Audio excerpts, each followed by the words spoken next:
Slowly looks over at Baldwin. The shade. I think you were saying that about Strahd, but that sounded like you were saying it about Trouble. Oh my god, that's so funny. He was saying it about both. Roger's like, I'm the spitting image of my dad. What are you talking about? Except better. And Fawn was just like, see, well, Fawn with being Pan, he's also like more attracted to like personalities. Troubles is a turnoff. Roger is actually likes. Rogers he likes. Wait, we may actually have some Trouble lore now, possibly. Some troubling lore. See, Paul would be the asshole that intentionally looks between the both of them, and it's just like, Roger looks better. Fawn would do the same. Roger just stands there and it's just like wait, where's the can I find a GIF? Can I find a GIF of this?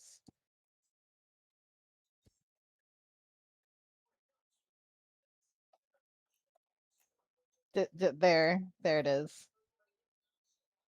The cane good.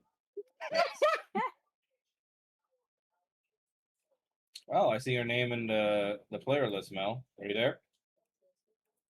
Yes. She's muted and deafened. There she is. She was. Oh. Hey, Mel. Hi. Hello. All right. So, are you in, Mel? Yes. Okay. So let's go ahead and get started. Is everybody ready? I hope they are.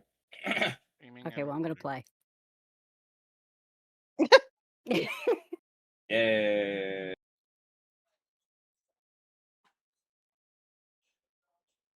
Not the somber music and the fucking fireflies. I mean, It's actually fire embers, but I'm like, close. No, it works. Are we cremating or damn? Okay. Why not? That's up to you guys, though. Kind of need to, otherwise they come back. Yeah. All right. So, we're gonna resume. Welcome back, everybody. We are resuming from last time. Lots of dramatic stuff happened. You guys were successful in the kaiju fight against Shepard's Raven form. And upon slaying him, you were able to go off in separate directions thanks to Irina's scouting and find out where your loved ones are kept hidden. Kanan, you were able to protect your family as, unfortunately, Odalia was in the throes of childbirth at the worst possible time. Finding out that Monica was working with Strahd and was actually one of the Voidlings that are connected to Oblivion. Unfortunately, nothing could be done as Monica was basically used as a bomb, essentially, to try and take you and your family members out. And unfortunately, poor little Kyle could not convince her otherwise. But you guys managed to keep them safe in the ball while a lucky banishment managed to send her far away into another realm where she exploded without harming anyone in this plane. And conversely, over in Roger's side, he went with Irina to try and save his father and his sister, Faye. Unfortunately, she was bitten, it looks like, and given an order by Strahd to kill her dad and then most likely kill herself afterwards. So she was in the middle of a struggle with Roger, and Roger managed to help her resist a little bit, but only enough so that she could make the self-sacrifice of stabbing herself so she wouldn't have to hurt her family or spread whatever's corrupting her over to the rest of the homestead. You guys brought her to the doctor in the Fey Realms, as Irina suggested, and found out that potentially, according to Irina, he may actually secretly I'm blanking on the first name. No, God damn it. Rudolph Van Victor Richten. Van Richten. Sorry. Uh, who is a famous vampire slayer, legendary even, and there have been stories written about him.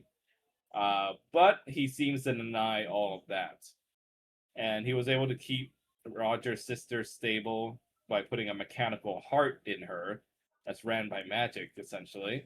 But he tells Roger that it's basically a temporary solution because even though she is alive, she's always going to need a supply of magic to keep the heart going now.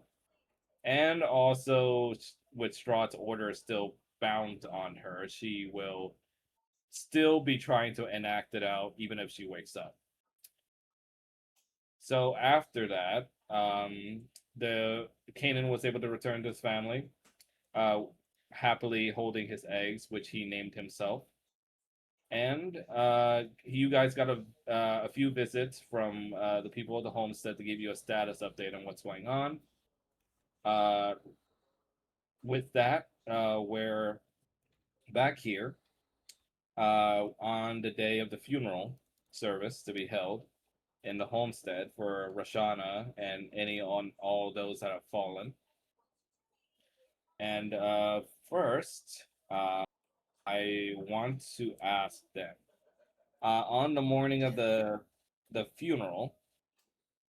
There's two particular parties here.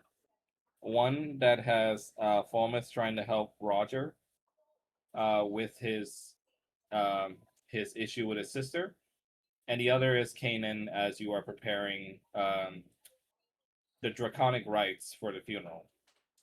Which party would you like to go first?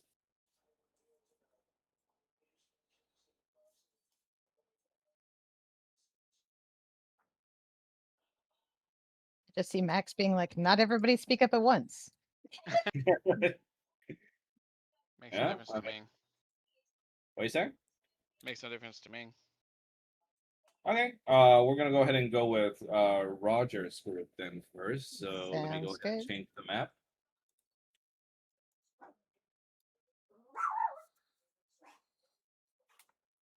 Kanan's token is here for camera purposes, so ignore that token.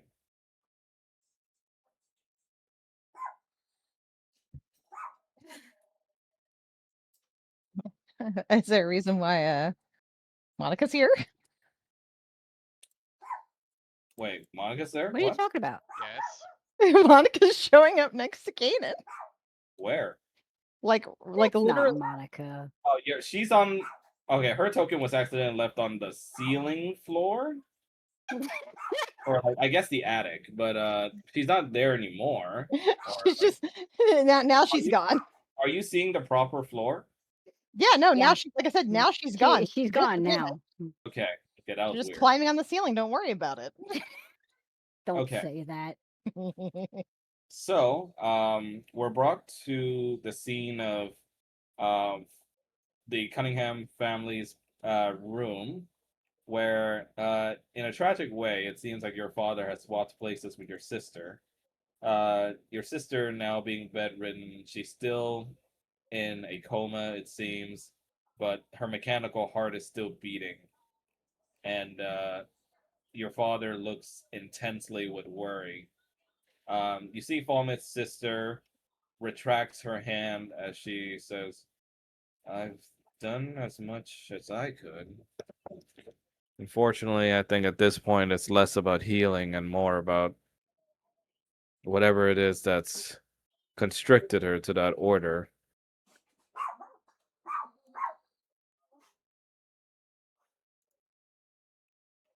Like I said, I can try and break the charm. I can't guarantee anything. Oh, quick question. We already had a long rest, yeah? Yeah. Long rest. Yeah, just Yes. making sure. Okay. Oh. I mean, I don't see Oh. anything. Oh, that's weird. Maybe your token's in a wall. How about this? I'm on a different floor. Weird. Okay, let me see if I can bring everyone's vision to the current floor that we're all supposed to be on. That's okay. We just made elevators. Do you see everyone else's tokens though, Mel, or no? No. Okay. Let me see what I can do to fix this. Gonna remove Kanan's token for a sec, and let's try with the camera this time. How about now? No. What? Weird. Hmm. Okay. Damn. All right, let me spawn back in Kanan's token. You're on the right floor, right, Max? Yeah, I'm on the right floor. Okay.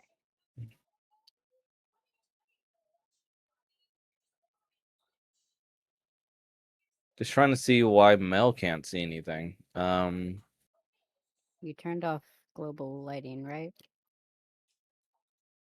I'm supposed to Turned turn it on. off. Global lighting was like the thing that lets everyone see.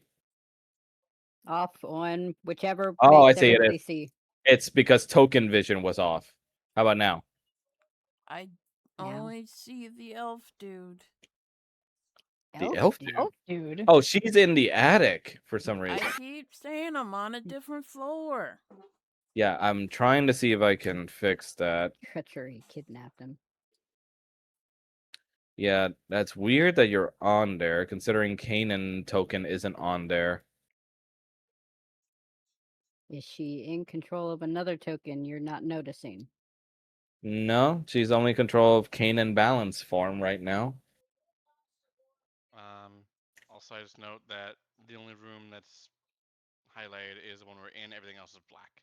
Yeah, which is Yeah. fine. Yeah, That's that's the, fine. That's that's the token vision, vision. the token vision. Yeah. Yeah. The only reason we could see anything else before was it wasn't on.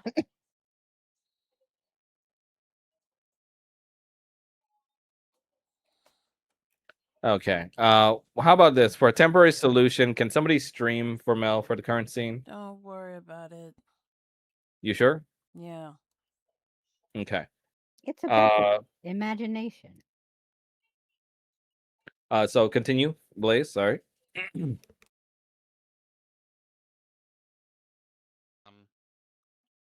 I can't promise I can break it. I can try. That's all I can really promise. I mean, I'll anything you can throw at it, I'll take it.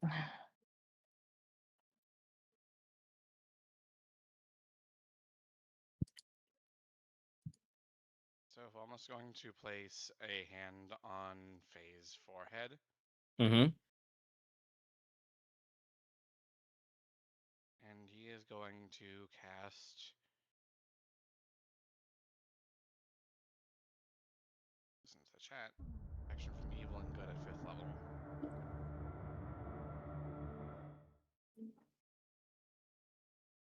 Okay. For this one, Blaze, please roll me a wisdom check.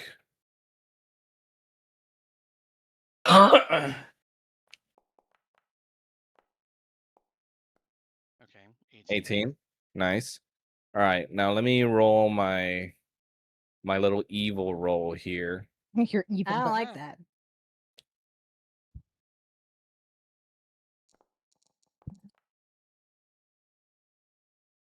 Why do you even have an evil roll?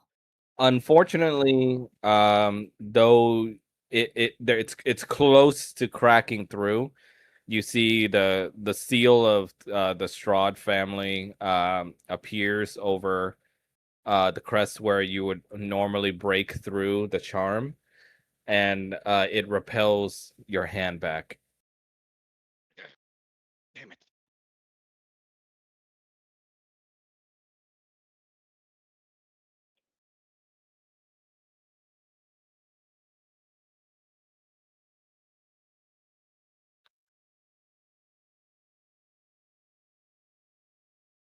And then you hear your father speak out, Roger Z says, "Is there naught that could be done for her?"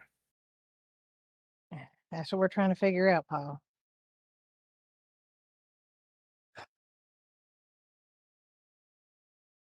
Roger's gonna look over at Paul and just be like,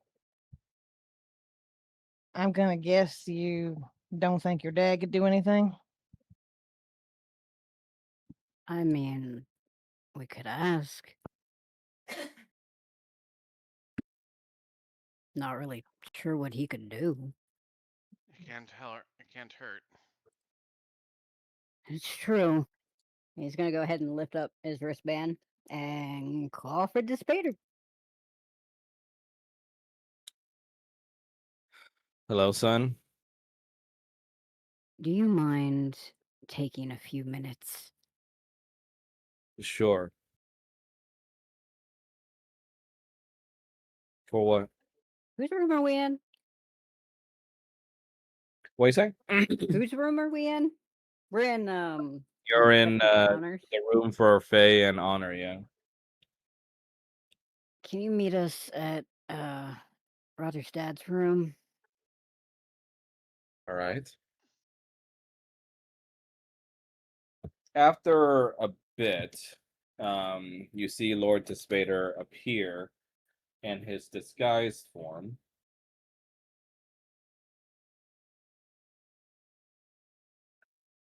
I'm assuming you would relay to him the situation.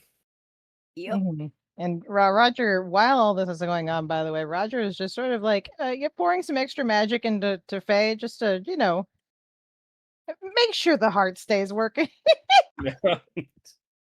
I can't believe you've made her Iron Man. So you see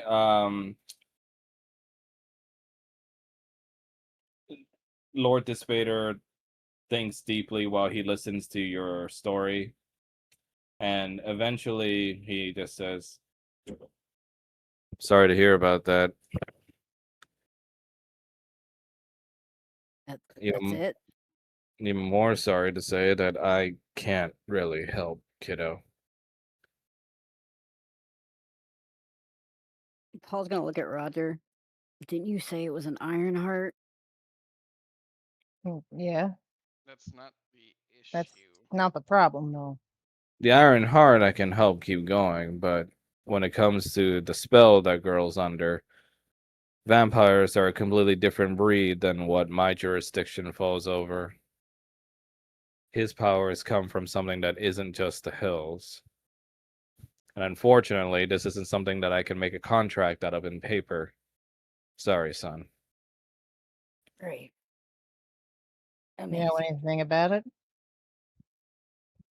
As far as vampire bites and mind control goes, not me personally, but there may be some contacts I can pull on.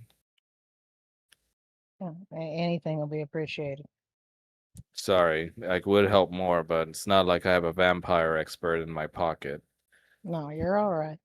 Which is surprising, honestly. Money gets you far, kiddo, but not that far, unfortunately. You holding up okay? Oh, sure. I'm great. I'm fine. Everything else is the problem. Well, my son, if there's a problem, you see, he looks around. He's clearly uncomfortable with the amount of people around. He's like, well, make an appointment. Make an appointment. Right. Got it. You preparing the food for that funeral service? Yep. Why? You have a request? No, I won't be going. Why? Not sure the presence of a devil lord would exactly bode well for a funeral, son. But your mother will be going for us. Still think you should Much go, as- but okay. Much as I hate to admit it, he is right. Considering how superstitious and paranoid they are, the point they Well, turned they're against gonna have to me, get over it. to the point they turned against me when they found out I'm part chromatic, well, Well, unfortunately, When they're you've seen gonna those have to deal. days. Oh, go ahead. Sorry, Restrain. Sorry. No, Roger's just like, well, unfortunately, they're gonna have to deal with it. Trust is hard earned, son, by people who are smart enough to hold it. But, unfortunately, for the dumb masses, it's often used as a weapon.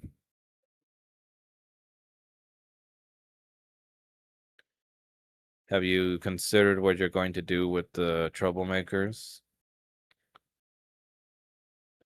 They're not my problem. Well, you can probably guess my opinion about it. Why, you want them? In a matter of sorts. In his opinion, he's pretty much of the spikes, heads, walls opinion. Sure, why not? Well, when you want to pull the trigger, just call on me. Or Aster, for that matter. He knows what to do with my enemies. Can do. Mm. Thanks, Dad. He nods, and it looks like he's about to leave, but he like pauses for a moment and like awkwardly just holds his hand out, almost like he's not sure whether to give a hug or something, but he just taps your shoulder. Dad, it's fine. Right.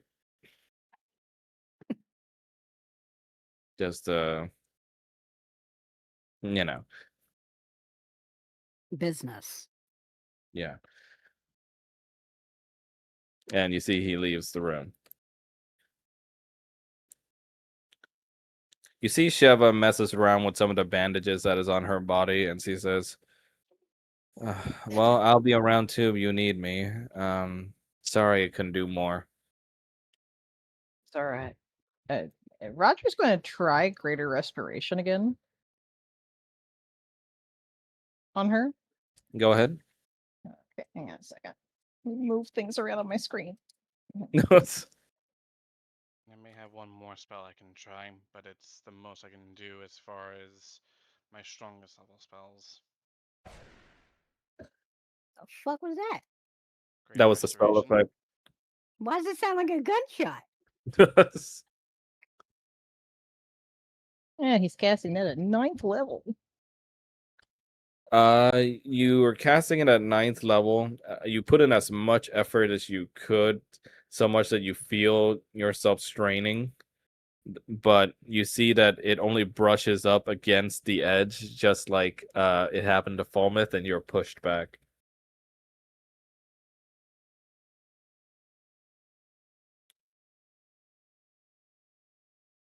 Oh, kill him.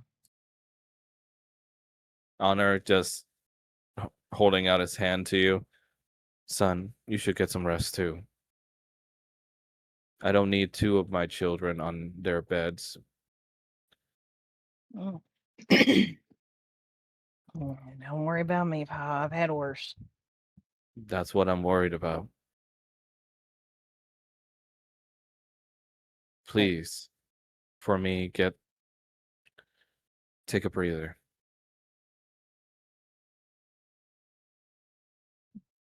I'll try. Can we get somebody to watch over her? Sheva looks over to you and says, "Do you want me to I hate to propose it, but I could have her bound with some vines." I hate it, but it might be for the best. I'll do my best not to have it be too tight that it'll constrict any airways, but yeah. Do you got anywhere to be right now? Me, other than nursing a little bit of my wounds, no. But I will be trying to make an appearance for that funeral, if that's okay. Yeah, that's fine. I want somebody with him and her, keeping an eye on him. Do you want me to stay with them? That's entirely up to you. Paul, do you plan on coming to the funeral? I will try, my son. I completely understand if you don't want to. It's not that I don't want to respect the dead. It's Oh, just I know. Trust me, I know. thank you for saving us, though, son. Of course. What else am I gonna do?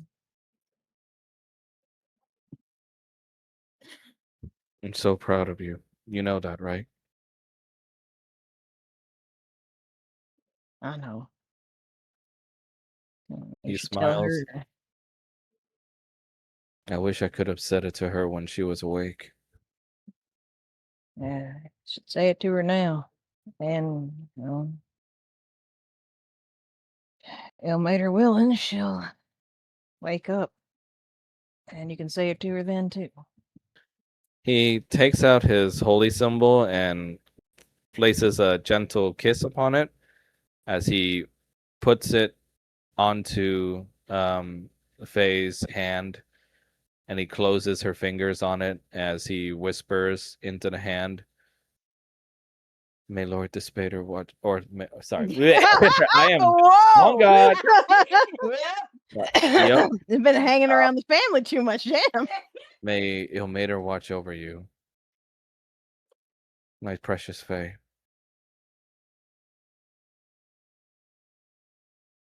She May the loves, red cords keep you from the abyss.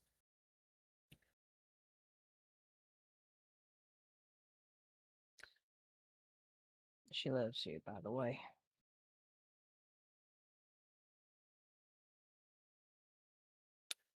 I know.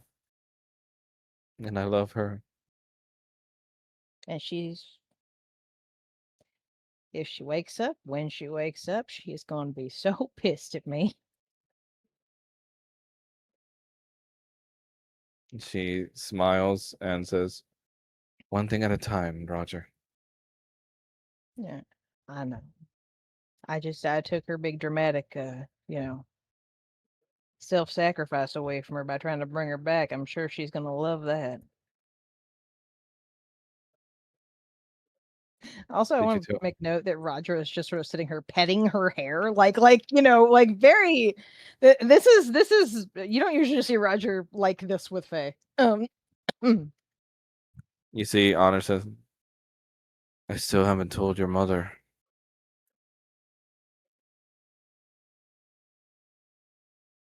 Do you want to tell her? Or you want me to tell her? It should come from me. Are you okay enough to tell her?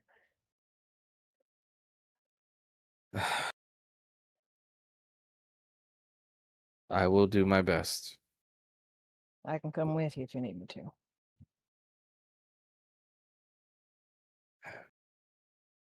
It's okay, son. I don't need your mother to throw any accusations around. Oh, she gonna do that anyway. You know that. It made her help us, son. Hail Mater, help us indeed. Bahamatu. Paul, Hmm. may we have entry to the sphere. Oh, you don't really need my permission. He's gonna toss the ball to Roger. Roger's gonna look at him and be like, "Oh, I have to go in there too." So go in there. Will you hold it? Damn it! So, with that, the two the tiefling and our beloved Cambion go, or not beloved Cambion, the two tieflings Feelings. go into the sphere to try and break the news to Roger's mom. And I'm gonna switch over to Kanan's side now. Kanan, it's a bit of a busy morning, especially with Odalia still recovering from postpartum. And also, your family generally being excited. The kids only know that there's some sort of party with food. They don't really understand the ramifications. Um, and you see Cobby going over the itinerary of the draconic funeral rites ritual with you. Hold on, let me spawn a camera for everybody else. I can see it. I can see. Oh, really? Oh, Yeah. okay. Yeah. Can you see okay, Blaze? The token's wrong again. Yeah, the token is incorrect. That didn't happen. Hiya!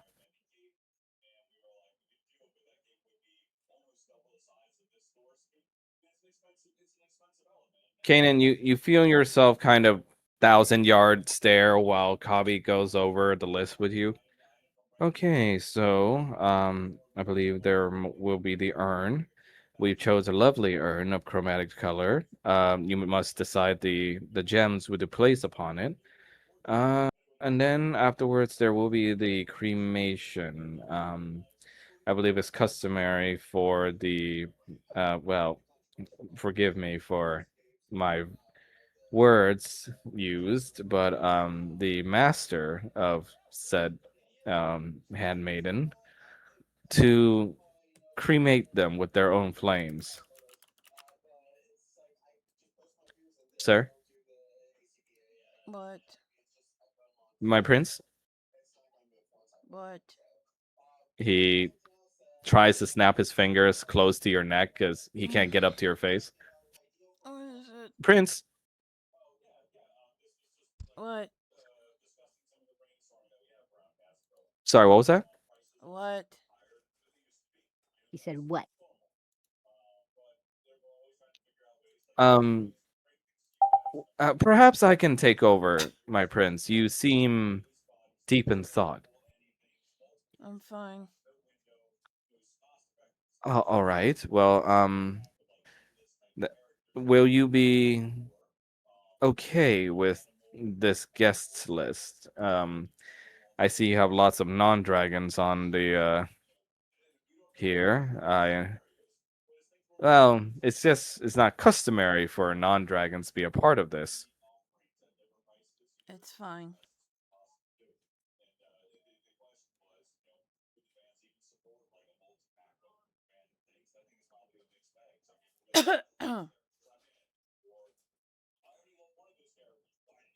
The humans stay. All right. Um. Oh yes, one more thing. The humans that were the perpetrators and still have a bit of an attitude issue have been placed in your holding cells. I believe it might be a sporting event to set them aflame in front of everybody after Rashana's cremation. What do you think? No. I'm sorry, my prince? No. Well, it's just, Lady Tiamat always thought that No! it was. Oh, okay. Well, I'll just cross that off. And you see Kezia going up to you. Well, using her little wheelchair to go up to you. Dad?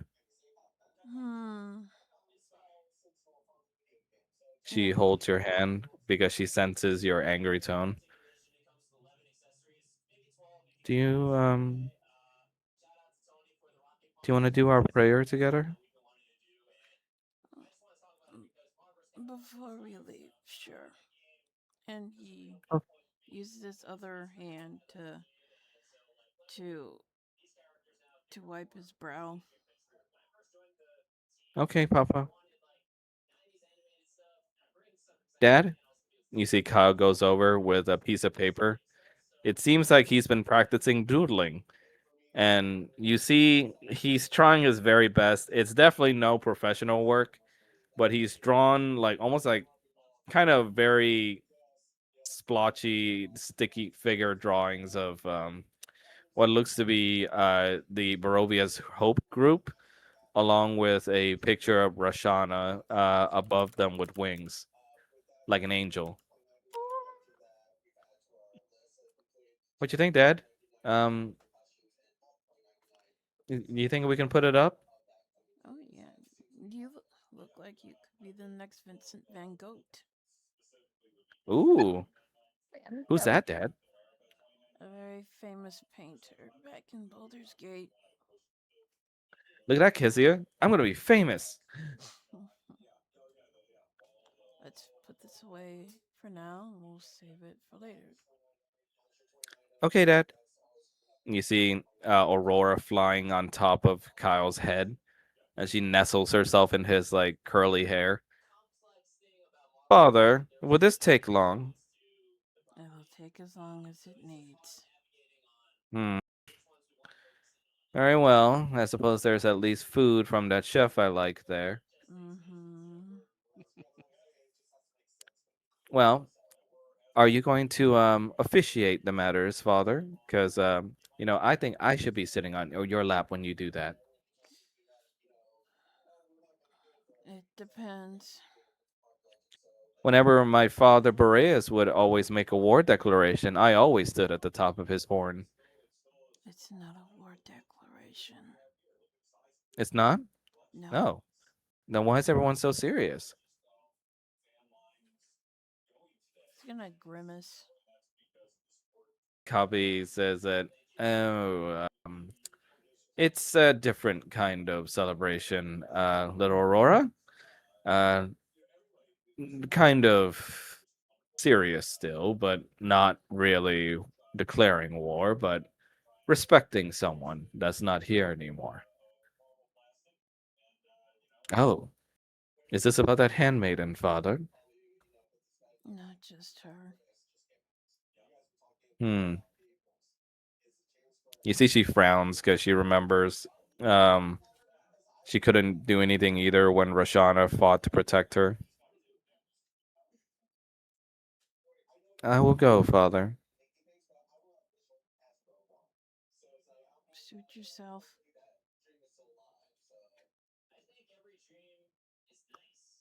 And then you see Kabi says, like, all right, sir. And are we still going to keep this from Queen Tiamat? Tell her if you want. Very well. I will send out a missive. I do not know if she'll care to visit, but we will try nonetheless. Mm. I will leave you to the rest of your preparation, sir, and I will get to work. Mm.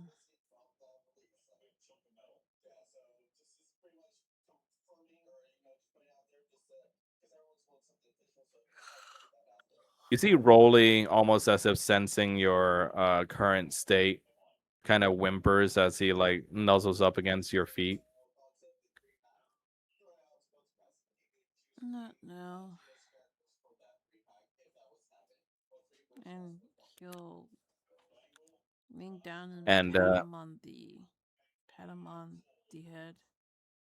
he nuzzles against your hand excitedly. Mm. Later. He just barks and runs around the place. Mm.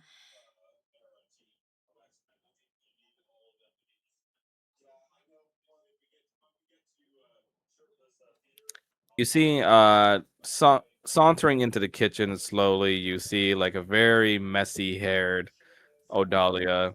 Seems like she's taking her time.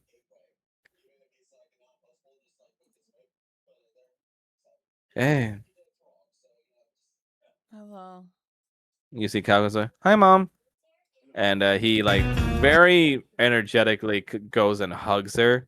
But you see, she can only afford enough energy to kind of just rub his back and hug back.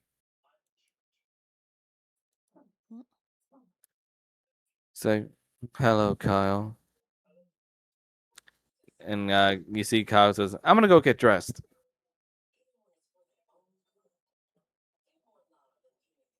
Okay. And she slowly kind of limps over to you. There's my husband. Hey, You do you want me to go with you? only if you're up for it. I can try. Mm. Don't exert yourself. Just seemed like I should at least do something instead of feeling sad around. And it feels unworthy if I were to just stick behind here while everyone was paying respects to the woman that defended me and our children. Then you'd better get ready. She takes a look at you and goes like, she doesn't say a word, but just instead hugs you. Mm.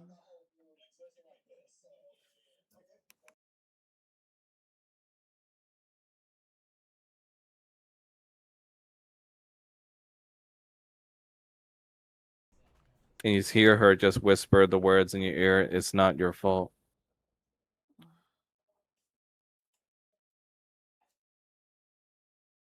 I should get ready. Okay. I'll take the kids, okay? Mm.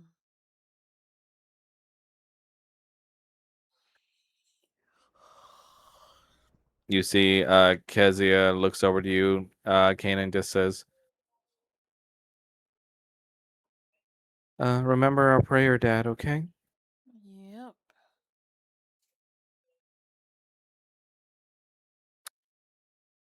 So, with that, what's going through Kanan's head as he makes the final preparations and gets dressed for the festivity? He's tired of everything. Like, basically just burnt out? Yes. Okay. So, let me go ahead and change the map.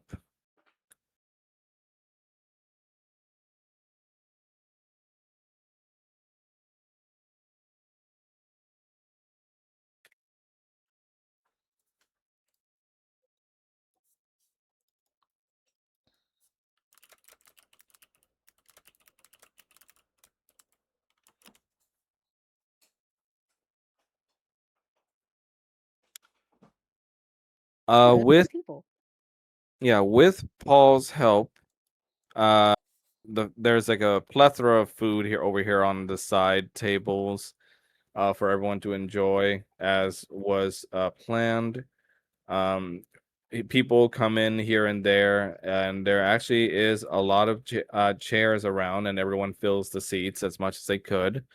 Pretty much the immediate members of the homestead are here. Some humans and stragglers wandering around in and out to pay their respects real quick. Um, and you see Calypso. She looks like she hasn't been sleeping, and she looks kind of ill. And she goes over to you and just says, "My condolences, Kanan." Thank you.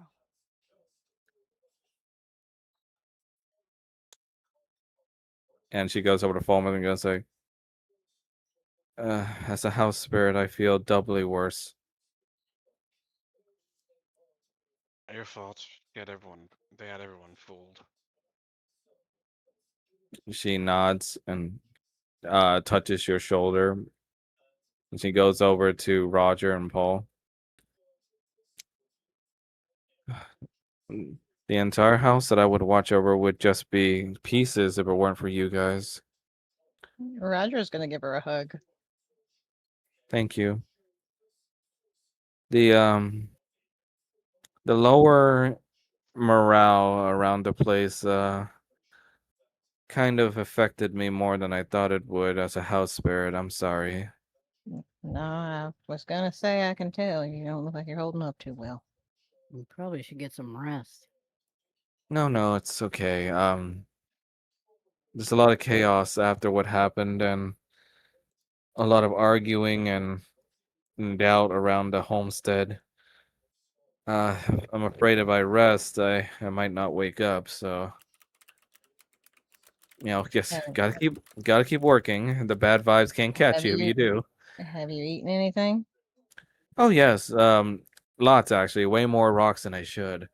Uh, but um, I'm trying to not snack right now. Do you have the energy? I know we were talking about giving speeches, and I know that not everybody is going to be here. Do you think you have the energy to sort of project what we say to everybody in the homestead? Of course, Okay. I Only if use the you're same magic I use to protect my voice over at the homestead. okay. You see, Lady Ashvala stands in waiting as she goes over and bows her head respectfully to you, Kanan. My prince, Hmm. I believe it is time. Hmm. Which of your companions shall go first? Unless you'd like to go first, my prince. Whomever wishes to go first. She nods her head and looks to your group. Whoever would like to go first, please feel free. So Roger is going to stand up. Okay. Then he's gonna, give a nod over to Calypso, indicating that, hey. Yeah. She utilizes her house spirit powers, and a green circle appears underneath where you're standing, Roger, that projects your voice to the Mhm. homestead.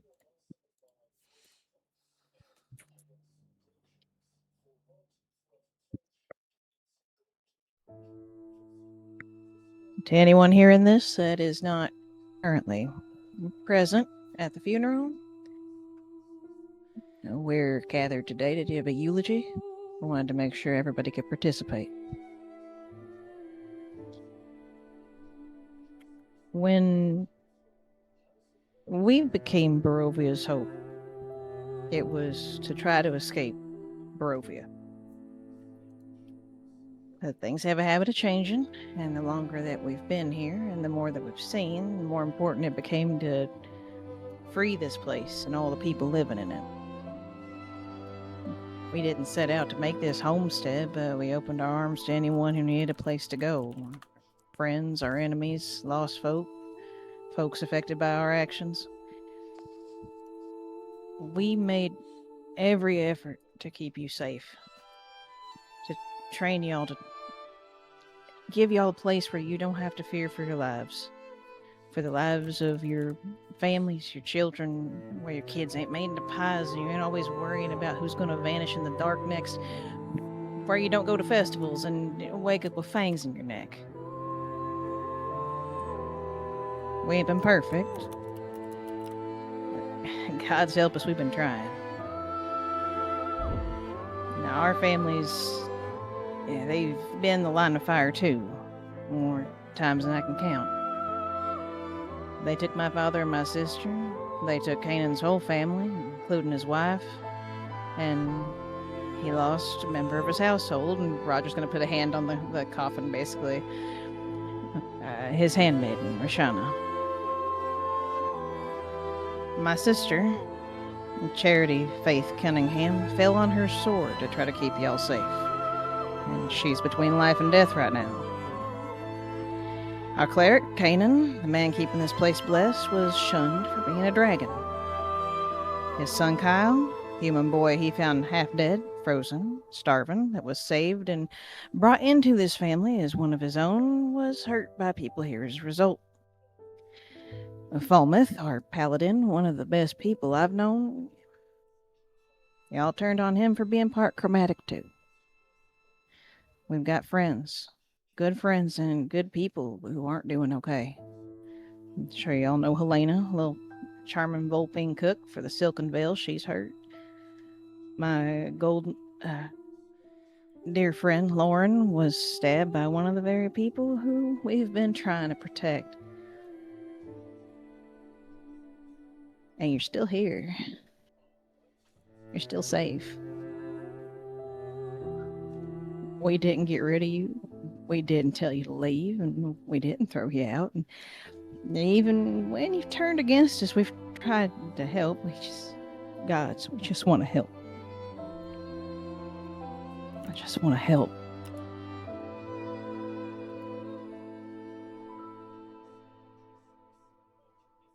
Roger is just crying and can't seem to continue.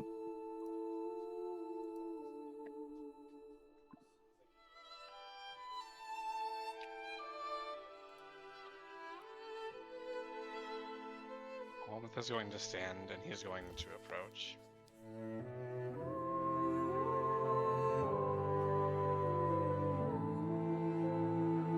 I'm just gonna place a hand on Roger's shoulder and just pull him into a hug. Roger's gonna give him a hug back, and just gonna kind of be like, "Yeah, you take over."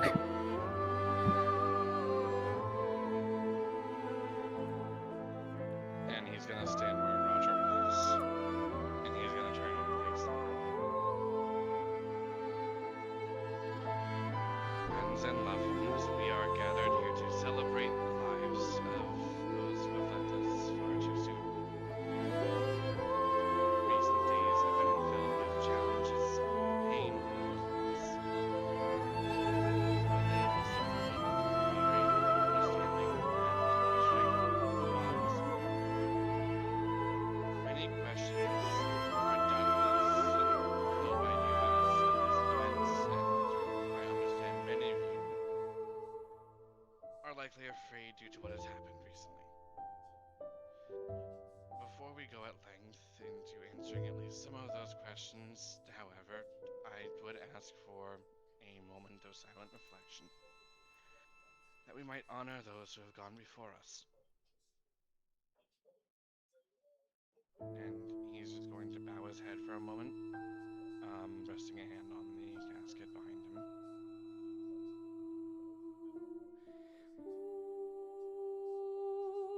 And after a moment, he'll continue. The recent trials bring to mind now more than ever the need for unity. Our enemies would see us divided, would wish for us to turn against each other over reasons that are, quite frankly, superficial at most. Race, appearance, health, strength, or weakness. By trying to make us tear at each other's throats, our enemy is strengthened because they have less work to do to fight us than if we're fighting together. We don't have to all be the same. It's not that these differences won't make things difficult. Living among others is dealing with different perspectives, and there'll be times when there are disagreements because of those differences.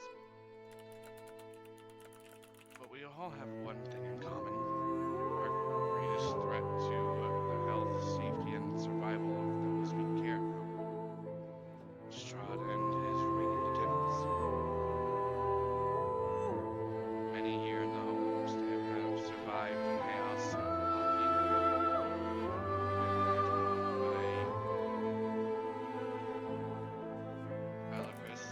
and the festivals that have been going on. The chaos of Kresk when Strahd's forces destroyed and landed.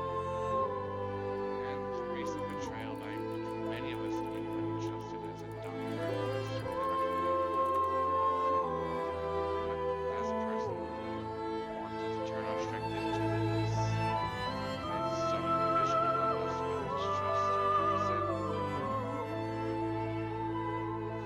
Most of you here are waiting to witness to what we as a community accomplished. The Gatorkin and Vulpine helped contain the threat posed by those who unfortunately couldn't be saved from the traitors depravity. And through the prayers of those of different walks of life and faith, we managed to end the threat. Many of you are pious, God-fearing folk. I've heard it plenty of times in confession and here in this church. But the God's greatest gift to us is the ability to love others, to coexist and to cooperate to achieve much greater things than any of us could do on our own.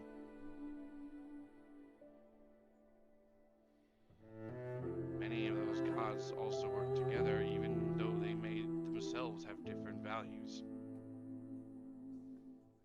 So let's follow their example and set aside our differences as we pursue Strahd's end. For those who've gone before and for those who come after, I ask that we all come together, united in purpose, if not in faith or walks of life. That we might one day deliver ourselves from this darkness that tries to break us. For the dawn will break through the pall of night and lead us to a new day.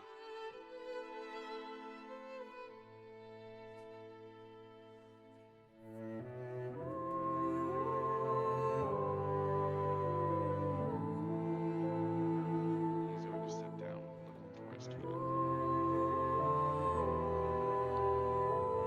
Okay. Kanan, would you like to go next?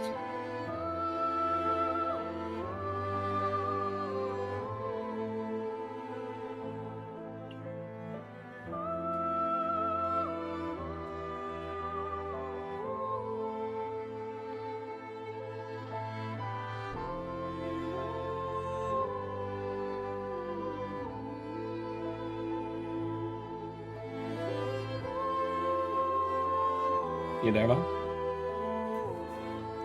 Yeah, what's up?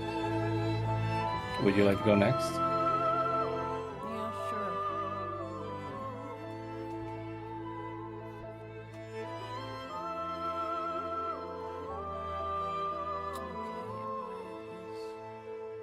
Okay. I see what's going on here. Okay. Bring it over here. There you go. Okay.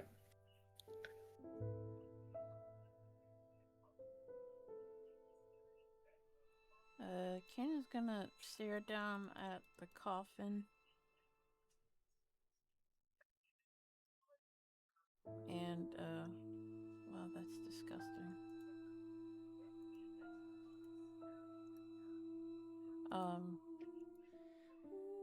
And he's gonna stand at the podium and he's gonna lean on it.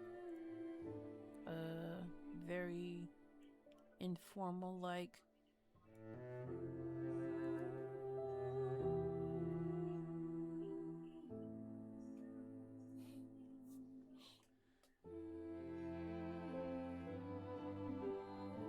Pardon my brashness, but I'm not in the best of headspaces right now, but that attack really fucking sucked. And I mostly blame myself for said attack because I was not there to protect those that were in danger. As my friend Roger mentioned, I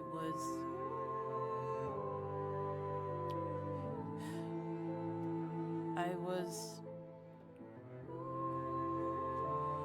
kicked out by the humans that lived here, who now see the error of their ways. So, the only thing I can do now is move forward.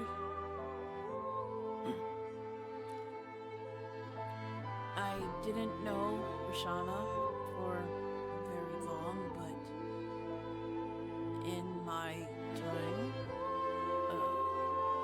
with her, spending time and protecting my family, I've come to appreciate her as a friend and someone I could depend on to watch over those that are most vulnerable and most precious to me, while me and my friends were out on the battlefield. She served with grace and with a genuine smile, and her loss shook me to my very core.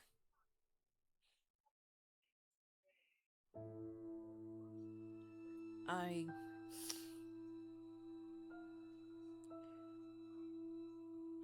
will miss her, and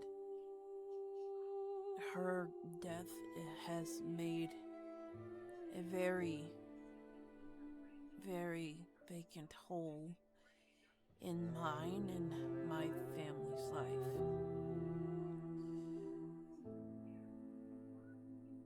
but I take solace knowing that her soul will be delivered to my mother, and she will be carried and cared for the rest of her eternal life. And now that we all seen what Strahd is capable of, we all now know that our home is his main target. Discourse, mistrust, and everything of the like is only going to divide us even more, will make it that much easier for him to pick us apart one by one. We all come from different cultures, different worlds, and we must all look after one another, whether we are humans, Gatorkin, Vulpine, or dragons. It's the only way we'll make it to the other side. And I'm going to be upfront with all of you. I am not what you see. As humans said, I am a full-blooded dragon. And that doesn't mean I am here to eat anyone or anything of the like. I am here to help people, whether it's spiritually or protection, anything of the like. You don't have to be afraid of me.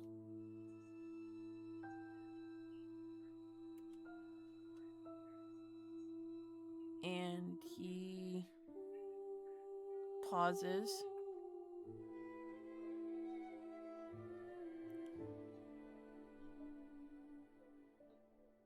I'm not the best cleric, but if you ever need someone to talk to one-on-one, just let me know. And, he's gonna take a deep breath before he goes back to his seat, and he's not, wow, what the fuck? The tokens! Oh, Oh, wow. whoa! There they go. That's so weird.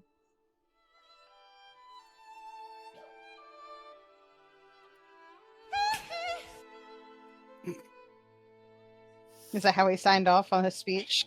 No.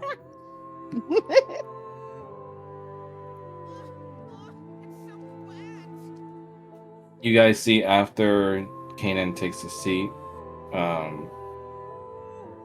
the chief actually stands up.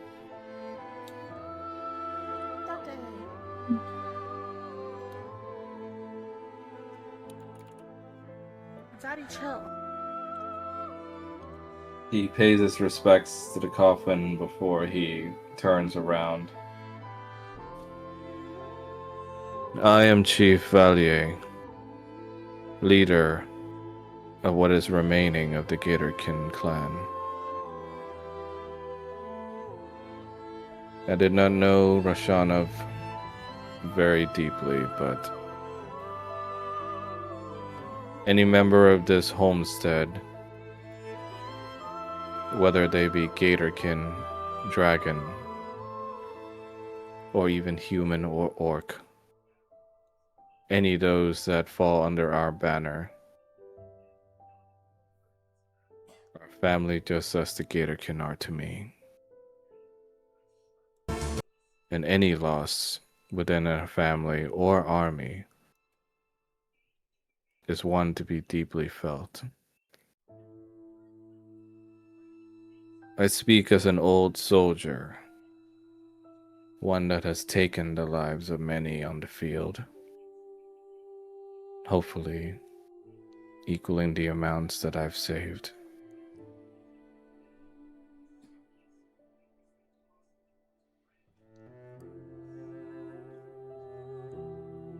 I followed my orders to the best I could and defended those I was commanded to protect.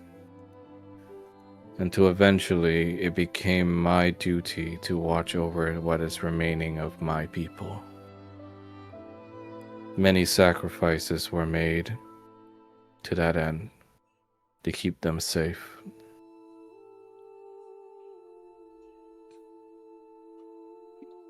Back then, in service to my gods,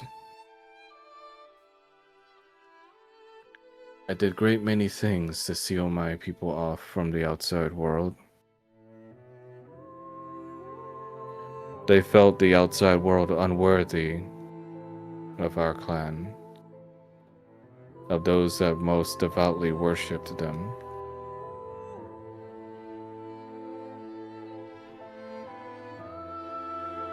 And my daughter, as stubborn as I am, tried to make me see over the years that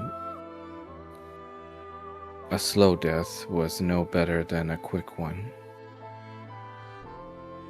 My people may have been safe, but they weren't thriving. And like a wave that crashes against the rocks on the shore, slowly did we wear away over time. In bits and pieces, more and more of our culture lost to time. Until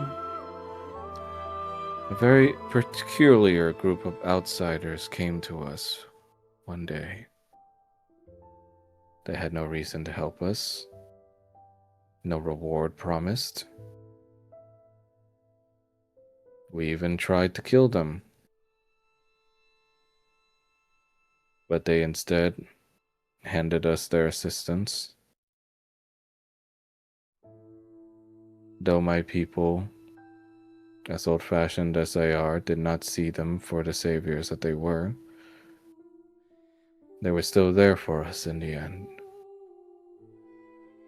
Even after, with my people scattered to the winds, they helped recover what was left.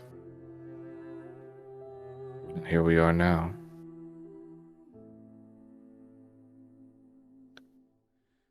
Time and time again, you've saved my people from the brink. And so I stand here now to let all others hear this declaration. In the eyes of my gods even. Barovia's hope. The Gator can stand with you.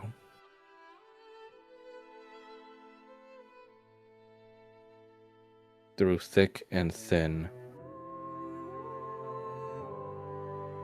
Through blood and swamp. We are family.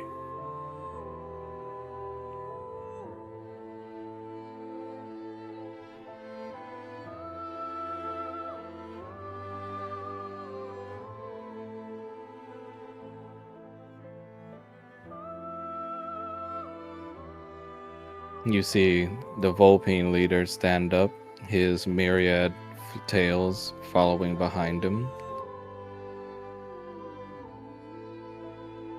Hello all.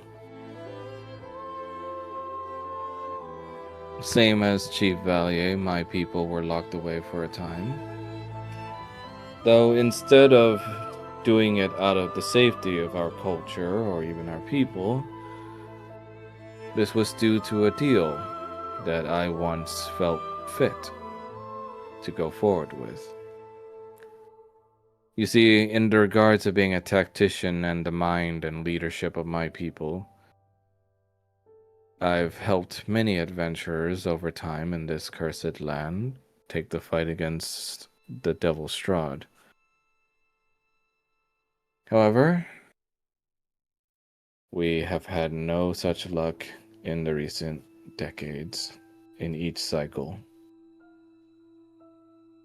In the most recent ones I can remember, I proposed surrender in exchange for the recuperation of some assets and also the sparing of my people's lives, as well as others.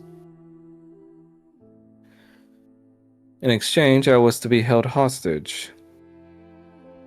My agelessness being as it is, Strahd felt it fitting and amusing to keep me like a bauble of sorts inside of a sphere for all eternity, forced to watch my people live and decay away. Though, of course, in a similar bout of events, some very interesting heroes came by. Now, you may be asking yourselves, what makes these ones different than the ones that I have unsuccessfully helped in the past? All those dead heroes that parade towards Castle Strahd every night. Each one a reminder of each time we've failed.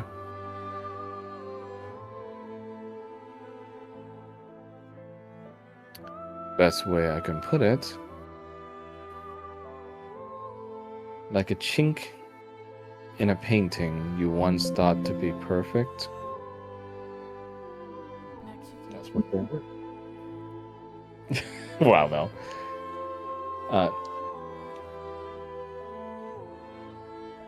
They came to us as heroes, but they themselves carry some very, very unique characteristics. Their temperament's chaotic, their actions impulsive, but through it all, their heart remained with the people.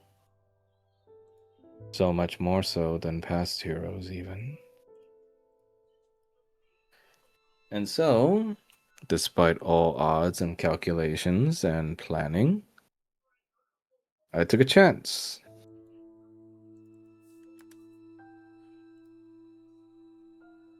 And I dare say that that chance I took was a very worthy gamble indeed. Not only did they stop the production of the corrupted red wine, they also took down the tower that made those meat pies to give you dreams of complacency and also patheticness. They dealt a staggering blow to Strahd before your very eyes, proof of their strength and heroism that made even the blasted vampire turn tail and run. And I stand here even now, even amidst all the mistakes they've come across, either by their own or by others, the heavy losses suffered, the sacrifices garnered. Here they still stand before you to offer both hearth and home, and also their hand in service. And so I ask you, people of Barovia's Hope,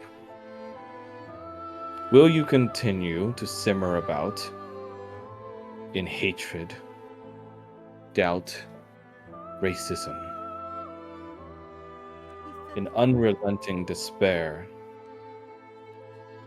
the same shackles that have held you for years upon years? Or will you fight and take it from an old fox like me? A long, long time may pass, but if you don't give up, there will always be one person left fighting.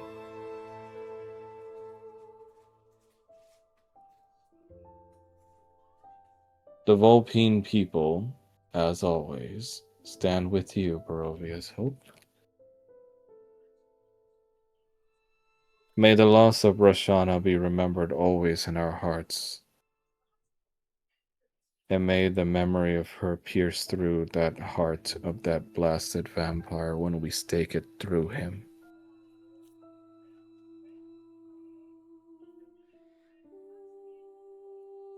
He takes out his fan and covers his face as he goes back and sits down. Oh, it is hot in here. I must fan myself.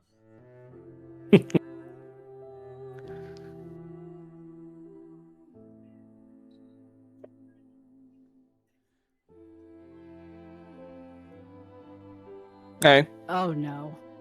what's up, everybody? I mean, you all know me, obviously, Rockstar, pretty famous that. around here. Oh no. Kanan's gonna sigh. Name's Gromsh, ex-employee, I guess you can say, of Strahd. I know. But, you know, pretty big name around here. You gotta get, you know, sponsors and all of that. But, you know, I didn't come up here to make a performance, though, even though, you know, that you're all wanting that. But I came up here because, well, I mean, as long as we're getting it all out in the open, I mean, I owe a lot to these guys, too. I mean, hell, me and my boys, the orcs, were just wandering around trying to do our best after we got kicked out by my uncle. And just bouncing around employers, I guess, being as mercenary work as we can go. And hell, we got our asses kicked back and forth, but you know what? We told ourselves that it was in the name of getting famous one day, and maybe one day we'll be comfortable enough to not have to fight. I mean, call it dumb or whatever, but, you know, an orc can dream. Well, I ran into these guys here, and, yeah, they didn't take it easy on me. But, you know what? They could have killed me, but instead, they helped me out. Even helped me stand up against my uncle and even against Strahd himself. It was pretty badass. He could have been there. I used the haste spell and took it off him and everything. But, anyways, you know, I just wanted to say, you know, thanks. For taking a chance on a guy. Princeton. Shit. I'm not good with deep words. You see Amber encouraging him with, like, hand motions in the back. And, he says,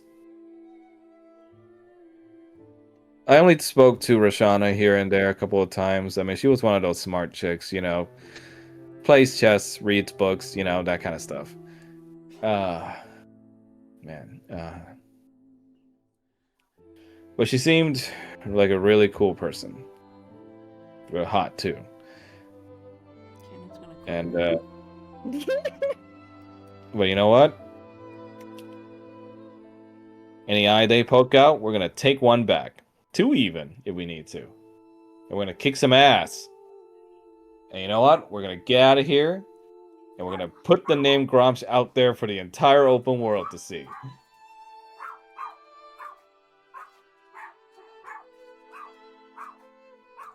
And then he just goes, Barovia's hope! Woo!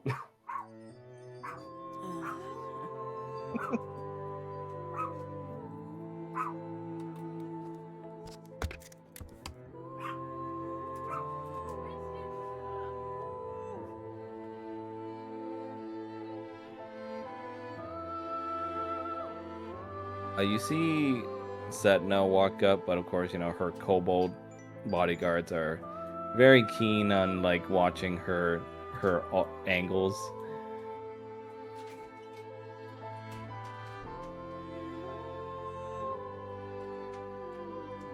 Hi, my name is Setna.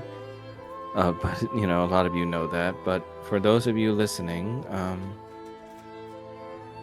I'm not a perfect person either. Like my brother said, a lot of us aren't, but me especially, my powers have caused more trouble for people than you could ever know. But my brother and his friends never judged me. They taught me that, you know, there's an entire world out there outside the pages of a fairy tale, and that my life doesn't have to be dictated by some prophecy or what someone told me my life should be a long time ago. I'm trying to do better. And I think I can do better. And I think everyone here can do better too.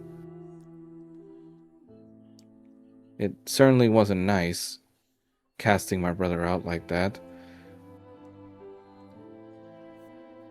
But once upon a time, I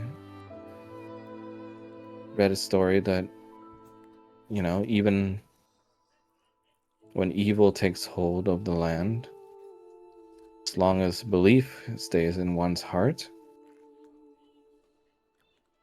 there's always hope. And that's exactly why my brother and his friends are the best thing that could have ever happened for us. It's in the name, Barovia's Hope,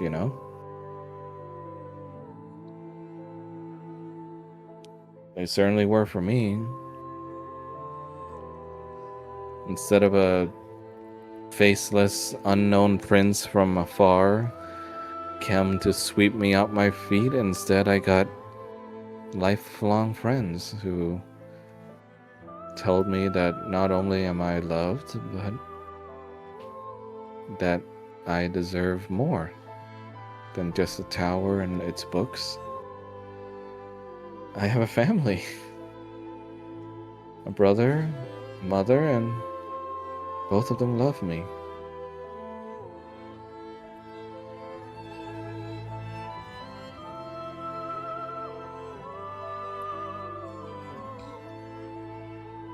I can't remember his face too well.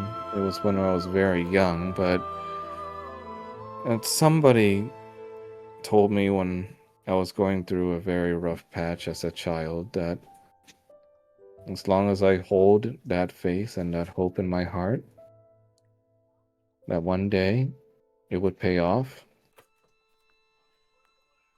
I'd like to think I can honor that person by teaching all of you the same lesson.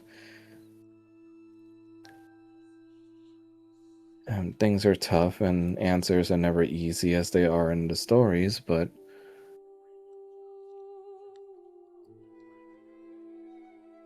if a girl that's been trapped for hundreds of years inside of a tower can tell you anything, it's that there's a light at the end of the tunnel,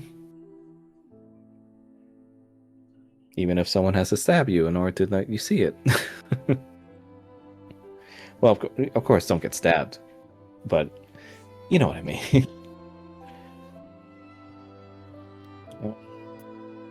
I love you, brother. And I'm sorry that we lost Roshana. She's very beautiful and intelligent. And she taught me lots of things about our mother and what a draconic maiden does. I only hope to have her grace one day.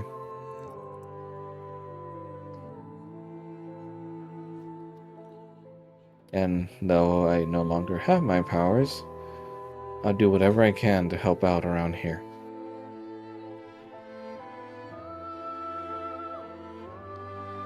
Thank you for being my family, Barovia's Hope.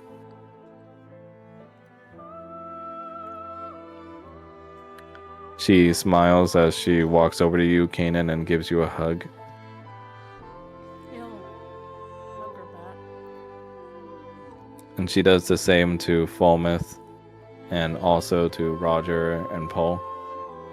Just gonna return the hug. Roger is going to return the hug and just very quietly be like, sorry about stabbing you again. It's okay. I mean, I hope to get you back sometime. And she Turns said, not. and she just says, I'm kidding.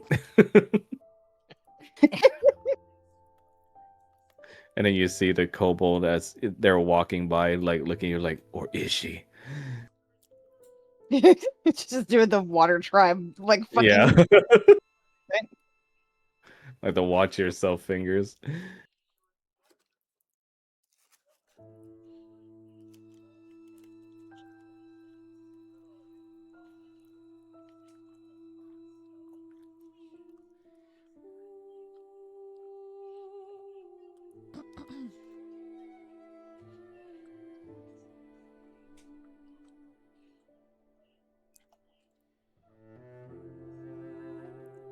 Hello? Hi, Tarsus. And she waves over to you, Paul. Mom. I have not been a member of this homestead for a long time. But to keep it brief, my son and I were reunited after so long only because he and his friends traveled around this place, trying to leave it a better place than it was when they first came here. I myself am not exactly normal. And I think that's the beauty of this place. None of us here are all the same. We all have our own different quirks. Heck, my son is full of them. And let me tell you, my husband isn't exactly Joe Schmo either. But like Rashana was, we all have a unique light within us, I'd like to think. A little lantern in the dark to keep us going when all things seem dark. For Rashana, from the small bits of tea times we had together, it was doing her best to serve the Alicris family. I felt a kindred spirit in a way because my devotion is to my family. I had to be away from my son and my husband for a very long time to keep them safe. And every day I hated myself for it because I knew that though my son was happy with his foster family, that in his mind there was always a mother that wasn't in the picture.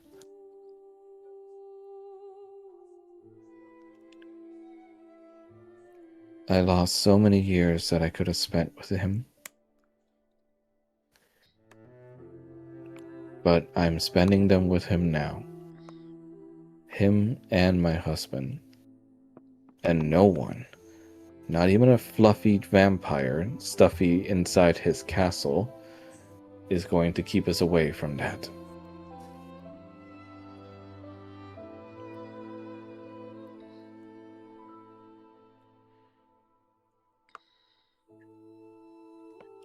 You kids have my support and my magic missiles.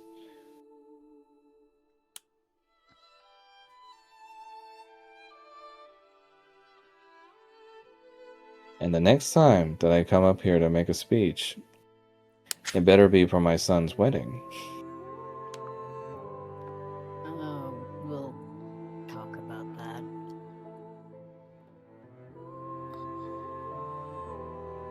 She smiles at you and just says,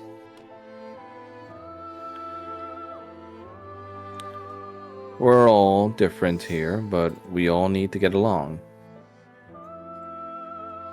And if that means knocking a few heads together and making sure they remember that, well, you have my hands if you want them."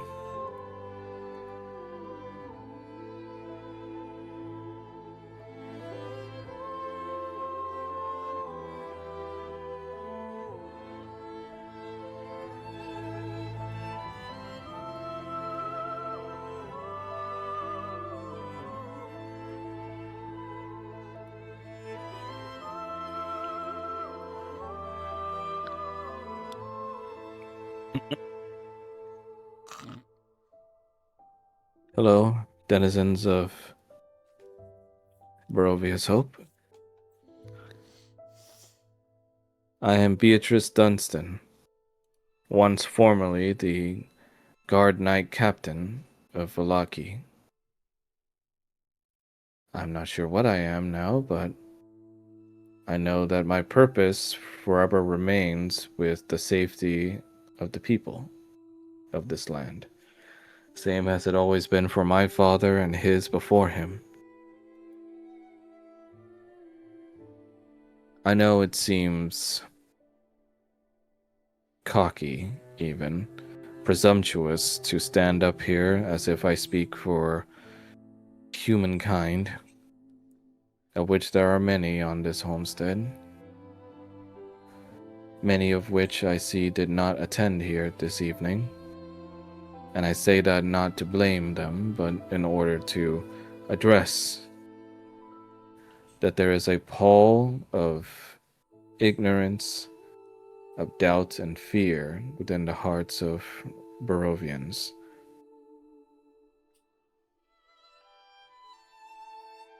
I apologize on their behalf.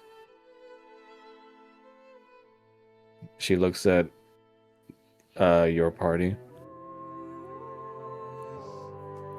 Barovians, as you know, are quite old-fashioned, superstitious, and very owned by their fears. Part of that is not theirs to blame. It has been carved into them for many years by Strahd. Intentionally, even.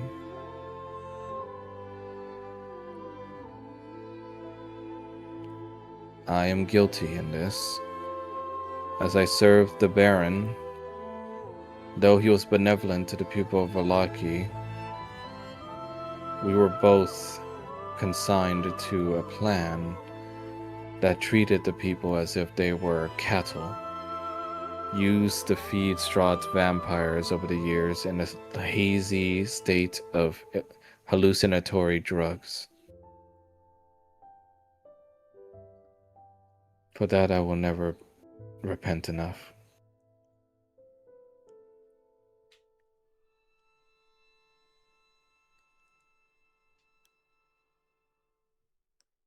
But without rank nor position, nor even the trust of the people, should they feel fit to no longer trust me for this,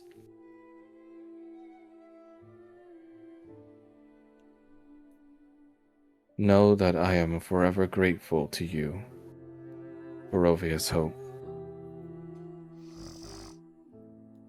I am no fool. I know my people aren't perfect. They are wont to their own greed, mishapped by their own fear, their cowardice, and they would rather subjugate others, even if those others would seek to help them.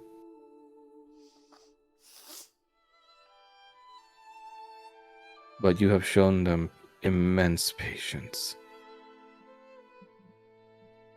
And I stand here, and she gets on one knee, to beg forgiveness in their name for all the foolishness they displayed, and to beg further that you would show further patience for them.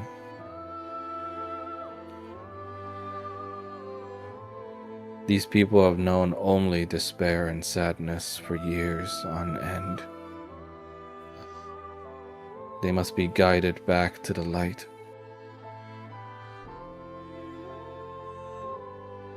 What you have created here, this community of folks of all different creeds, this is a light beaming further and shinier than that of even Argon Vostholt.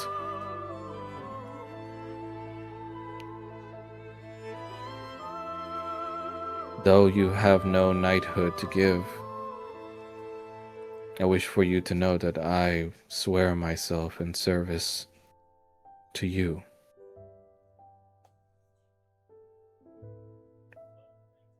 For your beliefs and your fight, I believe, is the most honorable than all others in this land.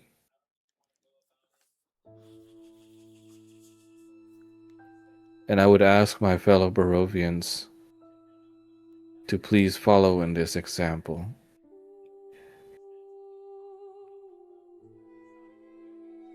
to see that they are not here as invaders, but as our saviors, as friends.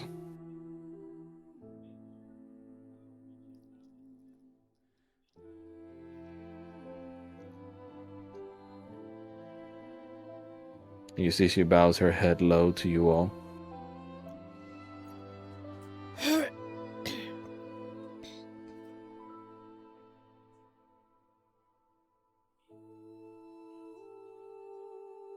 And she gets back up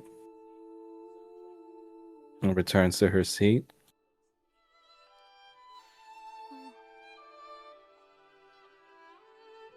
You see the door creaks open as one final guest makes an appearance. And you see she's been listening from outside. See clamors of people whispering about as she walks up.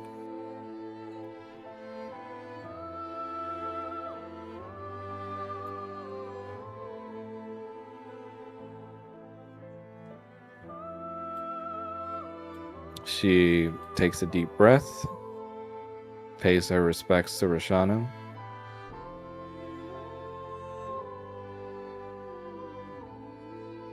then looks back at Kanan. Kanan?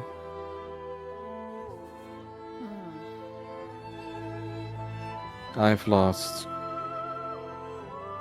countless people, all of them protecting me against Strahd over the years.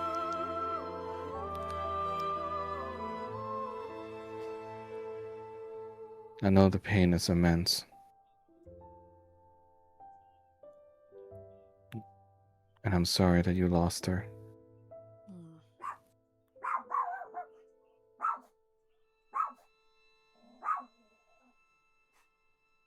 You know, when I first met you, Kanan, to be honest, I thought you were kind of a hard ass.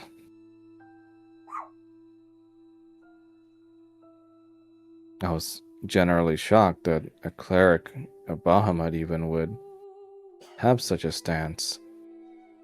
I felt as if there was something you were holding against me, but after hearing your story, I feel like I can't ever hug you enough for what you've been through.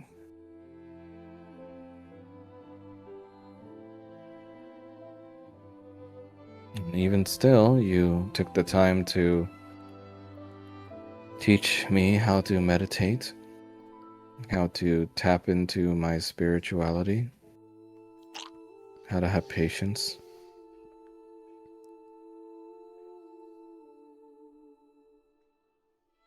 I'm grateful to you.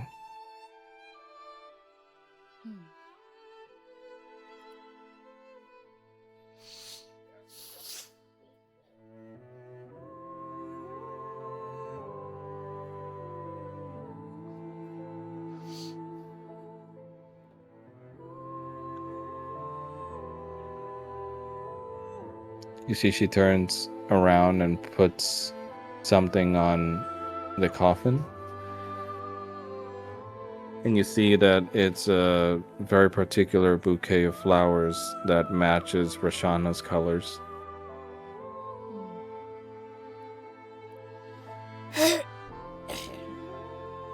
Walmouth? Needless to say, despite my scrappiness over the years, I learned a thing or two myself on how to fight, but honestly, you showed me that there is still a lot left to learn. And honestly, I feel like I'm learning from you every day I get to be near you. You showed me by example what it means to defend someone, to stand up for what's right.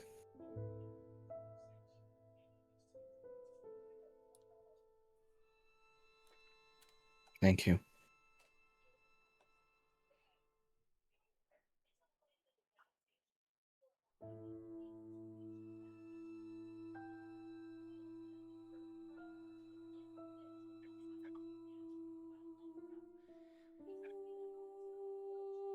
And she looks over to Roger. Roger, She's just gonna look up at her. you have the biggest heart I've ever seen in a person. You're gentle, you're kind, and you're always ready to listen to those that need someone to listen. Even if someone is a monstrous being created from nothingness, you always treated them like they were just another friend. Someone worth giving a damn about.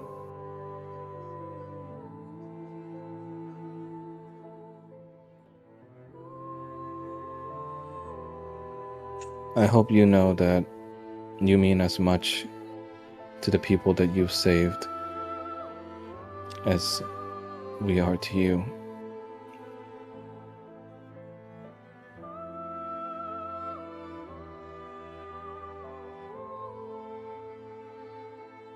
You've taught me what it means to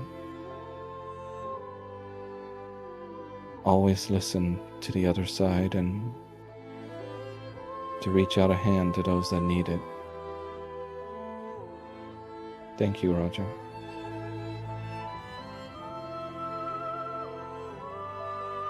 Small nod. Paul? I know you don't like people giving you too much of a fuss, so I'll try not to embarrass you. Mm-hmm. But, you know, you know as well as any other how terrible I am at cooking. For now. But, you know, we didn't always connect well at first because I, to be honest, always thought you maybe hated me. But the more I got to know you, the more I learned that just because someone is silent does not mean that there is a lack of care or love there.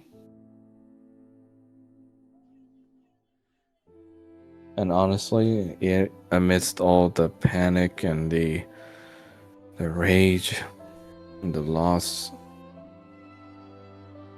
so I think having your quiet peace and your contemplative intelligence and bravery just keeps me anchored. I'm sure that Roger feels the same. But I'm so happy that you're here for all of us.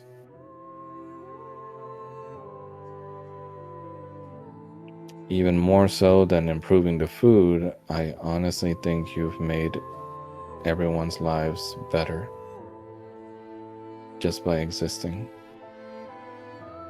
I wouldn't go that far. And modest I'm too. just gonna elbow him a little bit. Thank you, Paul.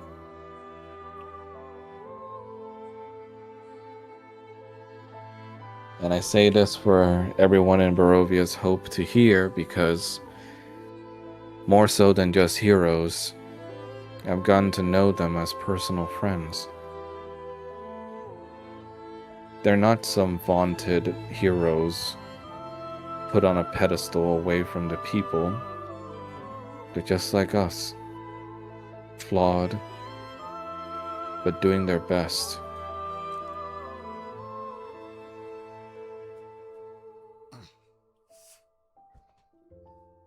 Meanwhile, that vampire, my father, sits away in his castle and delights in your suffering.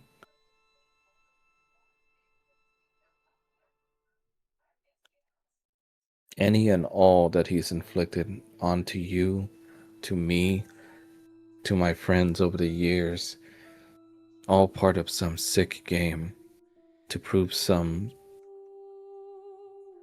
point.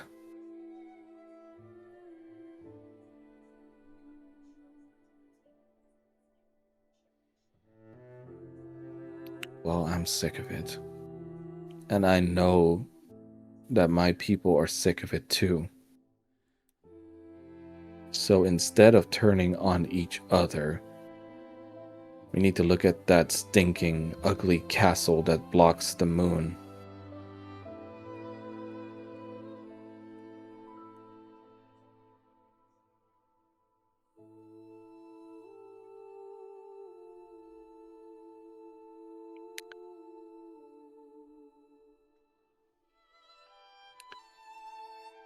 It's going to be a hard journey, but we're so close now. So close to scaling that castle and tearing that vampire's head straight from his torso.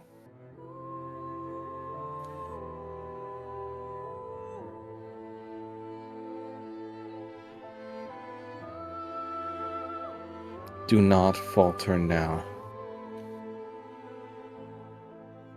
He wants us to fail. He wants to laugh as we fail. But we will not give him that satisfaction. We lost Roshana and many, many good people today. But let's make sure it is the last lives that ever need to be lost to that vampire.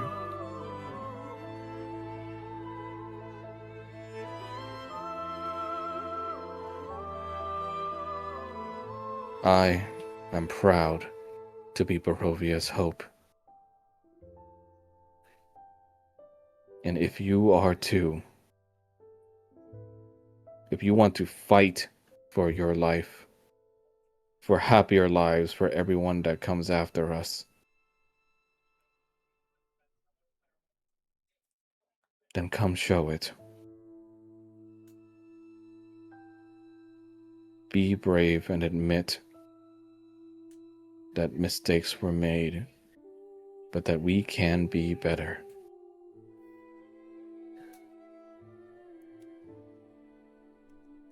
She bows her head and stands off to the side.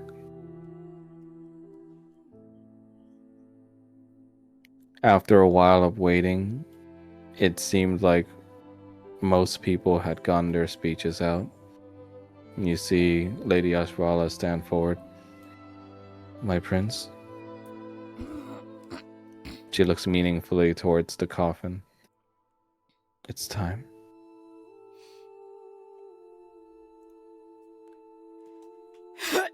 Excuse me. He's gonna stand up. The fuck? Yeah, I'll just move you. It's okay.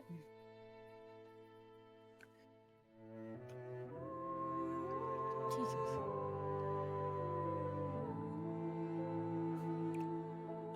He's going to set the casket on fire. Controlled fire. You breathe a wreath of flames onto the casket and watch as it catches fire. Everyone giving silent contemplation as they watch and mourn over the coffin being set ablaze. A funeral pyre to send off for all the others that now fill up a graveyard in Barovia's hope.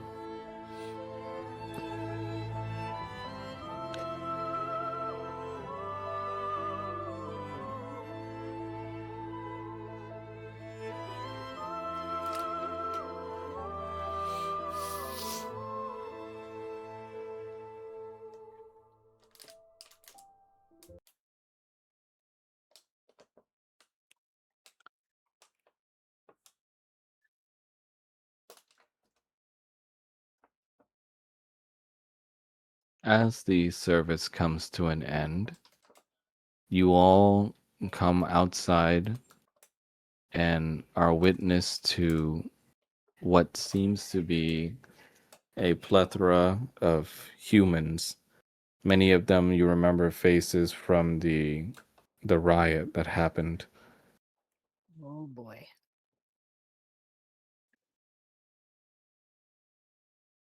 You see Lady Ashvala standing protectively in front of you all, as do the others. The leader of the Gatorkin and the Volpine standing in front of you.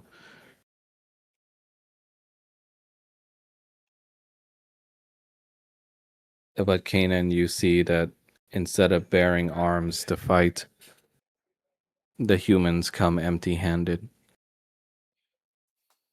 Complex emotions wearing on their faces. That bitch with the pearls better be in front. Roll for perception. Damn. I like how you remember her. La, la, la, la, la. We remember the people we hate. I mean, she's the don't- one who said, "You're just as bad as him." Oh shit! We don't gotta like them. Fucking perceived. Yeah, she's there. Oh Man. shit. He wasn't even originally supposed to be, but at 20. Can I get inspiration point? You should give it to me. Sure. Came out here like I'm gonna use that later. Kanan sees the woman with the pearls, and immediately he starts growling. You see the woman with the pearl comes with what looks to be like a little girl. A little girl with pigtails. You see the woman is hesitant, even like kind of scowling a bit, but her child gets away from her hand. And you see the child runs up to your group.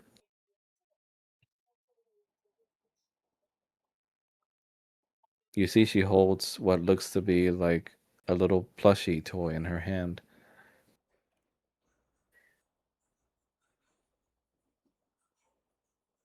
And you see that it's a plushie of what looks to be Kanan. Aw. Oh, no action figures. They're still a Gonna work in stare progress. at it. I think you're cool, mister. You see she like has a little snot trail coming out of her nose, but she like snorts it back up. Better judgment than her mom. Kanan is gonna give her a little handkerchief. Thank you, After mister. kneeling down. I think you guys are cool. Hmm. Kind of like heroes. We try.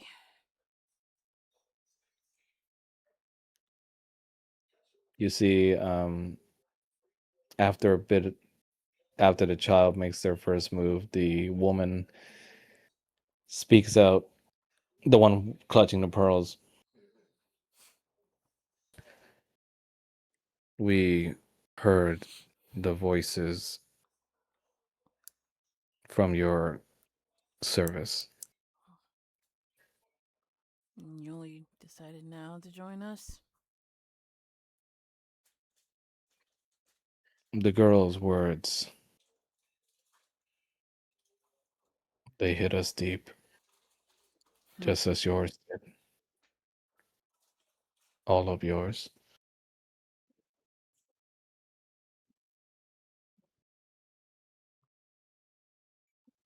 Well, there's plenty of seats if you want to sit. Why? You hear the clutching woman says, What? why do this for us? Because it is the right thing to do. Despite my feelings about humans, everybody deserves to have a safe home.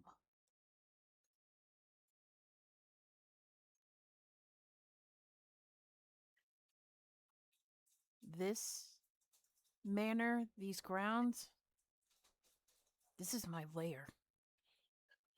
And I will protect anyone living within it from outside and inside threats.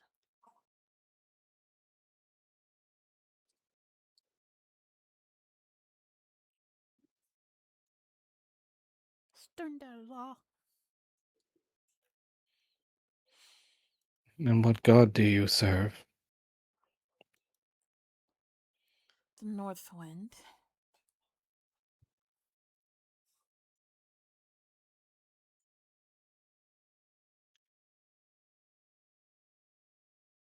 And she looks to the party. And the dark lady. And she looks to Falmouth. And you're okay with this? That your companion serves the enemy of your god as well?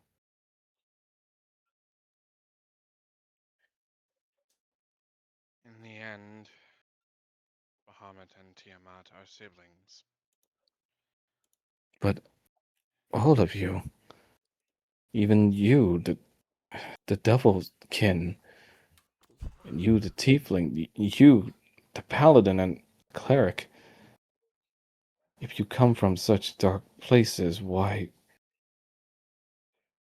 deign the service in the name of our people?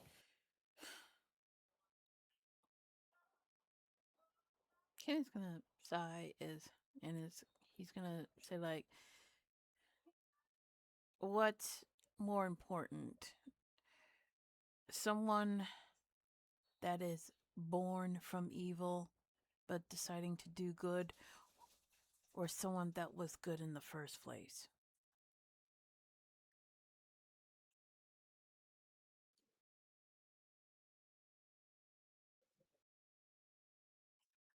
You see, she reluctantly steps forward. You see, she brandishes what looks like to be a dagger, which, obviously makes like the chief kind of jump a little as he's about to like put this woman down.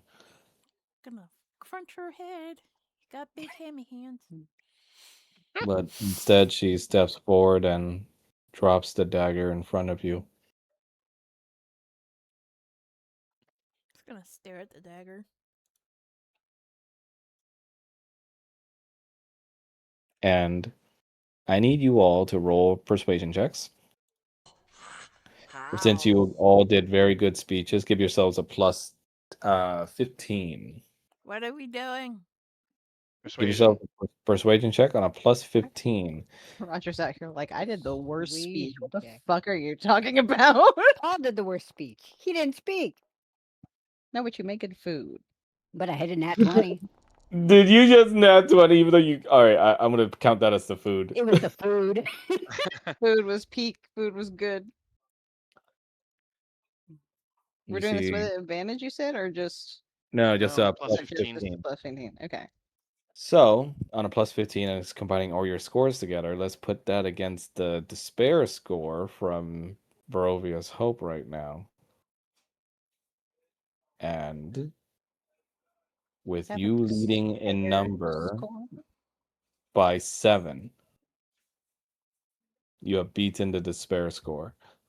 Yay. You have a despair score? Yes. You see the I love woman. it. I will not apologize for trying to defend my daughter, but I see that casting out my defender is obviously foolish, and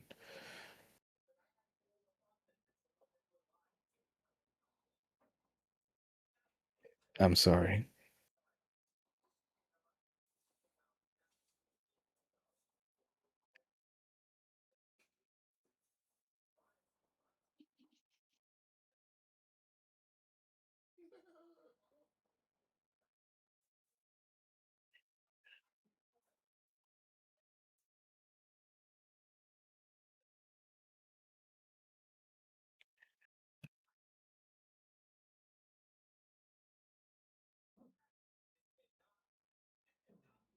You see, uh, the chief looks at your group. Well then, what do you wish to do? What? We should kill him. Roger is just going to look over at Paul. I'm kidding. Don't. This is not the time. It's never the time. Not around these parts. It's not. You see that another human speaks up and goes like, "Did you mean it then? Will you serve as our pastor?"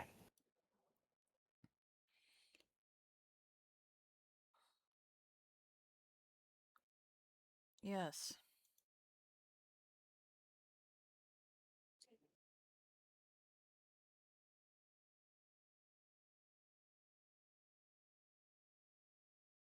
You see a good handful of humans start stepping forward and throwing down their weapons as well.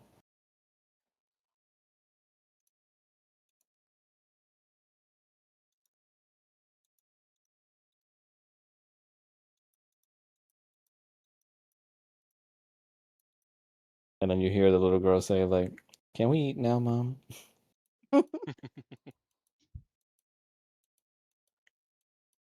If they will allow us.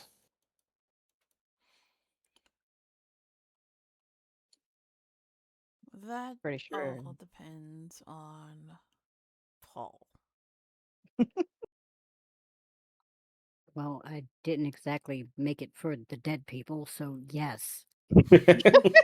Kenneth starts chuckling.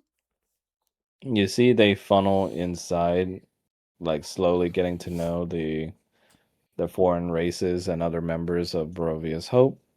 You see Egg already like horfing down a lot of the food, as by the Nat 20, it is very, very good food. What would Paul have made for the funeral? They skipped the service and went straight for the food. Wow, those assholes. Exactly. They were hungry. Well, let's see. Where Paul comes from, funerals aren't anything like this. So he has an obnoxious amount of food he's made. There's different salad mixes. There's bread. There is specifically bread made out of churro for Kyle Nice. specifically. An obnoxious amount of chicken and pork and beef dishes. There's fruit trays and a very, very unhealthy amount of wine and ales, including dwarven ale and lesser dwarven ale. Nice. You mean watered down? Watered down is the word you're looking for. Lesser. You see Mama Juju takes a sip of some of the ale and goes like, "Ooh. See, we broke up the strong stuff for this." Sure, we wouldn't mind. And then you see she like takes out what looks like a flask of moonshine and just starts like pouring it into like some of the ale. What Oh, are no. you doing? And just making things more interesting, baby. Paul's just staring in horror. It's like, what? There's a lot of bad feelings going around, and some people need to loosen up, especially some of the humans. You don't mix things with the Now we do it in Gatorkin funerals all the time, honey. Okay.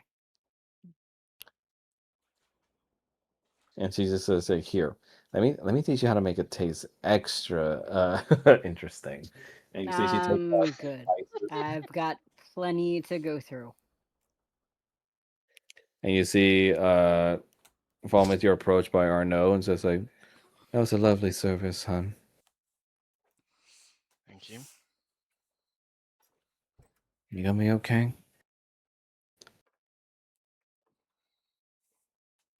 Maybe. You see they hold your hand tightly. You know you don't have to be strong around me, right? I know. Simone walks up to you and goes like, Well, you don't have to be either. I mean, she's got her hands full right now dealing with all the medical problems left behind by those bastards. Arno says, well, we don't need to talk about that. I'll be okay.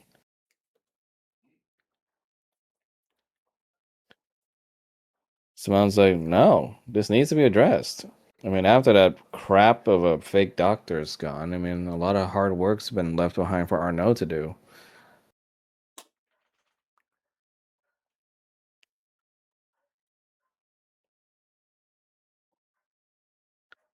You see, Arnaud just says that I can handle it. It's okay. There's more important things to worry about right now. I'm sorry the person I found to try and help you ended up being. No. Like you said, none of us could have known. I mean, I should have known. I worked next to the person. Because I hate to admit it, they did have a lot more knowledge about doctor work and physiology of these people than I do. Would be nice if they actually taught me some of it before they turned out to be a bastard. Yes. But I'll We make got do. another doctor. Huh? And she looks over to you, Falmouth. Oh, sorry, Paul. We have another doctor. Who? Someone we met recently, and he's gonna kind of look over at Roger. Oh, Roger's that'd be gonna- great. But could we just make a Vet him. small request to, maybe make sure he's not a demon spawn? He might kind of be the what's opposite of that. wrong? What's wrong with demon spawn exactly? No, not like you. You know, like whatever that person was. I don't even know what they were. That was from the opposite end of the world. Oh, Also in fairness, Paul, you're not a demon spawn, you're devil, which is different. Yeah. Demons are different all class I of mean, thing. all I Paul's meant, gonna look all I meant is please make sure they're not. Well, I guess there's no other word for it, an asshole. Paul is gonna look at Falmouth and just be like, "Don't ruin this for me." I can't promise not an asshole. He Oh. is He might be kind of on an to the third asshole. degree. Oh God. But he is straightforward. But he is honest about being an asshole, for one. Is that supposed to make it better? He's good at what he does. He's the Well- only reason my sister's alive. On a scale of egg to the prophet, where does he fall on that scale? In what trait exactly? For how much of an asshole he is. Yes.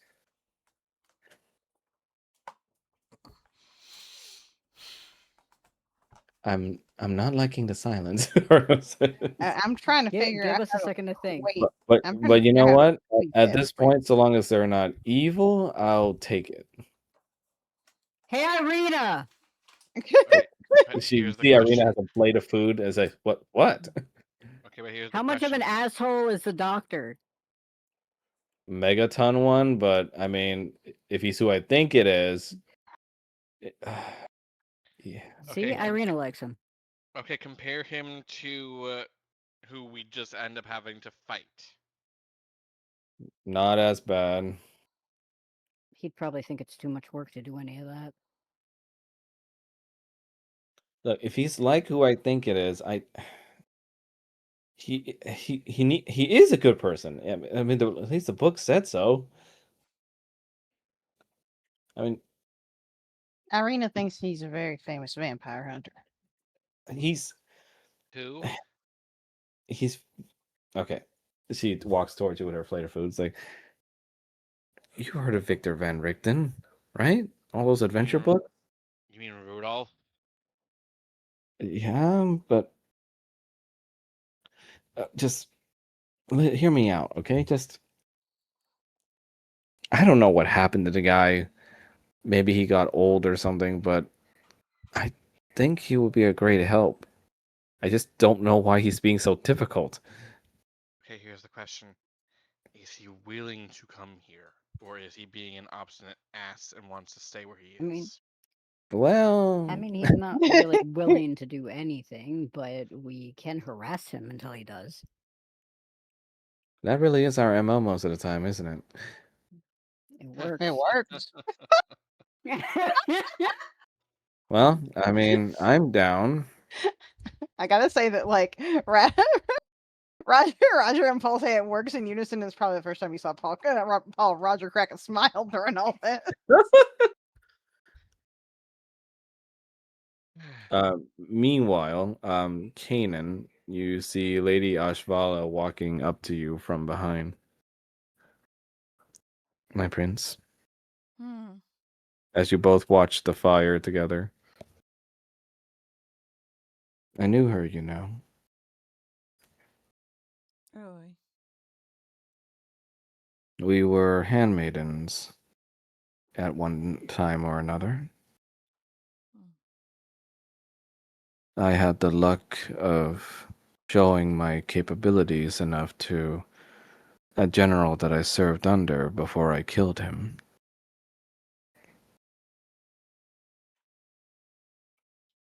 Rashana and I served the both. Both of us served the same commander. It may seem a little strange, but it was Lady Tiamat's way, and she deemed my methods fit enough to give me a promotion. Hmm. She was a bright girl, talented, wiser beyond her years would lead you to think. She wasn't as rambunctious as I was, but I believe she made up for it with undying loyalty.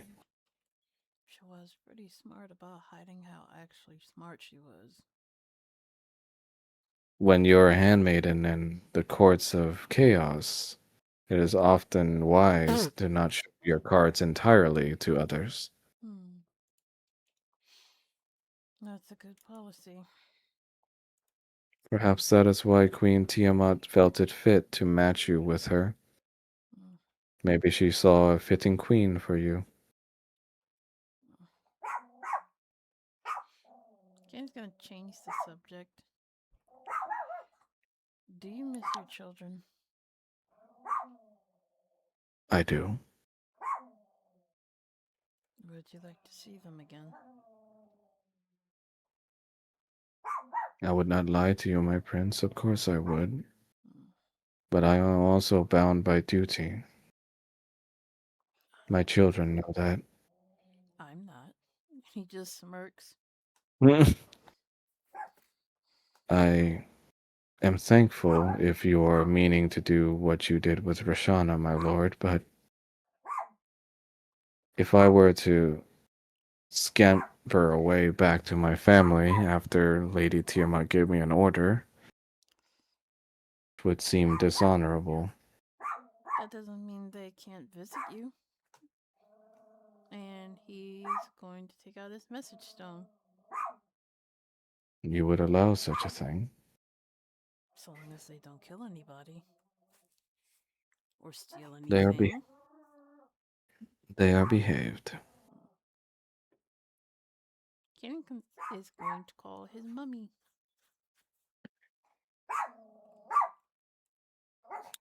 Yes, my child.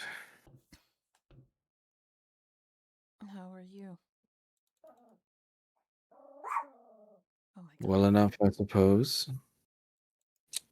I got your missive from Kobe. Yeah, I figured, as you are my mother, I would open an invitation for you to attend a funeral, but I also understand you are busy. I was watching. He smiles. She was a good girl, Hmm. obedient, beautiful, very efficient in her work. Hmm. It is a great shame to lose such an asset. I was meaning to ask what happens to her soul. Well, since she is one of mine, it will make its way to me, in which me and that stuffy oaf will decide over who gets dominion of her soul in the afterlife afterwards. Hmm.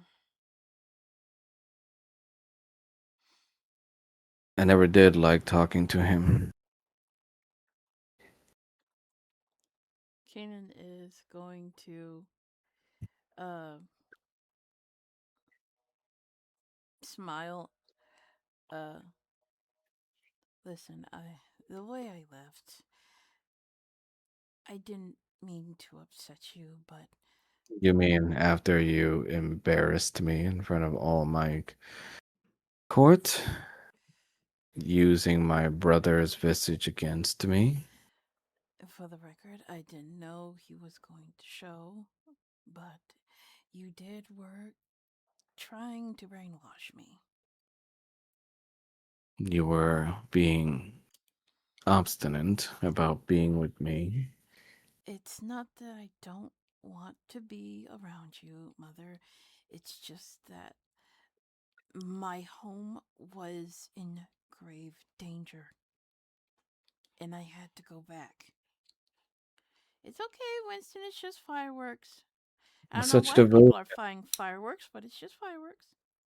such devotion you show for those that casted you out. Believe me, I don't really care much for the humans that cast me out, but as it stands, this is my lair, and I have to look after those who are in it. You would choose that place as your lair? You know I can find you a much better one. At least until Strahd's dead. Well, yes. You embarrassed me yet again when I tried to show you the fondness that only a queen could show. And I'm truly sorry, but I had to go. Winston, it is okay. You don't have to climb all over me. Oh my god, stop. It's She okay. looks at you and goes like, It's okay, baby. why do you speak of this such as I'm upset? I'm not upset. He's gonna Lie. look at her like, would you like to stop by and have some food? What kind of food? All kinds. You know what I'm asking. It's mortal food made by Paul. Ugh. But don't worry, I've had a couple of inputs in it. Is it an input to put it in the trash? It's food that you actually might like to eat. You know, like seafood. Assuming that one hasn't poisoned it. Mother, if he would have poisoned the food, everybody in the church would be dead. And He he's the Spader's child, dear. You don't know when that one will snap. Oh, honey. It's always the quiet ones. I trust him enough not to poison you. You should have just let me blow him up. No. No. Roll for persuasion. Needs more lemon pledge. Me advantage. Woody. Oh, just 2 more points. Winston, calm down. Stop clapping all over He me. looks at you and just says, I suppose I can visit, but there's a different matter at hand that I wanted to discuss. And there's something else I would like to discuss with you as well, if you are willing to hear me out. Sure, but let me start first. Of course, as you are my mother and the queen, it is only right that you go first. That spectral spirit bearing my brother's visage that came and rescued you. Mm-hmm. It's quite weaker than my brother usually is, and smaller too. One would think that whatever paladin or cleric summoned that, in order to save my brother's blasted chosen, it would have been a lot stronger. Unless something happened to my brother. Unfortunately, Bahamut doesn't tell me everything about him, so I have no clue what is going on with Kanan, him. look at me. He's gonna look at her. Tell me the truth now. Has something happened to Bahamut? He's gone, but his font of power is still ever present. Gone? Mm. You mean someone finally slew him? No, he's taking the time to reconstruct himself. So he's trying to reincarnate. Mm.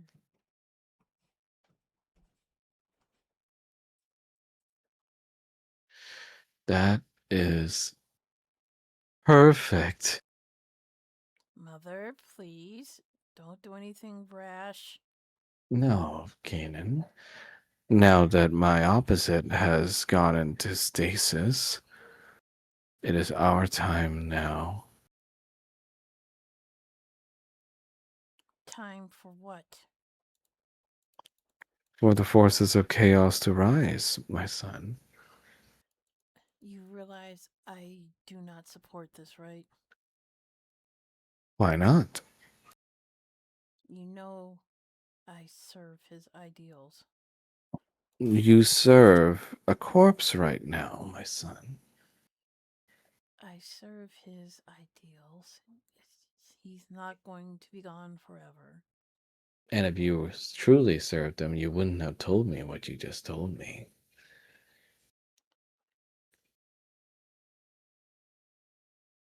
I told you wanted what you needed, what you wanted to hear. It is up to you what you do with that information. And what is that supposed to mean? It means that I love you and I hope that you will reconsider what you are thinking about doing. Are you trying to guilt trip me? Of course not. I'm just telling I you. invented that. Kanan chuckles. Well, let's just say I learned from the best. So you cannot Once guilt again, trip gaslight me, aching girl foolish boss. child. My brother is finally out of the way, and now I will stomp over his forces.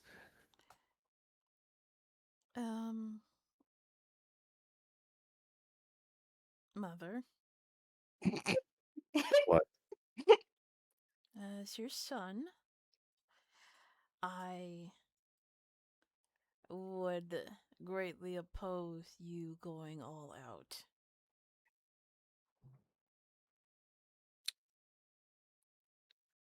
She looks at you and just says, you say you're my son, and yet you would prefer to live amongst those filthy mortals rather than me. Wouldn't it be much more fun to destroy him the moment he comes back? You're asking me to put in a fair fight. Me? I mean, you are clearly stronger than him. It wouldn't exactly be a fair fight. Man, if only there was a roll for ego trip. Roll for persuasion. Isn't that just straight charisma? Once again, gaslight, gatekeep, girl boss. Nice. She looks at you and goes, "Well, of course I'm stronger than him. That there's no doubt. I would have crushed him even if he didn't get that dwarf of a spirit in here." Then what's the point of doing it now when you can humiliate him when he has reincarnated? Just look at the Hmm. look on his face. I mean, his forces dead, you marching to his palace, and he is unable to stop you from your onslaught. What? How much richer that would be to Hmm. see his despair, knowing that It does, you are the better twin. it does warm me in a particular way.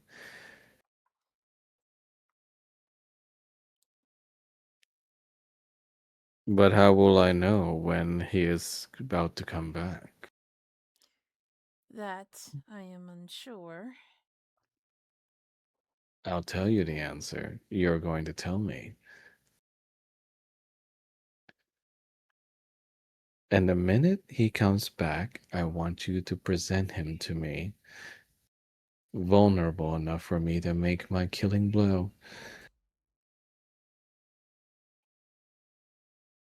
I'll see what I can do. Perhaps this is a good evening after all. Hmm. Now, Very well. What are your news? well, after we've had Rashana's funeral, the humans have laid down their arms. And you've set them aflame, yes? No, What is the No. point of a funeral rite if you do not burn those that did the killing? because it wasn't them that did the killing. Come So here, your baby. news is to tell me that you had a boring funeral rite. I've been. There was another thing I've been meaning to ask you. What is it? Another boon, perhaps? More gold? In a way, I was hoping that you would allow not Rashana, Ashvala's sons to maybe visit her from time to time, as she has been a dutiful servant. I feel that a suitable reward is for her children to see their mother. Briefly. Oh, I would. If they weren't already so preoccupied.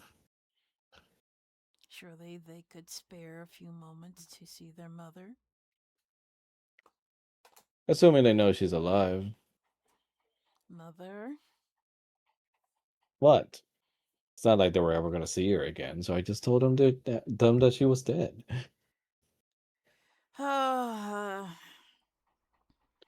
Could you Nick, please?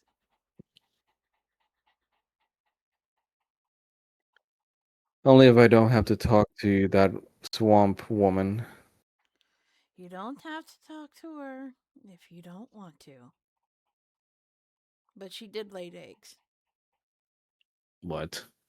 He smiles. What was that last part? I think I misheard you. Communication spells are so unreliable these Hmm? days. Uh, Say that last part again? she laid my eggs. And perished afterwards from being unable to handle their might, yes? No. Hmm.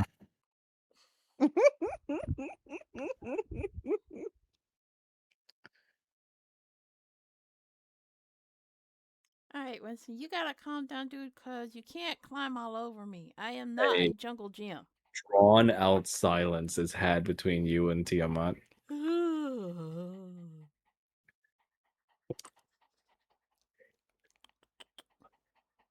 You're right, baby.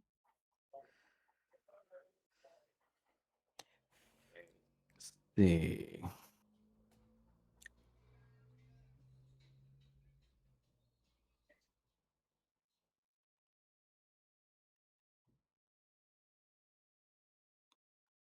And So, the reason you're asking me to visit is well, I just want to spend time with my mom. Is that so bad?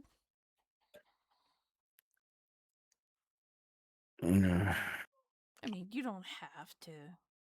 You don't have to stop over if you don't want to. But it would make my day much better if you at least drop by for a few hours.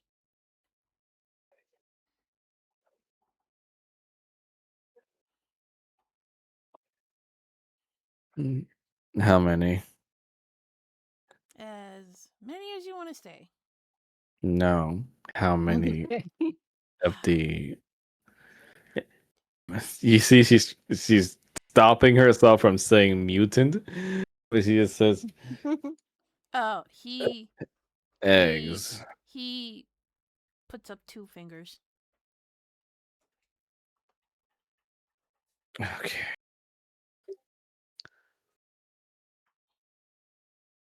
What coloration is there? Well, one is brownish green, and the other is ruby red with black stripes.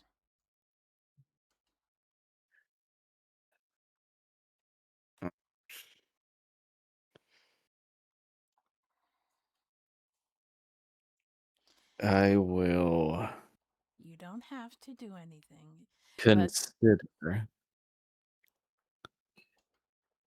ooh, consider. visiting.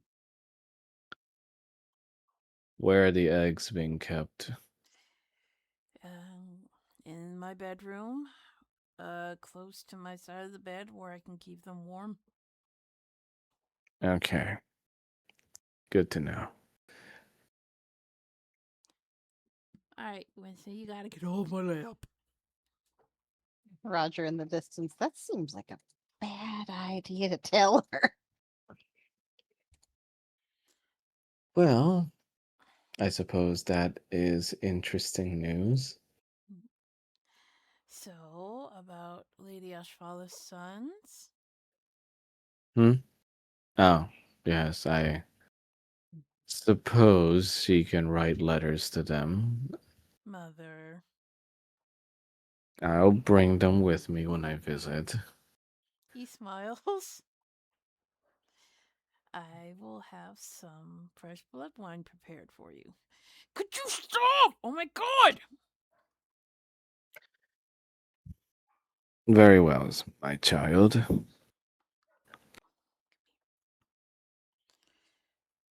He's gonna smile and he's gonna say thank you. Okay, fine, fine. Just You're welcome. I'll keep a hot plate for you. Is Drakshara there? Yeah, he's mingling about somewhere. I'll call him. Okay. Well, I will No not alarms go off. keep your time any further. Just.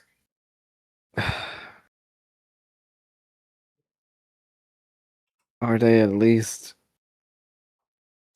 dragon sized? Um, they're pretty sizable eggs, yes. But not dragon sized. I mean, I wasn't a dragon when I got her pregnant, so Oh, I'm trying, my child. I'm really trying. they'll be dragon-ish, dragonborn, maybe Did you one. name? Did you name them? I did. What are the names? Raphael and Olivia. Not even Draco. You know what? Uh, I'll talk to you about it. Okay. Bye, Mom. Just have that wine ready. Okie dokie. He's gonna wave goodbye to her. And you see Lady Ashwala says that the queen sounded perturbed. Well, she found out well, you know, me and Odelia have eggs now, and you know, May I suggest keeping Lady Odalia and your children in the horde just for safety? yeah, it might be a good idea. Oh, by the way, I managed to convince her to bring your sons with her. I thank you, my prince. Mm.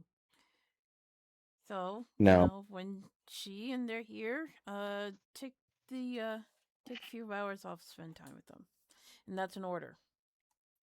if it is an order, then I suppose I can only obey. Yeah.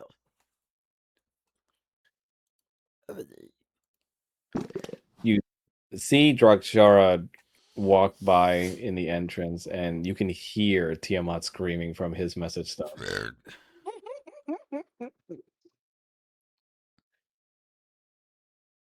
And then you just hear like little snippets of the conversation, and you just say, "How could you let him do this?" Well, there it is. And Drakshar just kind of like waves off to you, going like, "I'll take care of it. Yeah, I'll take care of it." Hi, Dad. And he just goes like, "No, no, yes, my love. I know, I know. It's unbecoming. I know." Drugstore is just, I'm gonna have to put out so hard to make up for this. Jesus. Old man pee pee. Oh my No. god. Skia going over to Paul and goes like, "Tarsus, great food." I mean, I would hope so. And she's looks at you and goes like, "Yeah," and they were great. Did you try some of the stuff I gave you? No, not for this. Oh, come on. I mean, Mom, you can just tell them it's truffle. They won't know the difference. Mom, I'm not for this. Like for the next birthday party or something, just not this. All right, I suppose I'll save it. But how are you holding up? I'm fine. Really? Yes, really, Pull that for vagina once. apart. Because I know that you were pretty sweet on that Helena girl, so you know. Yeah, Oh wait, she's I'm dead too. Oof. No, she's in critical condition. In Oh, critical condition, yeah. Yeah. bitch dead. Got I'm sure she would be fine. yeah. I'm told she got ambushed in the kitchen, but she's a strong girl. Made it out of there, but got bites. No. What? She was bitten. But they're looking into things, and Arnaud's doing her best, I think. Okay, well, I was fine. I'm still fine. She takes you into a hug and goes like, "It's okay to not be fine. Let your mom know, okay?" I don't know about that. Have you seen Dad? You see, it's like, "Have you seen me deal with your father all these years?" I mean, I I've know. only known you for a while, but yes, he's terrified of you. She looks at you and goes like, "Ouch." But also What? true. It's true. Yeah, but also true. Well, you and him are very similar in how you deal with stress, is that you try to compartmentalize it and keep telling yourself you're okay. I'm actually fine. He says the same thing. Okay, but I'm actually fine compared to before knowing what I know now. Do you judge me? What? Why? Well, first time ever telling my son that I was a spy, you know. He's just gonna kind of stare at her in disbelief. You think the spy thing is what I would be upset about? No, just wanted to check up on you because we haven't talked since the discussion with your father. He told me it was a terrible idea what I did, and I told him that you could handle it. He thinks everything is a terrible idea. I know. But you both should have told me sooner. And I told him that he also thought that having you was a terrible idea, but here we are. I don't know that he might be right about that. Honey, all I know is, for all his pomp and circumstance as a devil lord, the second he laid eyes on you when you were born, it was like I was looking at a different man. That was your sign to run. And I did run.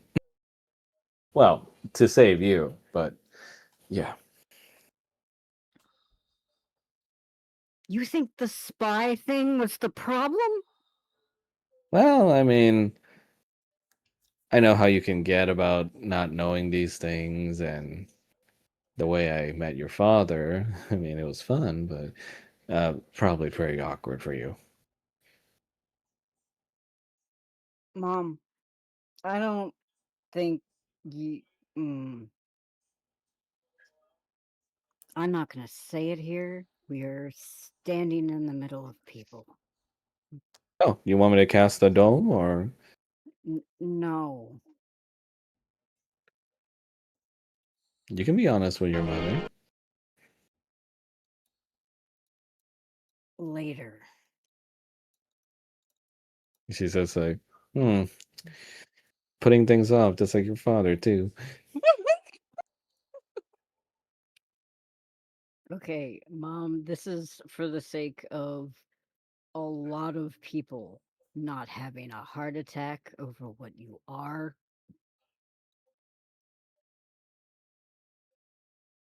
She looks at you and goes like, I know, I know. That's why I just keep us a gloaming. But I don't know. I think in a way, your friends Falmouth and Kanan might feel a little closer connected to me, kind of. I don't even know if I can tell them. Oh, well, if you don't want to, then I won't. It, that's not the issue here. What's the issue? You know what? We'll talk about it later. We can Son, drag Dad to a room. We can all talk about it later.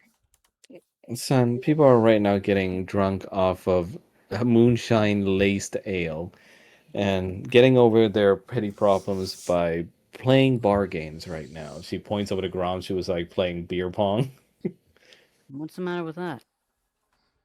Uh, there's no better way to talk to your mom about what's been hitching you up. Nothing. And over bar games? Is that what she's implying?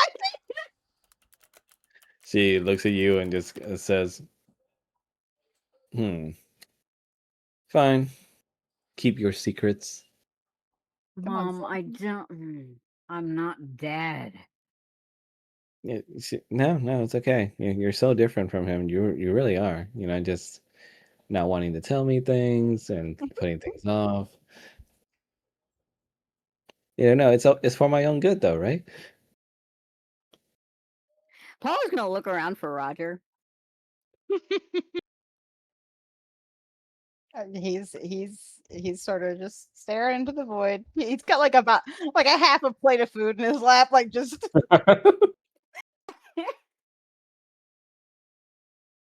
You know what? You should really try and cheer Roger up. And the guy's like, ooh, and trying to change the topic. 3 points. No, he's actually having a really hard time. Oh, why? Because of was he close to Roshana? No, it's his sister. Oh, right. I heard about that. Poor girl. You don't happen to have any magic mushrooms or anything that would help? We don't really get a lot of situations like this down in the Underdark or in my previous employer space. So, not really, unfortunately. Do you have any idea on who could help? Someone who's probably very knowledgeable about vampires, dear. Okay, what if that's not an option, like we've already tried that? Well, then, I mean, your group is pretty good at convincing people, right? So maybe try harder. What I'm hearing is be annoying. I You mean, know, my God, your father was like a brick wall before I got to him. I mean, he's still kind of bricked up, you ask me, but Mom, what? losing focus here. Your father's a good-looking man. Just jingles the keys. Mom, pay attention. I wouldn't know. He keeps using This disguises is and where the stays awake. ADHD comes from. She was like, "Sorry, right, sorry." I mean, okay, so I mean, if it's not a vampire expert, then I don't know. Maybe it's someone that's had to deal with a vampire bite before, someone that might know the experience. Um, like who? I don't know. Pick one. I mean, it's this place, dear. I mean, from what I hear, there's a lots of people that got bit. And a lot of them are in the infirmary. You're right. Or the graveyard. Worry about it. Well, again, the only other option would be someone that's very knowledgeable about these vampires. And you don't happen to know anybody in your wide network of spies? Hun, that network got severed the moment I decided to turn my back on that place and be with your father and Why have didn't you. you just lie to them? Said it's kind of hard to lie when your wings kind of become this after having a kid with a devil lord. Okay. Then I guess we're back to square one. Hun, why don't you let me talk to whoever it is that you're talking about? Maybe I can make a difference. Zazen uh, comes in with a party hat and goes like, "Ooh, fun! Who are we talking about?" Oh my god. Leave. And goes like, not knowledgeable about that name." What do you want, Zazen? And you see, Skia just goes like, "Just helping my son with a problem." Skia says like, "Well, I mean, that's what you guys hired me for. What seems to be the issue, young Have you Pole?" ever been bitten by a vampire? No, but I know a great many who have. Are you Do you know talking how to about? fix it? You know about Roger's sister? Yeah, that's what we're trying to figure out. Yeah. Well, I mean, there was someone, but I don't believe they're around anymore. Who? An old friend. That's okay. Is there a name attached to this friend? A location, maybe? I, s- I swore to keep his peace. Okay, well, I didn't.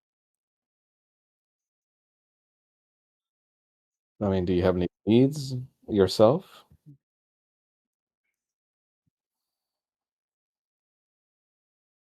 Okay, look, we're just trying to figure out what could help Roger's sister so he doesn't look like this anymore. And he's just gonna gesture over to Roger.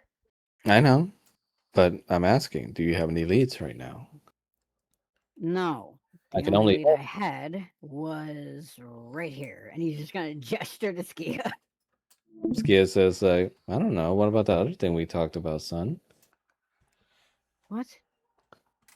That thing you said wasn't possible right now? I mean, you see, Zazik said, ooh, fun. I love impossible things. Mom, I don't think we're talking about the same thing. Zazen goes like, okay, well, let me just break it down then, because I can really only help if I know all the game pieces. You're trying to help with the vampire bite problem, yes? Mm-hmm. Well, who are your leads on who might be able to help? Other than your mother. Apparently somebody who hunts vampires, which kind of got us into the first place with what we're dealing with. Excuse me? What? Someone that There's hunts vampires? I mean, that's what Irina says. I just know him as an asshole doctor. We met him in the Feywild, and apparently he's the one who, quote unquote, helped Faye stay alive. Describe his appearance? He's a giant He looks like penis. an asshole. What'd you say, Mel? Nothing. I think she said looks like a giant penis, and then he was like looks like an asshole. Which these are very He conflicting said, pieces of information. You two, you just saying. see, Zazen says that, hmm, He also you, has books written about him. I you don't know know. what? Do you read books? You know what, young Paul? I believe my schedule just cleared up. I think Oh boy. we should go visit this gentleman together. Paul is actually going to perk up a bit. I would love to. He smiles like, perfect. Let me get my day kimono. Roger, I'll be back. Roger's just going to sort of look over him and be like, Where are you going?" I don't know yet. I'll tell you when I get back. Uh, he just sort of Just leaves your boyfriend in his don't sadness. don't die.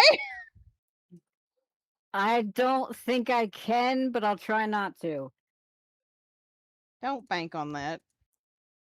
I'll try Falmer, not to. Andre speaks out in your mind, and you hear a loud sigh.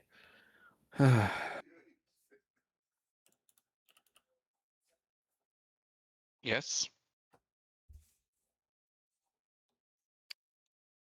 There's a distinct lack of excitement from me that I feel is odd. That's called depression. I mean, we drove our blade into the heart of that sinking madness and depravity together. I told myself all these years that if I ever got to do that, I would scream with joy, but now it just feels empty for some reason.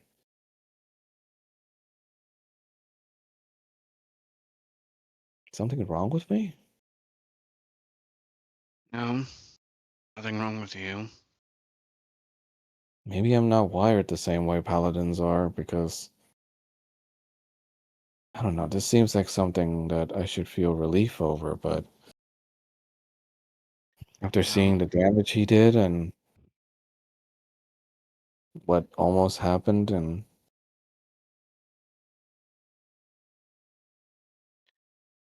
here's my question.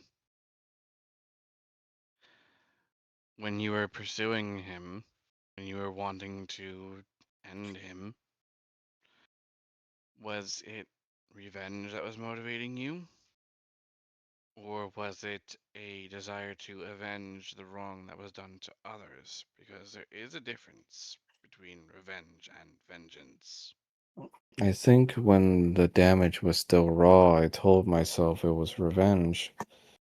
My way of keeping what I figure was Era's fury alive.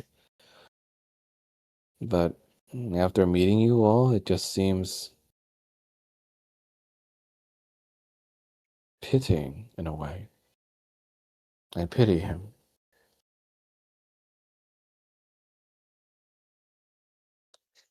I didn't sense a shred of doubt in his voice and his stance or his beliefs. He truly believed that by doing all this, that it would bring him closer to God. In the end, I hate that he was right. I mean, were we just proving him right by summoning down the wrath of Bahamut upon him? No,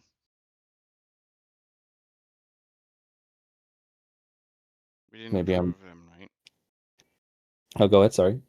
We didn't prove them right. No, You don't think so? I don't. No.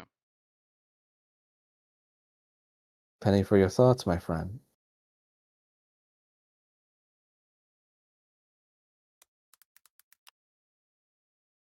I'm feeling actually the opposite of what you're feeling. I'm feeling relieved that they are dealt with. Oh, don't get me wrong, my friend. Objectively, I'm happy that we removed the stain of evil from existence. I just hate that it had to come this far before we did. I hate that others had to suffer as well. I suppose that's exactly the words I'm thinking of. Perhaps that's why I can't feel completely happy about our victory. Like I said in my own speech, in terms of me feeling, I suppose, positive about what we did, it's because of the fact that I know that they can't harm others anymore. That others that come will not be harmed by them. And that alone, that is satisfaction enough. Yeah, perhaps I'm being a little too contemplative for my own good. I bet Arrow would just laugh this off and say, just another job done. I think what it comes down to is that you and Era and myself all have different values, even as paladins, even as, well, knights, I suppose, of the order. As I said, I don't think you would make a good Oath of Vengeance paladin, but I do think you would make a good Oath of Redemption. Hmm. Has a nice ring to it. I just hope all this fluff can fit in some heavy armor. I mean, armor is made tailor fit to the person it's for, so I'm sure someone can make armor to fit you. You think Sedna will find it dashing? Probably. Then that's all I need to know. Thank you, my friend. I feel a lot better. I could help. Now, let's go get drunk.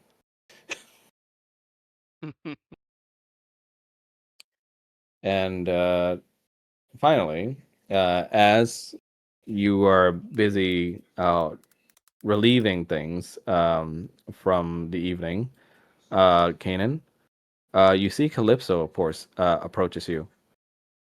Oh, uh, Kanan? Hello, Calypso. I I think you and your friends helped. I'm starting to feel better, which probably means that spirits around here are starting to lift. That's good to hear. And there's one more surprise, actually. If you'd like to hear it. What's that? The humans that came forth and apologized felt like they needed to give one more peace offering as apologies for what they did. What's that? Perhaps it's better to show you on the outside. It's actually quite large. Uh, Um, okay. actually, actually, let's bring everyone. Roger and Falmouth, would you like to come see your present? Sure. Just gonna get up like, sure. What's going on? She brings you outside the homestead. That was the shortest dragon dance I've ever seen. What? And on the night road lit by lantern, you see the human's gift to you.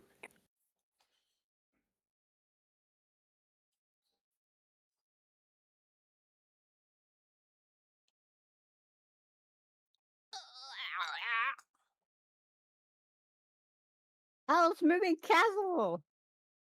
Oh shit! Is that from uh Delver's Guide to Beast World?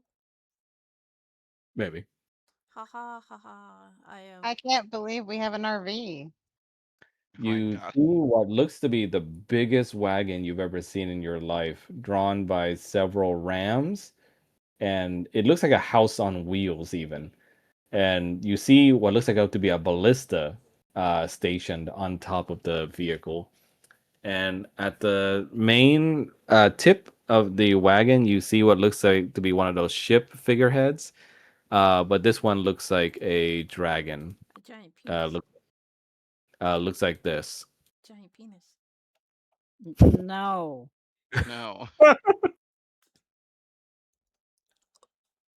Let me share the picture on Discord. It looks like this. No, not like that. No. This is the figurehead on the tip of the It's wagon. a head, so therefore it fits. Oh my No. god. Okay. Nice. Vikings. Why is the music not playing? I don't know. Yeah, whatever. It's a giant dragon penis. No. Stop it. Penises. It's a penis of a dragon. You're a No. penis of a dragon. Well, yes, I do have a. Well, me personally, I don't have a penis. I was like, Are you sure? whoa. No, I don't have a diddly bop. I mean, I do, but it's inside out, and it makes babies. So I That's mean, not. I Oh my suppose we do. god. We have a ottoman full of them. we have See, So a see there's bop. that. this Oh is my god. why it's so nice that Paul left before people got into the alcohol. I mean, I don't really offer that kind of service. You'll have to ask my wife first. Oh, Lol. and this ale is pretty damn good. They present to you as like, well, here you go.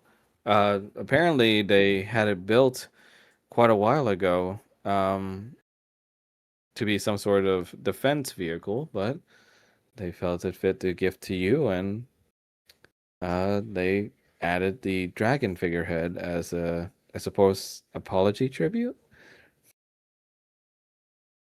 It's a house on wheels. Yes. That's Well- huh. What does it look like on the inside? Well, Big. go and have a look. I get the feeling that Esmeralda's gonna be over the moon when she sees this. It's gonna have a peak inside. Peak. Changing map. Changing map. There are 3 floors to this wagon, by the way. Oh my Oh, god. Three great. story. I'm Well- sorry. We got the British triple decker buses out Yeah. here. Well, technically 2 floors and the roof, but the roof is another floor, so. Oh, Is it big enough to fit someone's family in there? Yep, if you sure want to. hope so. So let me spawn you guys in. Well, you see, everybody will fit if you put them in the ball. Put them in the balls. The balls, yes. No. Oh. Yes. Yes. Lol. It's so wet. Stop. Get out of here. Zulius. There's so many issues. We draw a man Shall on a we merman draw- on it. Shall we draw a pill with a man on it, a merman on it? I hate that you can do the voice that good. I love that line so Hey much. guys. You really can do that voice really well. Help! Help! I'm being stolen! The klepto has become the klepted! Okay. Changing map. There's supposed to be music playing, but nothing is playing for some reason. So it's supposed to be the gummy ship theme from Kingdom Hearts. Oh my Don't play God. that. Don't play that. I Yeah. would play something else. It was a remix. I can see a know, hole. but still, Square Enix, fucking. That's not You- what got. That's not what Cock. got us copyright. That's not Cock. what got us copyright stricken. It was the remix of. It was like that version of Habanera. You see what looks to be a giant space inside, with hallways that lead into what looks like a kitchen on this first floor. I see nothing but black. Oh boy. All right, camera. Kita-san For- back. Let me make a camera Paul's on a for field trip. Paul. Oh boy. Paul's gonna be excited. And then you see a meeting room, it seems like, or a lounging room as well here.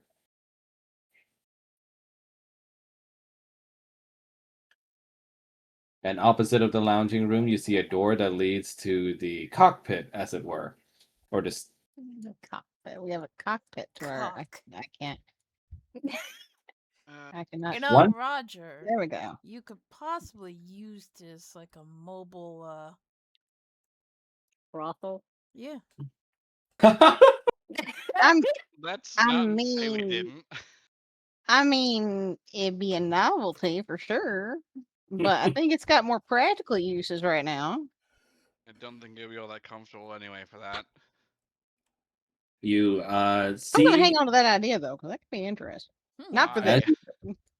as you approach the steering wheel, Kanan, you hear a voice yawn out. Oh, What the? Oh no. Oh god. how is it alive? You see on a window outside, the figure dragon head is moving.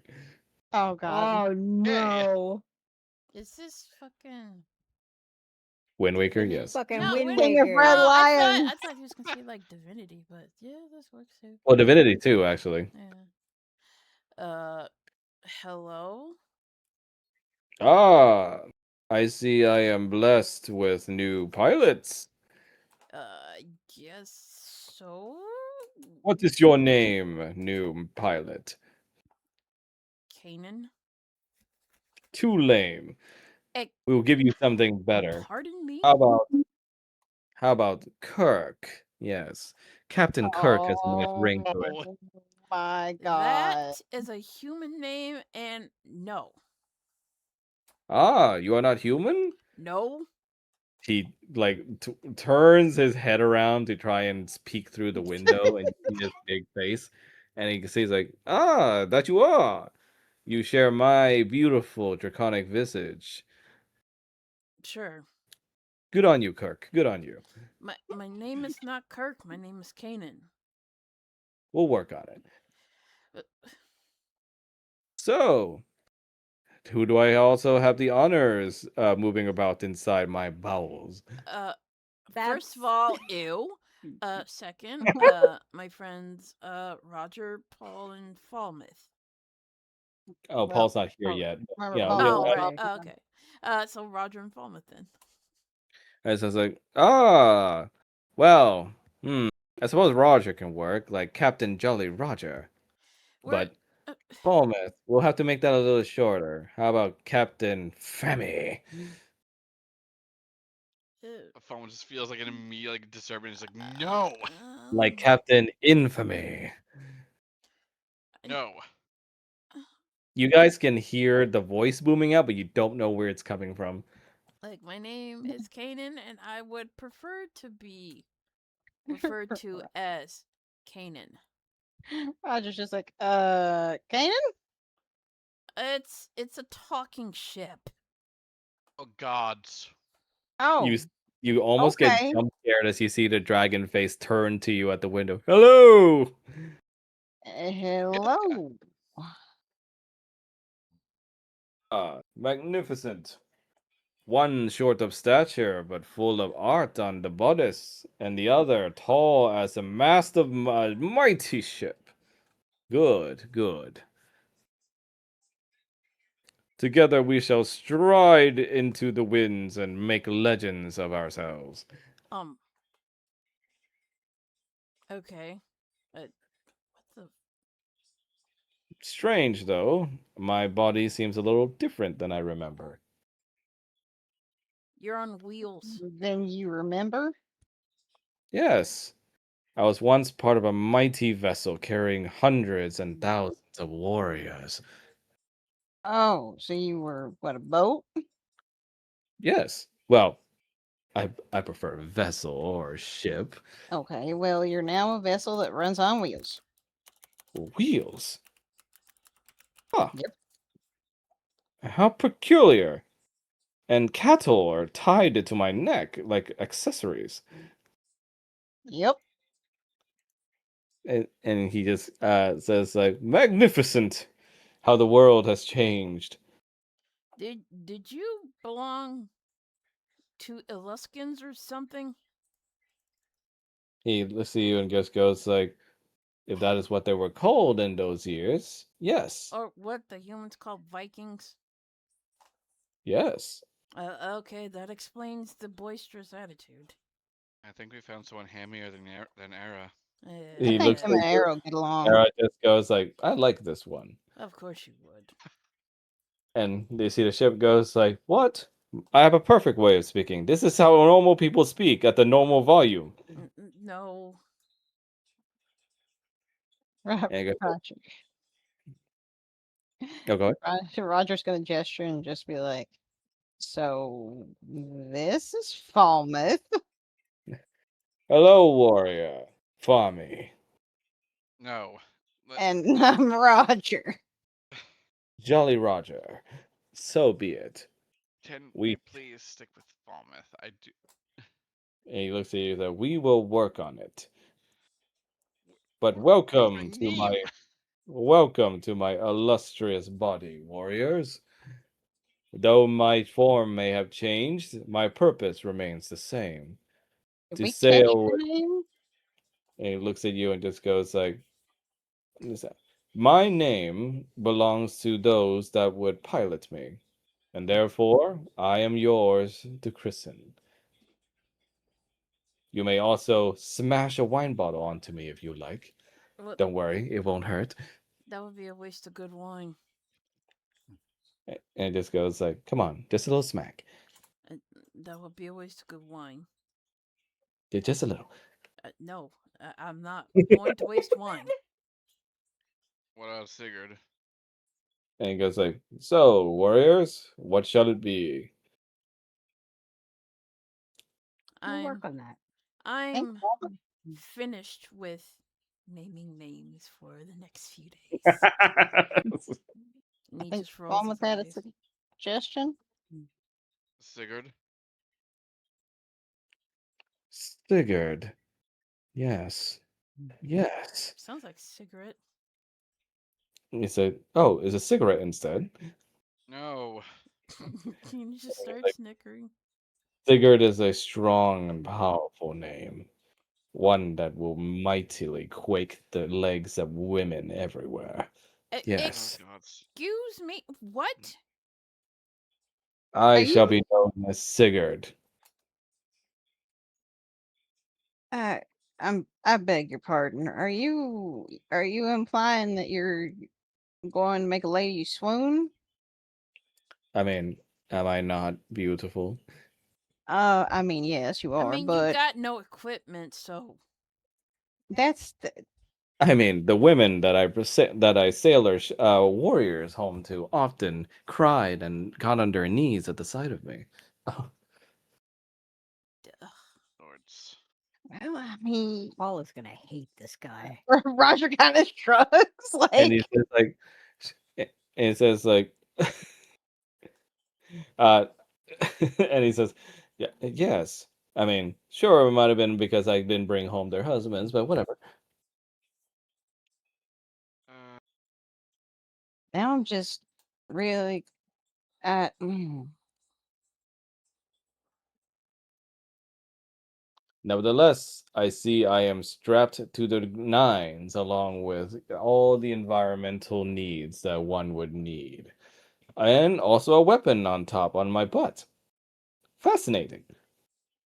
Can you actually shoot it? One can only test. Give it a go. He'll tries to shoot the So you go up to the roof, and you see that the ballista is fully operational, it seems. You can spin it all the way around to aim where you want. And there's even a change shot, even if that's what you want to do. And you see that it very much fires a harpoon. And it looks like the kind of harpoon that would do a lot of damage. Moby Dickens, eat your heart out. So will you fire it? Nah, I don't want to waste the artillery. And it says like, yes. Is it not glorious? Sure.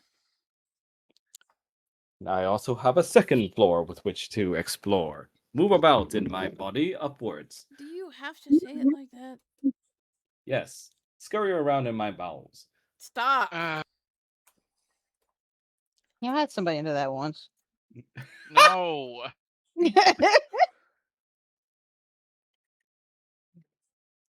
That is like I didn't want or need to know, Roger. What? I'm not allowed to talk about work? What, everybody get to talk about their work, I guess?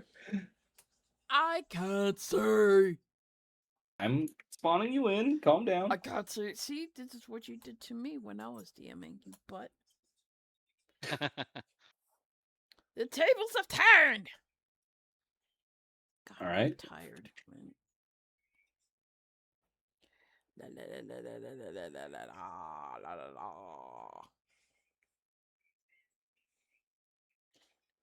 Sagittarius A. It sounds like the beginning of a math problem. No, it's the big black hole in the center of the Milky Way galaxy. Yeah. I like to look at space stuff. Leave me alone.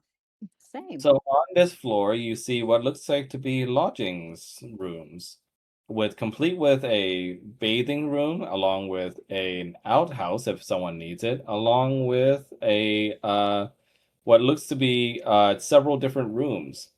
Which room's the biggest? Depends. Technically, I guess the room at the very end here is the biggest. Kanan is gonna look at it and he's like, "This one's mine." That figures. This door implies that it opens. Yeah, I don't know why it's not. Hold on. It's basically just a storage room. Oh, okay. All right. I think the door for that one is It fucking leads up. to Narnia. I like to think that Max, like when he heard me talking about the book I was reading over my trip in Canada, he's like, maybe I should do something with that book too. You totally did that. Ha ha ha. I win. Lol. But yes, several different rooms here, and one big storage room and bathrooms. And you hear Sigurd goes like, "Well, how goes it? Am I not comfortable to lie upon?" Sure, I guess. Yes, I bet you like being inside there. Can you? Okay. I'm just gonna. Just goes to sleep right in the RV. Hello, come to mama. Hello. You see Calypso calling from outside the window. It's like, "So how is it?" A lot roomier than I expected. I was thinking perhaps you guys can use this now instead of having to have Krista drive you. Mm. That's not a bad idea. Could keep Yeah, them she wouldn't safe. Mr. Magic Cigarette Chip, sir? That, yes, a small cat. Would are you able to um operate yourself? And he goes like, yes, I can command these animals to do my bidding. Are the rams within range of uh the bubble, the shield as is? No, they're outside the estate right now because this Okay. thing is huge. I mean, you guys can bring it inside the estate if you want, but it's going to require somewhere to park. I mean, doesn't Kanan also have a way to speak to animals? I know Roger does. Yeah. True, he does. He can automatically speak to Aminos because he Speak to doesn't the need the ring anymore. Would you like to speak to the Rams? Not right. Not yet. Okay. Sigurd, can you actually move inside the shield so we don't get randomly attacked? You mean that magnificent looking bubble that came as if it were from the gods? Yes, Well, I can. You're not too far off. Yeah. Now, come along, little creatures. We have a new owner now. So, when will the feasting start? It already started. Perfect. I will take only the finest hay. You what? You eat? Hey, my friend. Yes. Do you expect a man to work for free? Well, no, you're a boat. You eat? Vessel, sir. Vessel. Sorry, you're a vessel. You eat? Yes. The magics which created me long ago had certain peculiarities to it. Okay. He says that I think he once shaped me to be something else, but then last minute had to change my head to horns.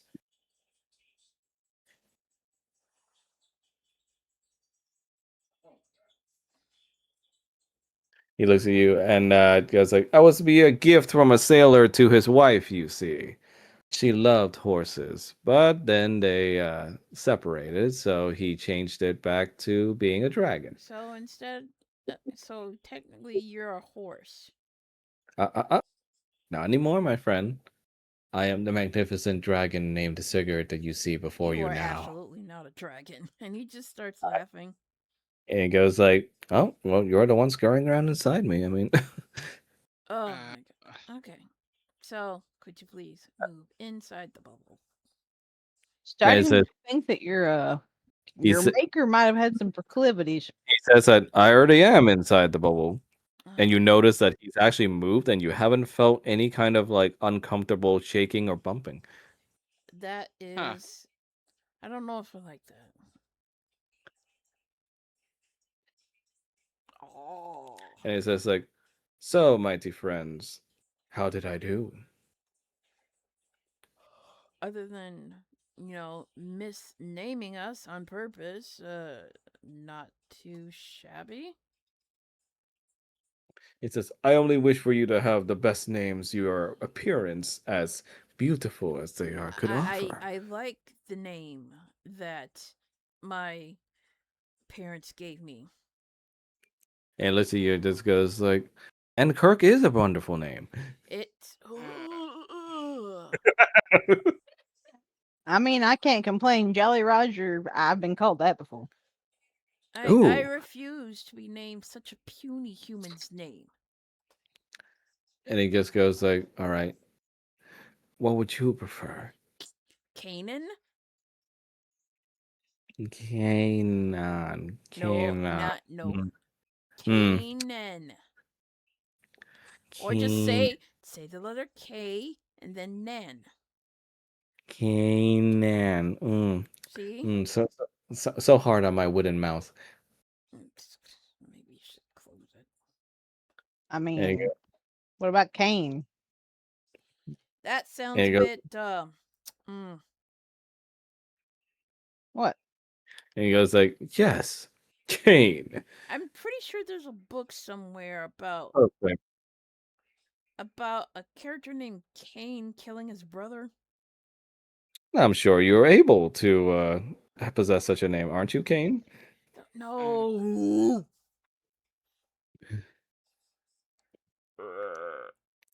You're having too much fun with this, Max. Yes. But yes, if you are pleased with me, then I am pleased. It has been such a long time since I've had warriors that I could call friends again. I mean, at the rate that you're going, I don't know if we'll ever be friends if you keep misnaming me. And it goes like, oh, don't be like that, Kane. We'll get the best of each other yet. Okay, I'm going back inside the manor. And Hey, at least it's not Nan. Isn't that And bread? yes, in India. But What's you India? What's in India? what's in India? Meanwhile, with this mighty vessel under your possession, you guys are now able to travel to places inside of Sigurd. Well, we know And, that. We've been scurrying around his bowels. Yep. Oh, And since you guys have upgraded accommodations there, your resting capabilities and also your weapon on with the ballista will make you safer for travel, depending on if you run into random encounters or not. something like that. Meanwhile, over in Paul's little party, you see Zazen passing through the Feywilds with him. It goes like, "Who fun! I particularly like that frog fellow. He seems like a good lad." What? Cameron. Yeah, I don't know why nobody goes to his birthday parties. It goes like, "Well, he seems like he gets very deep in thought sometimes. It seems What's the matter with that? nothing, but well, coming from a person who's been stuck in a bubble for a long, long time, I think the boy might be suffering from some conditions. Let's just say that." What's wrong with that? You come across the doctor's office as the well, do you tell Zazen about the what's going on with like the wolf village? No, Paul is just gonna kick the doctor's door in. You see the doctor goes like Honey, I'm home. he says like, I keep telling you, if it's rabies again, you gotta wait for an appointment. Well, I mean, he might have rabies. I can't really guarantee that.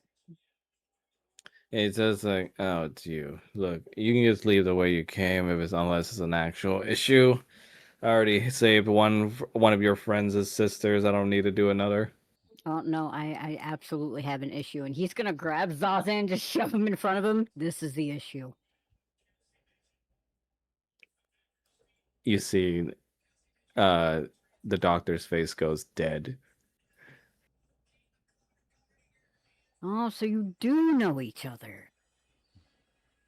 Zazen, They so it's exchanged penises. so it's true.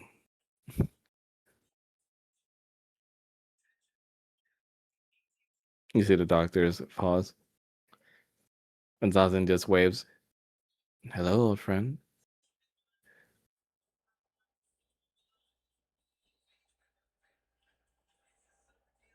Zazen, I think you broke him.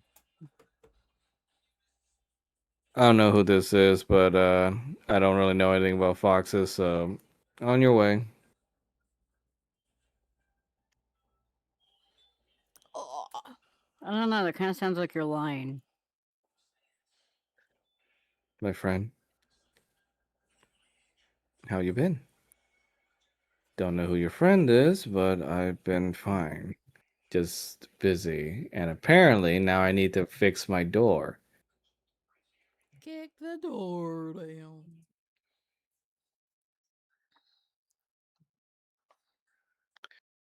You see, meanwhile this is happening, Irina is like hanging out with you guys in Sigurd.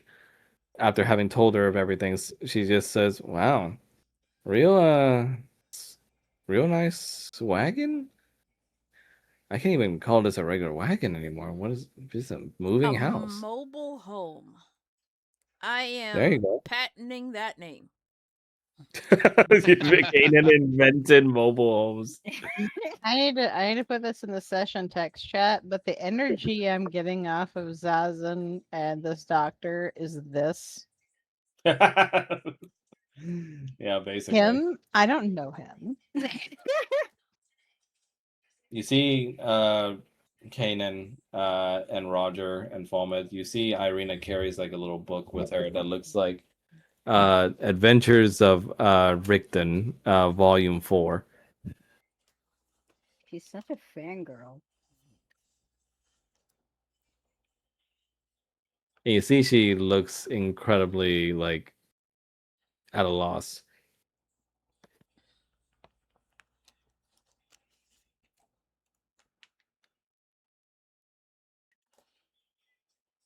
Copper for your thoughts. No. Sorry. I mean, I guess you know how they say never meet your heroes.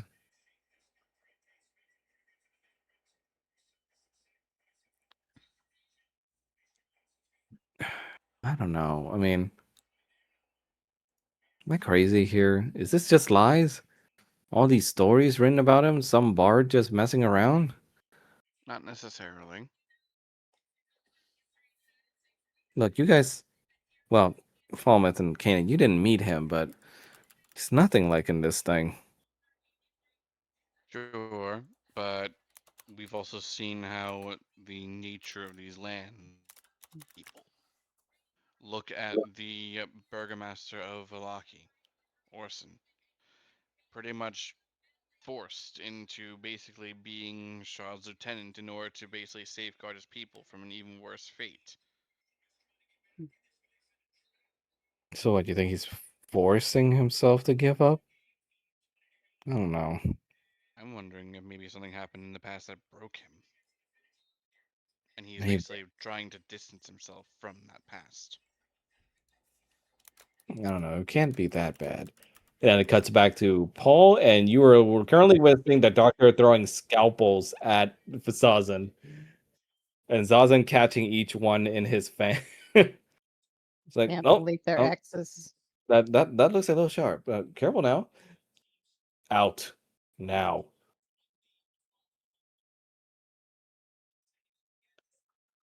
And he looks at Paul and goes like, "Kid, I will throw in a free consultation for whatever rash you got going on down there if you just leave."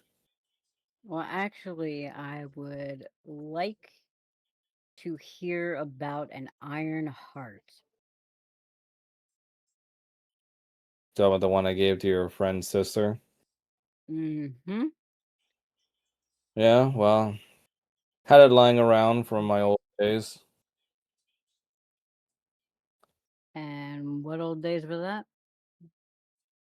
My old days of being a very young, very foolish doctor. With him?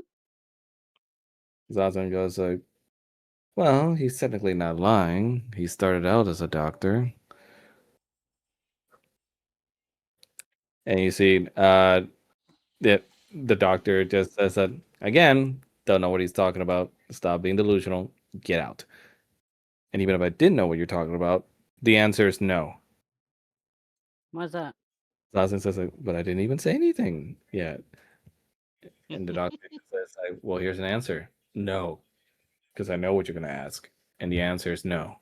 No, no, no, no, no. No. Paul's gonna lean towards Zazen. What's he gonna ask?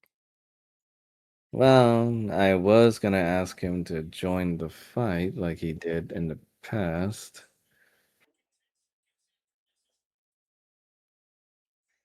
We, uh, we lost track of you during that cycle, friend.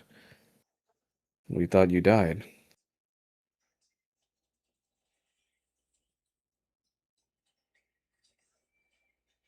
The doctor just looks at Paul and goes like, "Yeah, you want a consultation, kid?"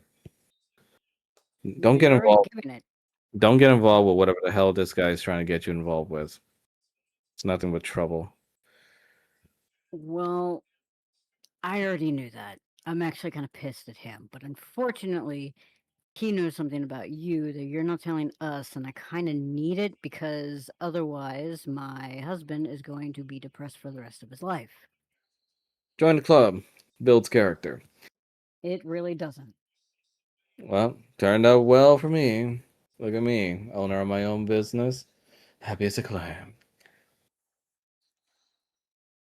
So you'd be happy to help. It's like, if it's something like a rash or some kind of cough, sure. Paul's gonna look at Zazan. What is it with this guy and rashes? I think he's trying to deflect. Uh, Zazen says, like, no, what I'm trying to do is get you out of my office so you can stop talking crazy about whatever crusade you want me to go on. killing vampires. You know, the normal stuff. Yeah. No, not my kind of thing. Why's that? He just looks at you and just goes like, just a simple doctor, kid. I don't know what makes you think I can do any of that. Well, I mean, you're supposed to be a good doctor, right? I'd like to think so. Saved your friend's sister, didn't I? So you'd be perfectly skilled to help us. He throws back like a curtain, and you see like he has like an entire rack of what looks to be like cones, like the kind you put on dogs. And he just goes like, "Look, I have a lot of patients in waiting, and they're not very good at taking care of themselves or even realizing that something's wrong with them long term. So I'm just gonna say this last time. Get out of my office, please." So who is this guy exactly? Well, some call him Victor, some call him Rudolph, but the last name always sticks. Van Richten, famous vampire hunter, famous for swearing to slay Strahd, and has seemed to settle for easier conditions. And you see, this kind of pissed him off as the doctor says, "No, you settled a long, long time ago. And how's that working out for you?" His husband goes like, "Pretty well. I certainly never gave up. Seems you did."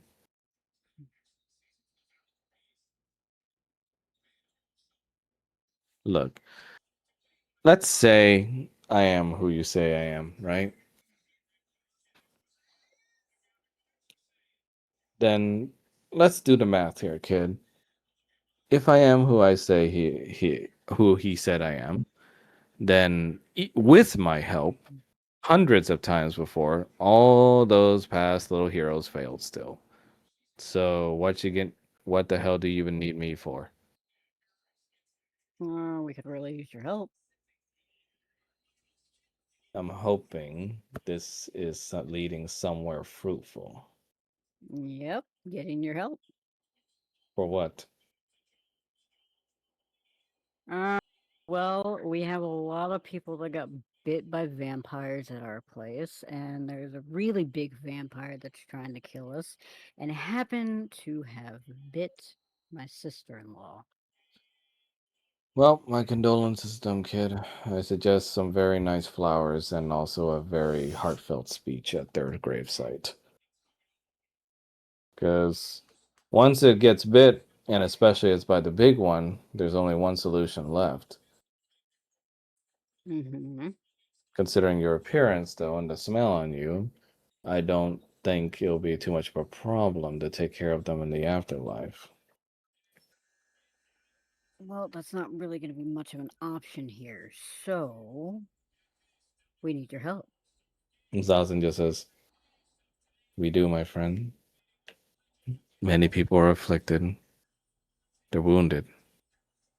They may even be infected with the vampire virus.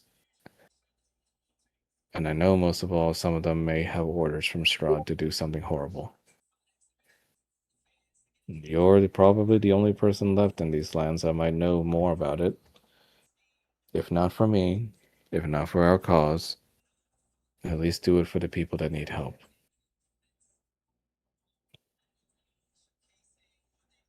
Roll for persuasion, Paul? Oh yeah, that thing is totally grating. Where the fuck is it? Persuasion. Pew. You Would think you like that's to gonna keep that? stop this motherfucker? Would you like to keep that roll? I don't know. Roger, are you too despondent to send a luck point? I mean, what else am I going to do with them? Wow, that's really depressing. You're welcome. No. But also depends on if the DM will allow it, given he is not there. I'm gonna say, due to wedding ring shenanigans, yes. Yeah, I'm allow it. Excellent. And then he gets a nat one. Don't Oh say my that. god, that 20. Dabs. Yep. Dice. No. Here, Damn. You here I, see, your husband is highly depressed right now, and I'm as a just, result, all of his charisma's going to you. I, here I go shifting the story again. Uh, don't ask for a roll if you're not prepared for it to change something. you see the doctor turn his back to you, and he just sighs. One visit, just one. One consultation, and we're done. You got that? Mm, he's gonna look at Zazen. Does that sound like a good deal to you? Zazen grins with foxy delight. Of course. You'll be our honored guest, Doctor. And what is your new name? Octavio. Interesting choice. You see the doctor just rolls his eyes as he follows you. And back with group A, Kanan, Falmouth, and Roger, you're having Irina with you, and she just scrolls through her books. Kanan, you recognize this book. It's one of the books that Kezia read on her off time whenever she gets bored at waiting for you at the church. Is that Detective what's his name? Or Van vampire? Richten? Yes. Oh my God. Are you also Richten? No, but my daughter is. Oh my gosh. I have to talk to her about so many things. Uh, Uh, I mean, I'm normal. Roger's just Oh, gonna just look over at grins. Irina. Falmouth and Roger, you'd recognize it too. You've heard about this book series. It's definitely like geared towards kids, but there are definitely like a lot of these volumes. Like in one instance, he's a detective, in another instance, he's like a badass vampire slayer, and another one, he's like a guy teaching you how to make like vampire themed dishes. Indiana Jones. What And is she just looks at, well, I mean, either it was a long time ago for the guy, or the bars must have been exaggerating. Because I mean, look at the pictures of this guy, I mean, and considering the she nature of this and land and the she cycles and shows everything. she shows you the picture. but is I it mean, spot on? and she's like, look at him.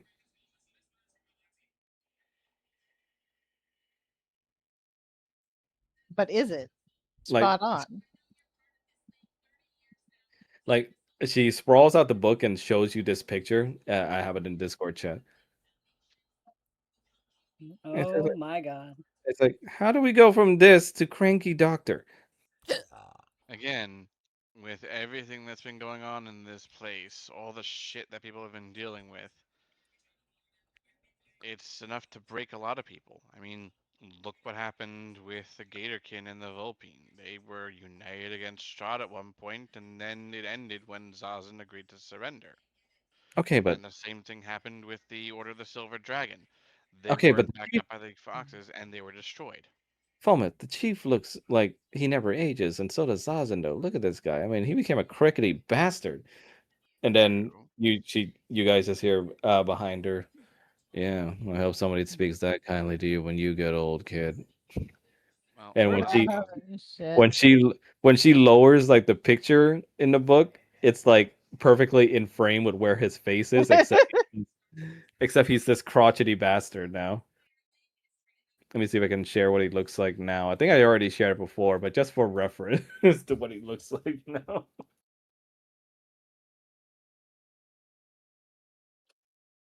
There it is. In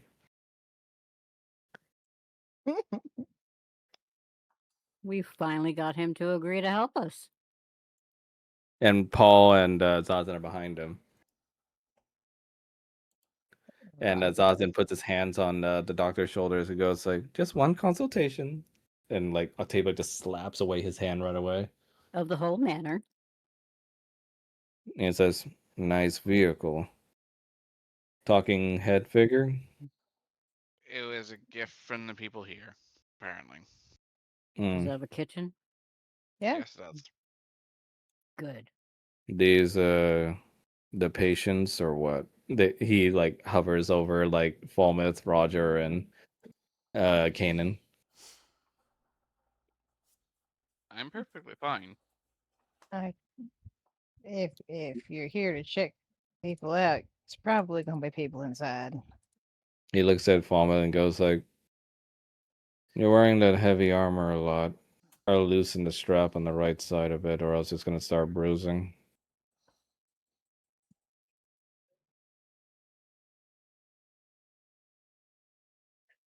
And then he looks at Roger and he just goes like, "Ugh, I mean, where do I start with you? Um, I don't know. Just I have some antiseptics you can take just in case. I mean, this place looks like it has a lot of different races." Oh, you have no idea.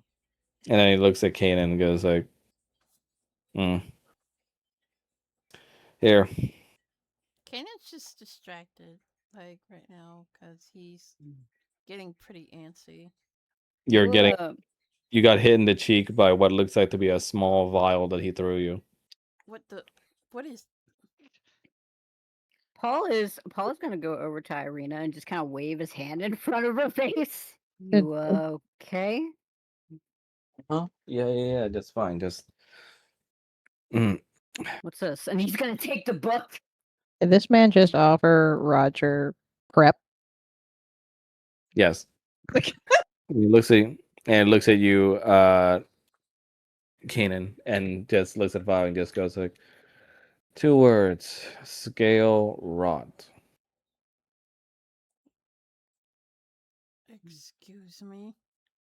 It's very common for Dragonborns your age, especially chromatics. I'm not a Especially, dragonborn. and he goes like, "Yeah, well, you still got the physiology of one. We'll look into it. It affects some regular dragons too. You're like what? Red Tiamat born? He snorts smoke. Yeah, well, happens too if you're very stressed a lot and sexually active. So just a little tip." Mama just looks the other way. I want to go back to my eggs. Yeah, just like, oh well, if it's eggs too, then it might be congenital. So definitely take that with you. What the? Okay, I'm leaving. So, how do you know all this just by looking at him? It's just like past experiences. Rudolph Van Richten, yes. And he says like, I don't know who the hell that is. Name's Dr. Octavio. Paul, meanwhile, is looking at the book picture of him next to Irina and looking at him back and forth. Like, there's no way this is the same guy. He looks at it all. It's like, right? Look at that. What happened? Again, Depression? probably from shit that happened in this place. Let me guess. Something happened in a previous fight with Zazen, and things went sideways, and you kind of, well, I'm guessing because of Zazen's surrender, you were pretty much sold down the river. Zazen's like, well, and Dr. Taylor goes like, I mean, I might need to get you prescribed for some antipsychotics too, since you're talking crazy babble. All right, so let's see some purple tiefling. How's the heart holding up for her? Well, she's not awake yet. Mm. Well, I promised you one consultation, so you better make it last. Well, let's head inside. And Roger's gonna head off of the group and go inside. Falmouth, meanwhile, is just looking at the back of the doctor's head, and he's like, I want to punch him in the face for that crack. And you see, Ariana says like, "Yeah, join the club. Now you know how I felt when I first saw him." Yeah, but if Maybe I you can punch make him in him the a face, project. yeah, but if I punch him, I might actually kill him. Ariana says like, I mean, it, look, I'm no stranger to people getting changed by this place, but still, the way this, maybe I'm just stupid. It could all just be fake. No, it's fine. He's just a project. Don't worry about it. Roger's just gonna look over and just be like, to Octavio. So, and how long you and Zaz been broken up for? Very cute. It's not like that, kid. Could have fooled me. He says like, yeah, well, I'm guessing a lot of things fool you. You'd be surprised. You seem like the bleeding heart type. I'm guilty. I mean, why else go all this way, especially with your little boyfriend trying to get me to come in and fix this sister? 'Cause she deserves another shot. He says, yeah, you said that last time. Yep. And I want to know, does he have any reaction to the fact that we're leading him into what is basically our fucking castle at this point? He's pretty used to it. It's like, that's fine. Don't worry about it. It's a nice place. Yeah, took some more getting here. It's a,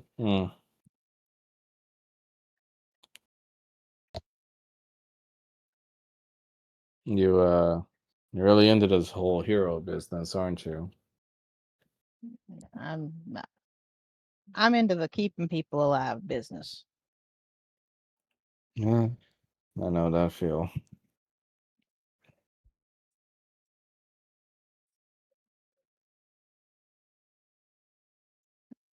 Eventually, though, it doesn't become enough.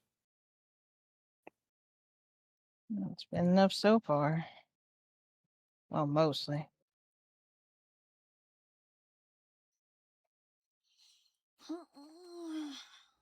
I'm happy that you're still at that point.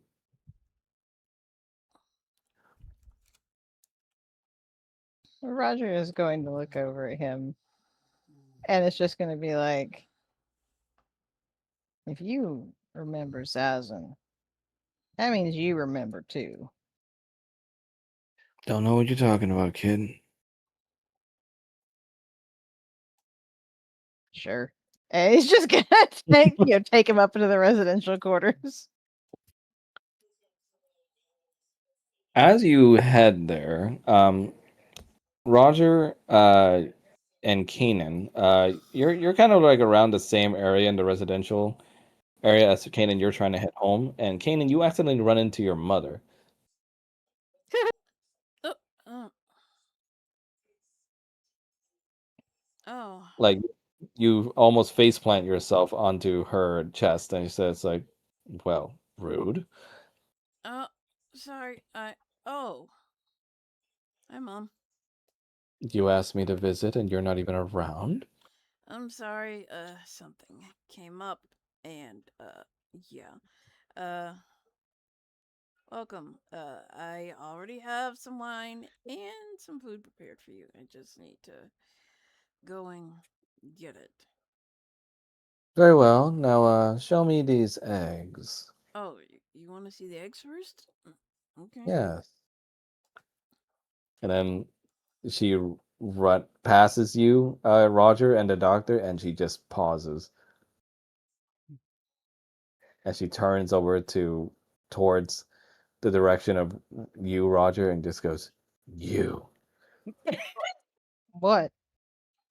not you, him." Him? He's gonna point at the doctor. Hmm? Who is this lovely lady? My mom. Ah, well, hello, Mrs. Whatever your name is. I'm just here for a difficult consult. And you see Tiamat just kind of brimming with rage. Kanan is going to clear his throat. Doctor, you There. stand before the Dark Lady Tiamat, Queen of the Chromatic Dragons, and the She of the Many Maws. Please show her proper respect and bow to her before she incinerates you. You see the doctor says, I got bad knees, so she's gonna have to do with I don't know, how's this? He does like a little like fancy wave with his hand. Okay, I really am starting to like the dude though. Son, Roger's just gonna look over it. Yes. tell the bar to make clear before I set this one aflame. Okay, now hold on a second. Now, why are you inclined to set him aflame? I told you never to show your face around me again. What did he do? Ooh, backstory. You see the doctor says that I apologize, ma'am, but you have me mistaken for someone else. I'm a simple doctor, but if I could give healthy advice, you may not want to raise your voice against me. And Kanan's Tima gonna just said, wince. excuse me? Uh, Mother, you said you wanted to see the eggs, right? Let me take you away from the very antisocial doctor and present you with my future children. She looks at him and she just curses him under her breath. And she says something in Draconic, which only Falmouth and Kanan would understand. Is it good or Actually, bad? actually, does Roger know Draconic? Uh, I don't think so, but let me Is, double check. is it good or bad? It's from Uh, Tiamat. It's always No, he doesn't. it's But a he lot. knows. It's a lot of Draconic curse words, but she calls him mistletoe. Kanan winces. Yes. What? Okay, so about those eggs. And then you lead your mother away, but she's still got her head turned, staring right at the doctor, and he just stares right back. Mother, is that a new necklace? She she looks at him and just, "Ugh. Yes, it is a new necklace. Oh, it looks positively stunning on you. Why is that mortal in your facility? I have absolutely no idea, and I have absolutely no idea who he is, but he seems like a bit of an asshole. So, Then you won't mind if I just eat him. let's not, Mother, please. You don't like him either, yes? I don't, but Good boy. Then let me kill him. no. This is supposed to be a safe haven, and unfortunately, while he's here, he's a guest.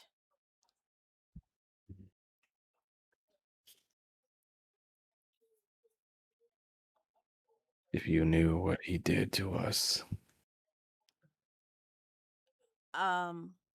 You could tell me when you're feeling better.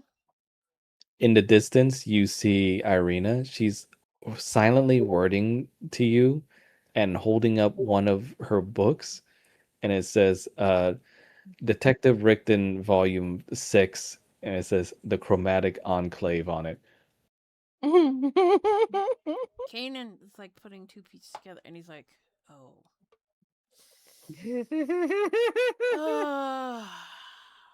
As she walks Lovingness. away, back at Roger, you're next to the doctor, and there's just a little shine on the doctor's glasses before he just goes back to his blase appearance. Menopause hits hard, doesn't it? Hmm. Anyways, So Zazen's not your ex. I'm gonna assume she's also not your ex. So what I'm gathering is you just pissed a whole hell of a lot of people off. from what I gather, you might be the same. What? You think you pissed me off? No, but you Or you think remind I me a pissed lot of, you off? myself when I was younger, and I pissed a whole a lot of people off at that point. Roger just sort of shrugs. Well, I mean, that comes with the job in my case. It says prostitute by trade. Yep, and answer. Let me guess. Fucked the wrong person with the wrong position at the wrong time. No. Close. Close, but no. Fucked three of the wrong people and fell in love with one of the wrong people, all in the same family. Oh, you Sword Coast people are so adventurous. In my defense, I had no idea. I worked at a brothel. So, like, I didn't know who these people were. I didn't know they were related. One of them's here. He says, well, eventually, messing around with your tallywhacker like that is gonna get you in trouble. Not if you know what you're doing. Even if you know what you're doing, kid.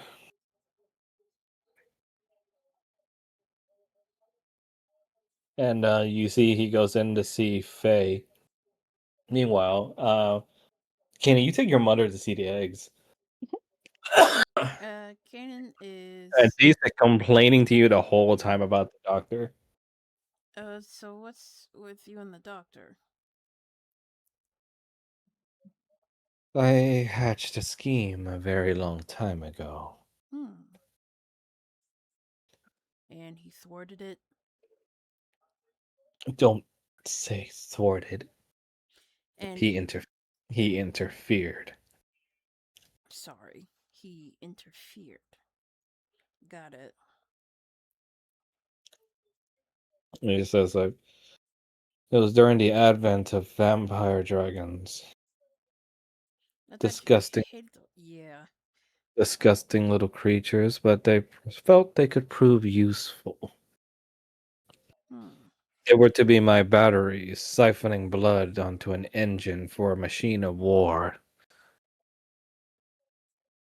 And he interfered with this plan to. Annoyingly, yes. So again, all it takes is one chomp, and then I'll be done. Yeah, but again, he's a guest. Can't do that. What you do with them outside, I don't really care. Perfect. I'll wait then. Now, he's gonna lead her inside his bedroom where the eggs are at. Can't do it. Not today. Can't do it. Not today. Both. Both is good. She takes a look at the eggs and then gives Lady Ashvala a look of regard. Oh, where are her sons? They're with me outside. Kanan's gonna look at Lady Yashvala and say, I need a little private time with my mother. Why don't you go occupy yourself somewhere else? Lady Ashvala nodded while Tiamat just kind of like felt like needed to make another jab, and so I was like, "Well, I just needed some mules on my wagon ride over here, so I felt her sons were apt for the job." Of course. And Kanan just sighs.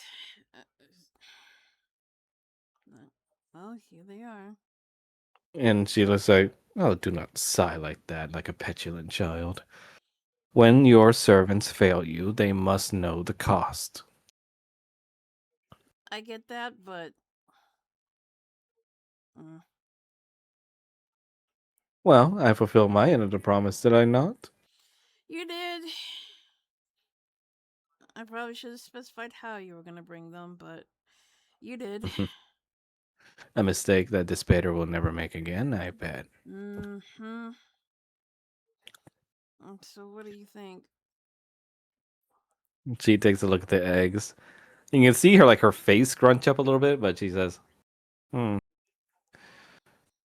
they smell different."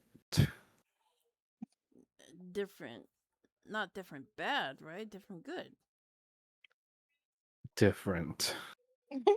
I mean, look at it this way. Me and Odalia made something new. Your father informs me that I should be happier because they are living representations of chaos's potential. And I'm trying to stomach my queasiness to think of that mindset. oh, look at it this way. Lakris's essence is still alive through them. Yes, just reminds me of how he laid with another dragon instead of me. Yeah, well, in that department, he was a bastard. And I really hate that he betrayed you like that. It was his idea, you know, to Really? mate with a gem dragonborn to give birth to your sister. Why? Well, it was still Elacris's seed, but we also used magic to combine it with a gem dragonborn that we had captured. Huh.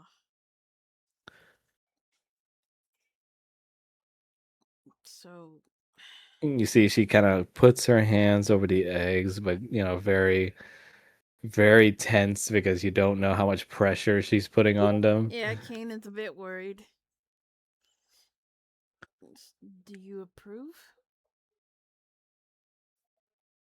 Do I approve? Well, let's see. Not only was the handmaiden that I handpicked to be your mate killed, but I find out that you not only decided to marry the swamp woman, but also fornicated with her and created these. And she was pregnant for a long time, Mother, so. Yes, I should have taken care of that. What? Nothing. My child, I am trying. I And know. Drakshara has a point. I should be happy that you're continuing our lineage, but did it have to be with Odalia? And she says, "Oh, Why? such Why? an ugly name." Mom, why not Odalia? It says like she comes from a swamp. I mean, yes, so do like some of our chromatics, dear, but at least they have the pedigree to back it up. She wears rags and swims around in the muck without purpose. And so do black dragons. And she does not even worship me. Isn't that really bad? It says like, for one of scaly nature, yes. Well, I could at least respect it a little if at least they worship Bahamut, because at least that's my other half. But gods, Kanan starts to frown. Like he's kind of disappointed. But I suppose that these eggs are interesting. Interesting. They will produce interesting children. Hmm. I mean, I felt a different way about half dragons in the past, and I've been proven wrong with their usefulness. Kanan frowns. Perhaps when they are born, they will prove useful to the kingdom of chaos. Uh, Perhaps when they're born, they will grow up with loving parents and maybe a loving grandmother. Did you just call me grandmother? Is that so bad? You are a grandmother. I'm not saying that you're old, but you Her are a eye, grandmother. her eye twitches. You are a beautiful grandmother. Grandmothers are old and decrepit. I am the origin Not of all that all is pathetic. not all grandmothers are old and decrepit. Not all Seen grandmothers. I've seen some Not all pretty grandmothers, I've exactly. seen some pretty young ones. Mm. But my point stands. You're the grandmother, and I'm hoping you'll be a good influence on them. What does that mean? Like, teach them the way you taught me. The Yes, I games did. that we played. Yes, like kill the human and also Not that. No. spot the flammables. No. I I mean, mean, I did teach you, and look how you turned out, just fine. I mean, never mind. I taught you how to spot a petulant human on sight. I taught you how they lie. I taught you how they. They don't all lie. And she says, like, oh, that's a lie. It's not. They don't all lie. I mean, they're pretty greedy and self-serving, but See? I taught you exactly well. Who holds up dragons? Just, just say it. And she says, but very well. I mean, it was a given that I would have an active role in these children's lives. just make sure it's a good one. What are you saying? I'm just hoping it's a good one. Oh, it shall be very fruitful. Mm. Teach them all that I have to know. And you will start respecting Odalia, yes? Her claws come out on top of the eggs. Kanan is going to. And she says, don't push it, my dear.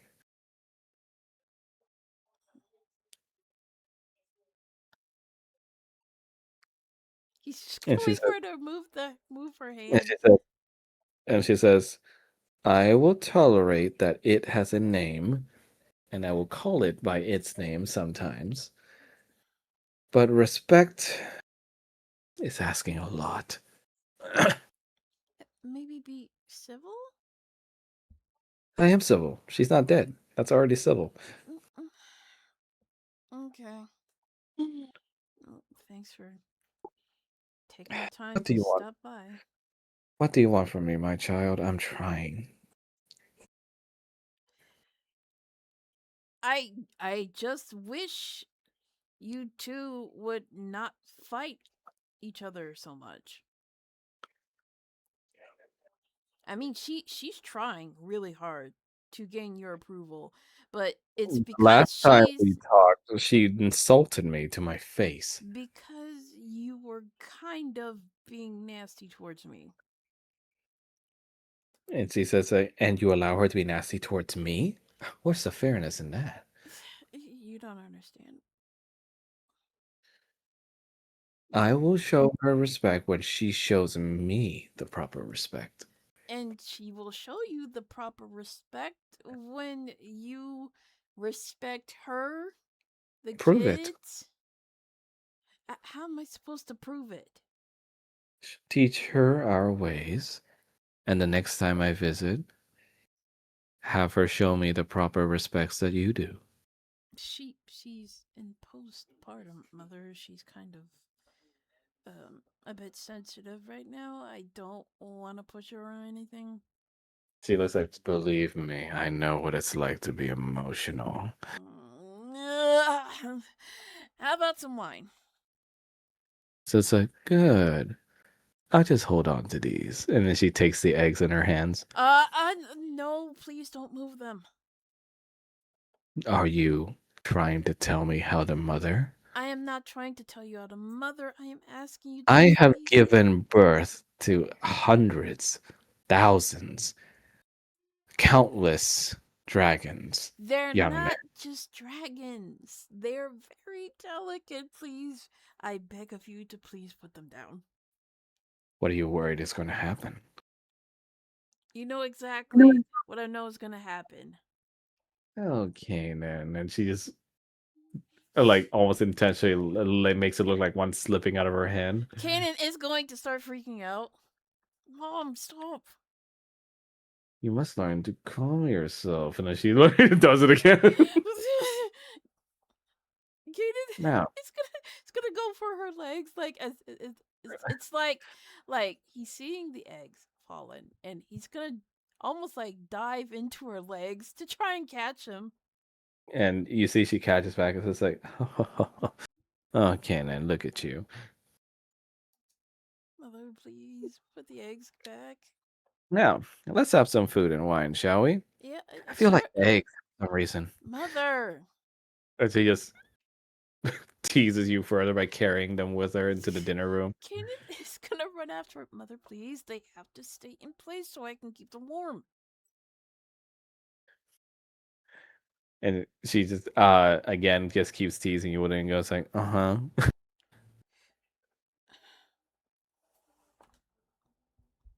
Mother. It's like, you shouldn't make me so nervous, Cannon. I might slip. He doesn't look very happy right now. Do you take the eggs back from her? He will try to. Roll for sleight of hand.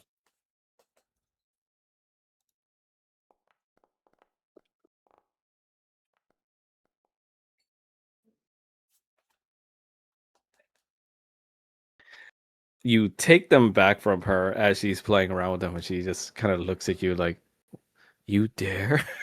Kanan is going to cuddle the eggs and making like happy dragon noises. I don't know what dragons would sound like when they're happy, but it's like I'd imagine it's kind of like a cat. not well, maybe like trilling noises or something like that. Yeah. Yeah. And she just says, we will have words about this, young man. And he's going to nuzzle the eggs. He's not really paying attention to her. You then see your wife come out. Oh, hello there, my love. Where's you? What the Then she just sees you behind you. It's like, it says, Hi, dear. oh, dear. You look awful. You should clean up. Kenny's gonna very quietly put the eggs back. And Odalia just says that, Kanan, can we talk for a sec? Yeah, sure. She drags you by the ears. Ow. Ow. And the last thing in that scene you can hear is her saying, like, why didn't you tell me she was visiting? I thought I did. It says, and she just says, like, oh, great, another excuse for her to tell me how bad I look. No, you look absolutely great. I don't care what she Like, thinks. oh, please, look at me. I don't even have my hair done. So, that is freaking hot to me. And it goes, ugh, you think I'm disgusting, I'm sure. No. That's Kanan is going to grab her hand and shove him in his pants. Wow. That's not how I feel about you. Tiamat opens the door and sees this. And she just goes, really? I mean, Kane saw worse. And Tiamat just says, like, well, I suppose she has no problem holding your eggs now, does she? Keenan is going to kiss Odalia on the cheek, and he's saying, "You look beautiful." Is her hand still in your pants? Yep. She's gonna grip. And he's going to grin. And you see Tiamat just goes like, children. And she just like waits in the dinner room. Feel better? Sort of. Hmm. I'm not gonna cook for her, am I? Nah, I'll do it. How about some gumbo? But if she makes one crack about my appearance again, I swear to Keenan. Just pay attention to me and how much I stare at your sexy body, your unruffled hair that drives me nuts. Mm-hmm. Hmm? Now come on. And she brings you out to the dinner room. And we cut back to Roger. Combo. After the examination, the doctor takes back his stethoscope and just says, Stethoscope. I'm sorry, Roger. You have gonorrhea. well, the iron heart I put in there is still working. That's good. Yeah. Fortunately, she's still under control. Yeah, we figured that much. We've done some things to try to break it, but nothing's working. I can tell. The bruising mark on the bite's getting worse. What does that mean exactly? Look, for these vampire bites, kid, you gotta stop seeing it as like some kind of spell and more like a disease. It's contracted through the vampire's fangs and put straight into the system with the bite. That's why they try to go for the jugular. It travels faster that way. So how do we fix it? Well, like with any disease, it spreads through the body, and if it spreads too far, then she's too far gone. From research done in the past, they work like a parasite. Okay. He said, looks at you, it's like, you ever see those ants with the fungus growing out of them, kid? Yeah. I The know one what that you're talking about. amplifies them. Yeah. So it goes through the system almost the same way, except here's the kicker.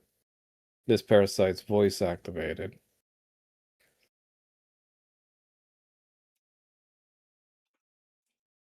When a vampire is born, the parasites start working throughout their system and maturing until they're strong enough to start infecting others with the vampire bite. And once the parasite makes their way into their system, they start they start familiarizing themselves with the inner workings of the body, the brain, wherever they can get a hold of. And then they activate by the one thing they know best from their previous host body, their voice. Once they hear that voice telling them a command like kill yourself, or kill this person, or walk until you can't walk anymore and die, then their brain chemistry gets shifted because of the parasite, and they end up having to obey that command. As far as I've noticed, she's still got the parasites in her.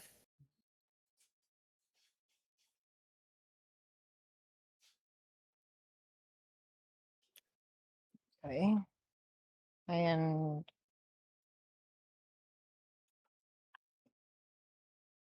as far as getting rid of them,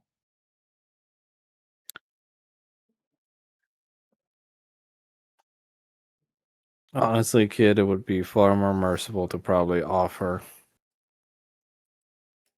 Okay, well, why would it be more merciful? Because the one solution I know that has worked in the past is a long shot at best and very dangerous at worst. What are we talking about?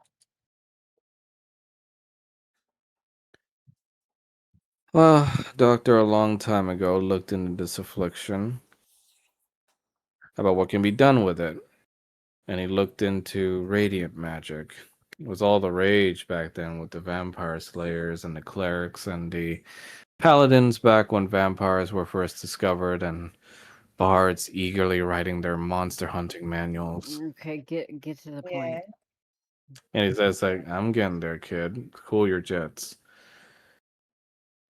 But anyway, radiant magic, as you know, has very intense properties, especially when laser focused like a knife's edge into a particular target. Yeah.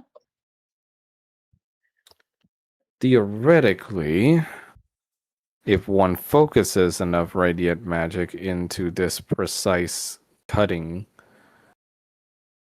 edge, you could try to cut out the cluster the parasites are coming from in your sister's body.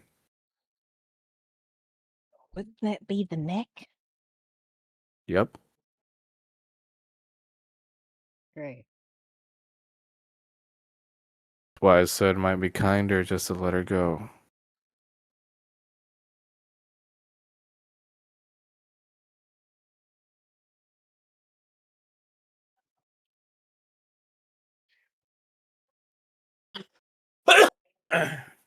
Falma's Maybe just not. going to look. Hmm.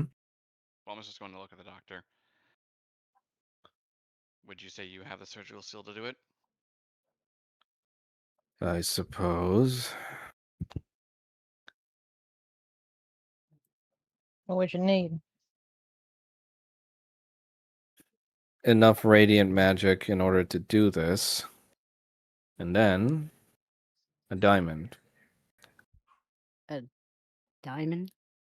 You gotta focus the energy somewhere. We got tons of those. Good. Then bust one out. Preferably a pure one. We're gonna need as pure as Tons possible of those too.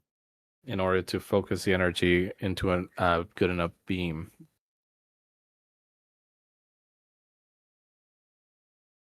Okay, well, we'll have to take a look for I want those. to, and now I need to repeat this, kid. I want you to get me straight here. This is very dangerous procedure either way. And even when we do it, there's no guarantee that it will work. I've seen it work perhaps 2 out of 5 times. Do you still want to go through with this? We're good, Well, right? I do. Say it but again. Well, you're good, right? It says, oh gods, I hope I am. I do, but I do want to run it past her parents first. Well, you go do that. I'm hourly. Right? Roger's going to turn and look at Paul and just be like, all right, ball. Paul's gonna hold out the ball. Roger's literally just going to walk into it. Paul's gonna look at the doctor and just be like, "You want to try?" Doctor goes like, huh? No. Planner shifts make my stomach rumble. Okay. And he goes like, and let me tell you now, having the shits mid teleport is not a good time. Okay. I Good to don't need know. to hear you talking anymore. I can provide the radiant magic that you need. Roger's going to send a message in the ball. I'm going to send it to you under. Okay. And the doctor looks at you, Paul, and is like, and I bet you do, Mr. Paladin. Just be ready to exert yourself. Probably lots of energy drinks if you got any, because it's going to hurt a lot trying to push out that much radiant magic all at once, consistently, without failing.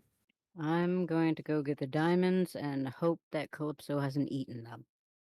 Find Arno as well. Can do.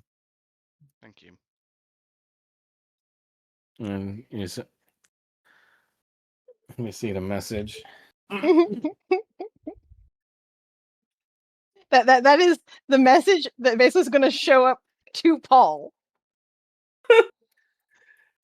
Like he Paul, had the idea the second he went into the Oh ball. no. you just hear from the ball. Message received from Roger. Paul's gonna look at the ball. Uh-huh.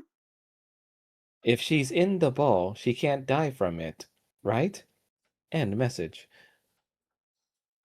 Paul is gonna stop from walking and immediately look at the ball. You smart son of a bitch.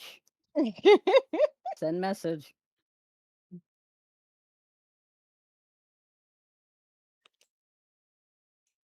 And you just get that message back, Roger. That means the doctor has to go in the ball. Okay. This is so stupid, but I'm gonna yep, there you go, that's it. 8D. End message. I knew Rattles would get Fall Myth is just gonna hear Paul just fucking burst out laughing as he's walking down the hall. What? hang on, I'll put it. Well, if you look in the general chat, it's an emoji. Oh, And Rattles we're and gonna I leave used to off. use that all the time.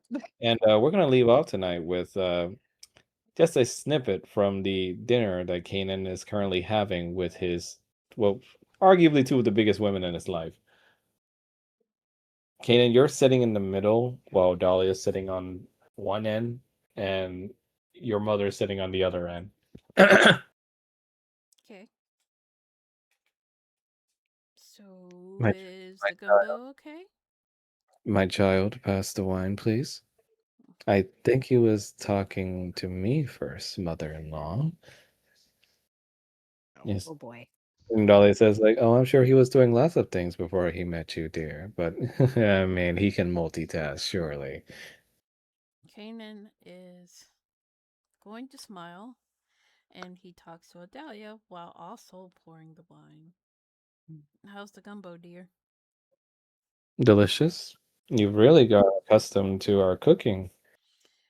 Yeah, the spices were a bit of a just, but The it's fuck was actually that? pretty good. You should let Mama Juju know. I'll definitely let her know. Dolly says, who is this Mother Juju?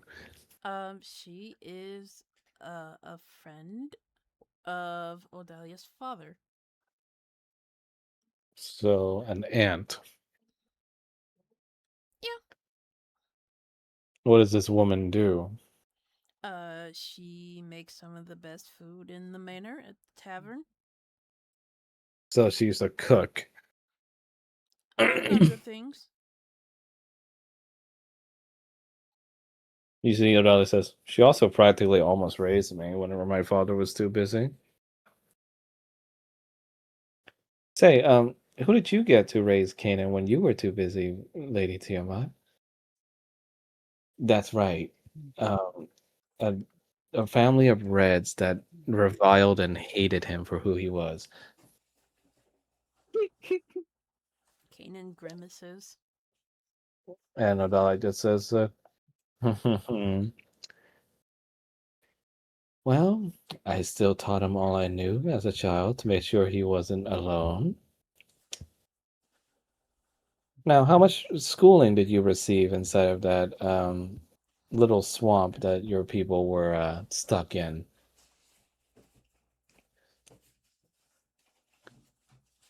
And he says, like, oh, I learned how to be independent so that I'm not hovering over my future children all the time.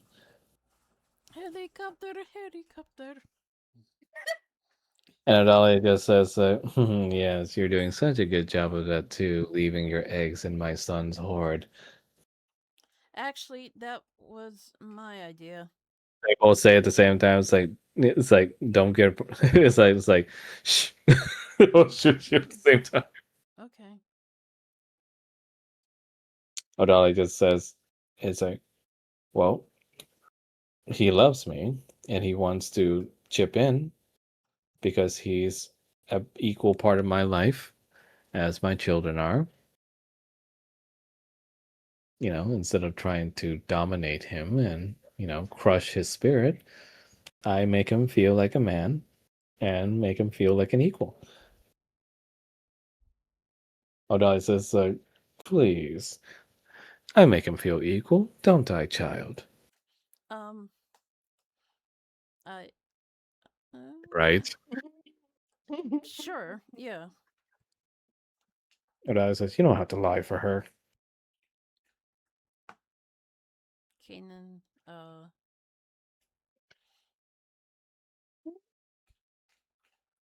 Just continues to eat the gumbo very quietly. Mm. And, oh, and you see Tiamat just goes like, well, Odalia, and she does like the widest, like civil smile. My son informs me that he thinks we should be getting along better. Hmm. Is that so? Yes. Well, he seems to think that we're being nasty to each other, but that simply isn't true, is it? No, no, mother-in-law. I enjoy these talks. Helps remind me of how to be a good mother. Mm. Tiamat says, like, well, I'm happy I can be such a stellar example for you. Odalia says, like, you can say that.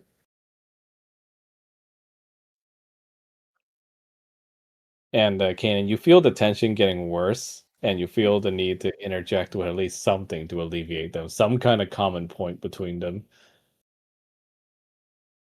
You know, Odalia, I've got this special lotion specifically for scales that could help you make you feel more supple. You gotta It's find like, Arnie. oh, well, I'll be sure to thank her. Thank you, my love. Mm. You see, Tiamat says, like, what is this miracle cream? Hmm? Kanan is gonna take it I hope out of his bag of holding and he holds it in front of Tiamat. she sniffs and goes, I hope you didn't get this from some two-bit quack. No, Arnie is really good with medical practices in the Gatorkin tribe. Hmm. So she's one of them. Yes, she's one of them, and she's very good at her job. And you see, Dahlia says, yes. Did you know that she's in love with a follower of Bahamut? Best thing that could have ever happened to her, really, Kanan. Isn't that right? Yeah, I agree. Mm. I mean, and she says, like, I mean, for me too. I mean, your son, follower of Bahamut. I love him, and he's made my life so much better. Kanan is going to slowly drag his hands down his face to where he pulls his lower eyelids. He's like, oh. This is like Skia and Skia talking to each other. And Tiamat says, and she tries some of the cream and says, not bad. Do you like it? Or Yes, well, do you, even a goddess like me has to worry about scale rot from time to time. I could have Arnie make some more for you. Very well. How much payment? Um, actually, I don't think she takes payment, but I'll Blood swap out. tribute? Um, I don't think she takes tribute. Do you children still use Electrum nowadays? No, I think we use silver, copper, and gold and platinum. Ugh, so complicated, you children. Maybe maybe information would help, like medical information. If you have any old books. Hmm. I suppose I can have Drakshara look into it. He Yeah. is. That'd be perfect. Mhm. And Odalia says, "Hmm, you'd be willing to do that for one of my kind?" I says Uh, that. And Tiamat says that, well, with this cream and the fact that my son seems to enjoy you, I suppose I should look into the usefulness of your kind, yes. Odalia says, well, regardless, if you're going to do that nice thing for Arnie, thank you. She's been through a lot of bullying, and I don't need another bully trying to trick her. And Tiamat says, like, I don't even know this one. What would I bully her for? You see, Odalia says that, well, she was born different, but she likes dressing up as female and treating herself like one. Others would disparage her for that. she looks like And a girl. Makes no difference to me. Tiamat Scossi goes like, what other nonsense? Such trivial little bothersome things that these mortals have. Mother, please. And so it's like, what? One should feel and be treated as how they feel. Uh, She says, like, there's nothing to sigh about there. Chaos is about freedom. And if this particular Gatorkin wishes to be free to be who they are, then those that would try to stifle it are the fools. you actually approve of Arnie? Why wouldn't I? You don't like Gatorkins. I also don't like those that would try to stamp onto the freedoms that scaly kind like yourself, me, and her are enjoying because of me. Oh, okay. A trans ally I did not have on my bingo card this year. Yeah. I do not judge you, my love, for your choices, Sure about that? and I will not judge this one for being who they are. I'll be sure to tell her that. And Lai says, wow, an actual good thing. Something they can agree on. Holy shit. Kanan is gonna down his old bowl of gumbo. Odalia just like, oh dear, don't do that.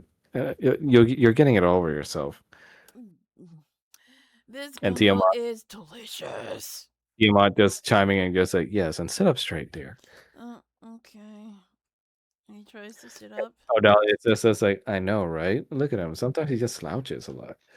Oh no. Tiamat just goes like, No.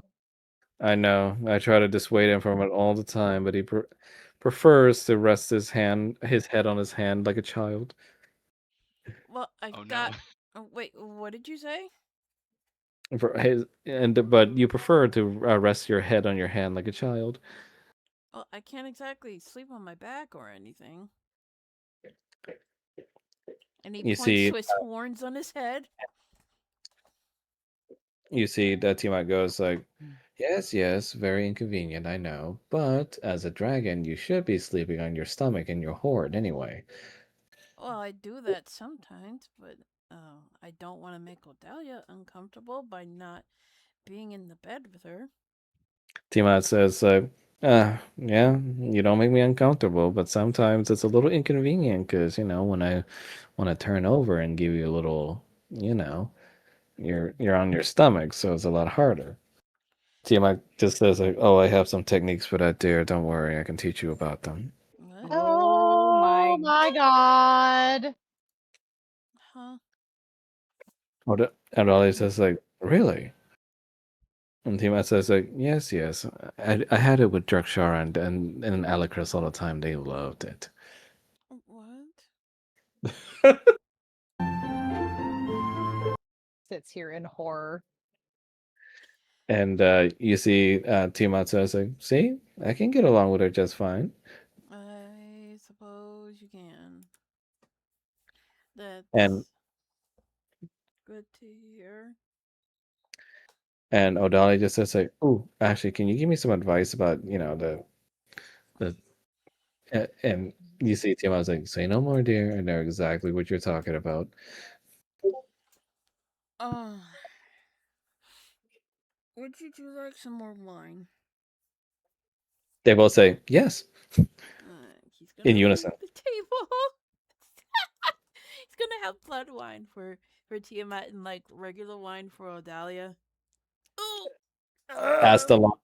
Astalon speaking in your mind goes like, congratulations, Dad. You united them by turning them against you.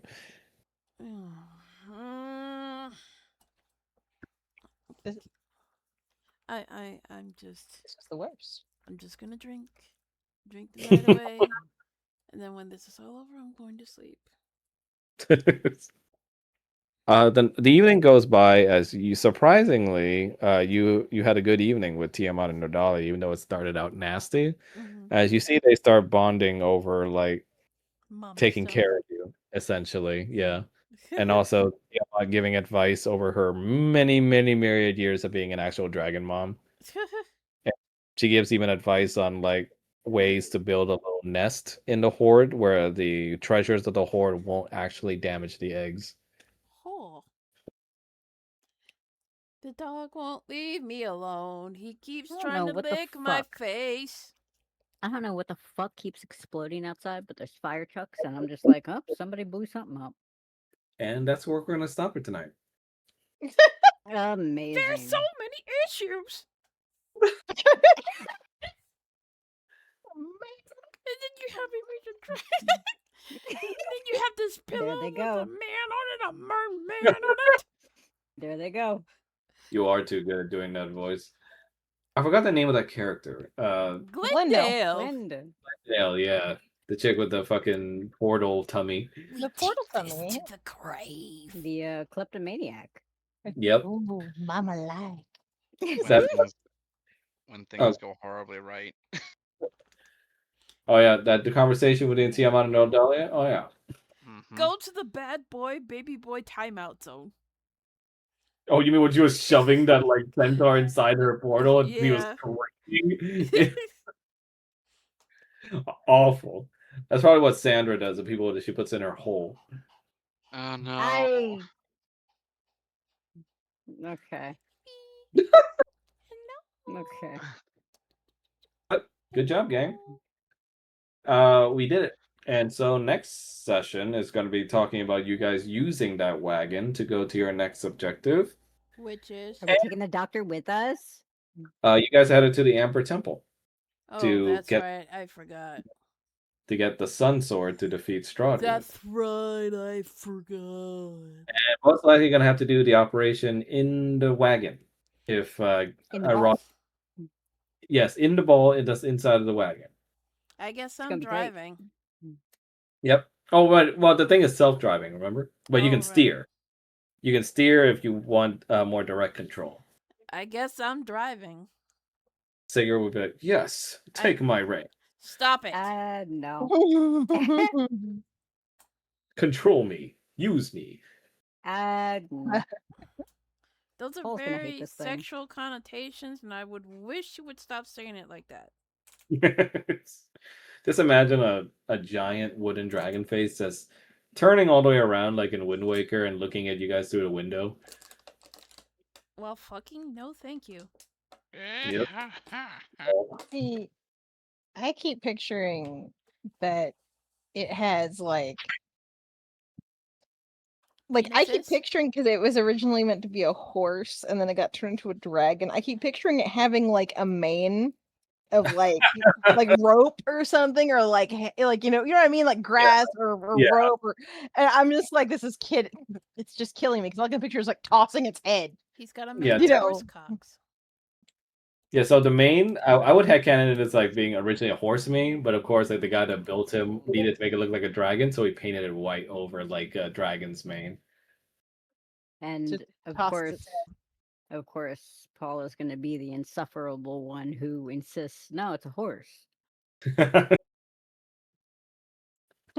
Roger puts bows on it. Imagine hearing him neigh, and then he's like, "No, I'm a dragon." Oh. But yes, you guys have the doctor on a station essentially. Tiamat apparently has a history with him, and he's pissed off a lot of people over his adventures. Everybody seems to have a history with him. Here's That's a question. interesting. Yep. Is he gay? Guess you have to find out. Huh? Should we roll for it again? Yes. Roll it.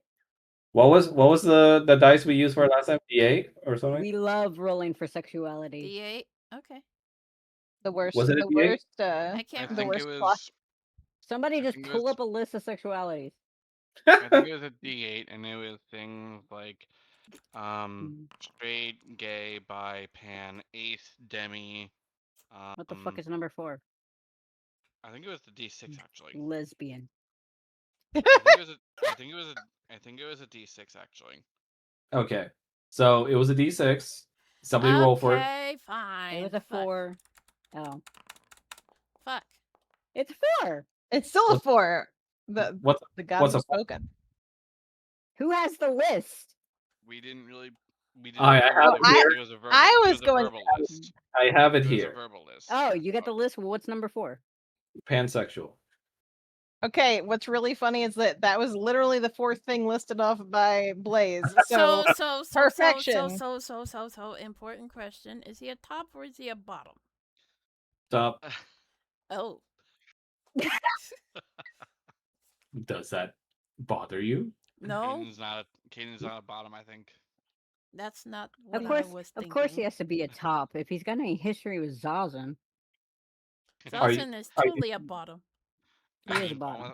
Zazen- Falmouth fucked Zazen, so. Zazen is very much bottom. Yes. I mean, look at him. As far as Dr. Octavio goes, not Rudolph Van Richten, obviously not. But yeah, I mean, just look at him. The picture of him as a younger, doesn't he look like a top? No. Pissed a lot of people off. Pissed a lot of people off in his past. He looks like a werewolf. Oh no. No. Look, Max. Look. I'm about to send this to you. Look at this. No, wait. Wrong link. Hold on. I was like, I did see that video. No. Look.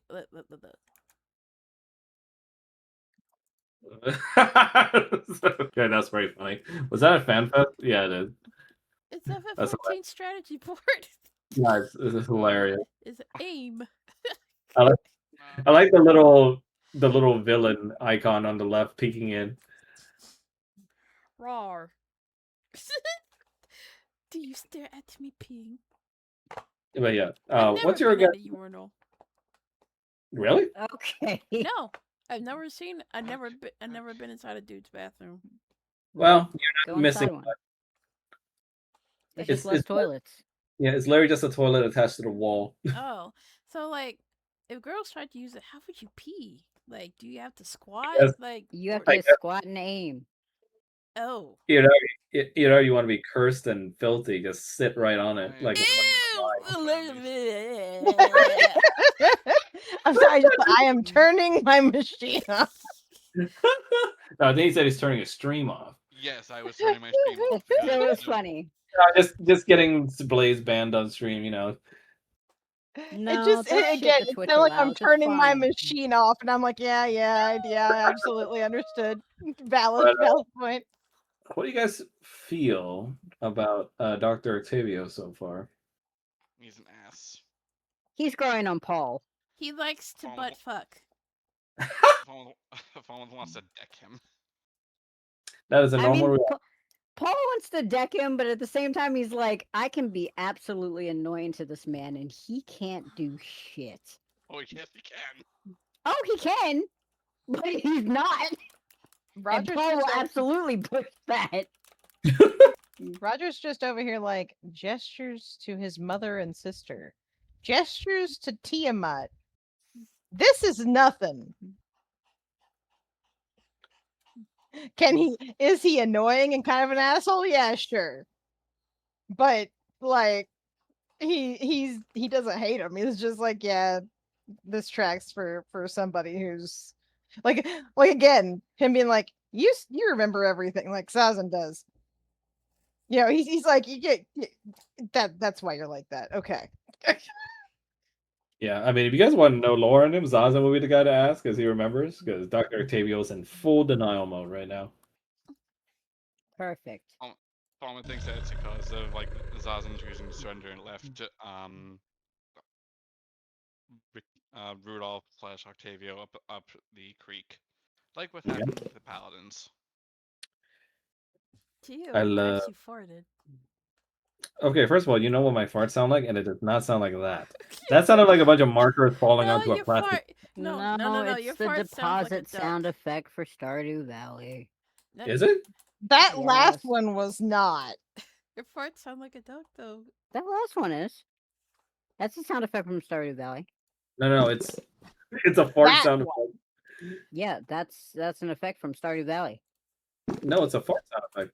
No, the one with the bubbling noise rattles. No. Yeah, I'm not joking. Oh my god.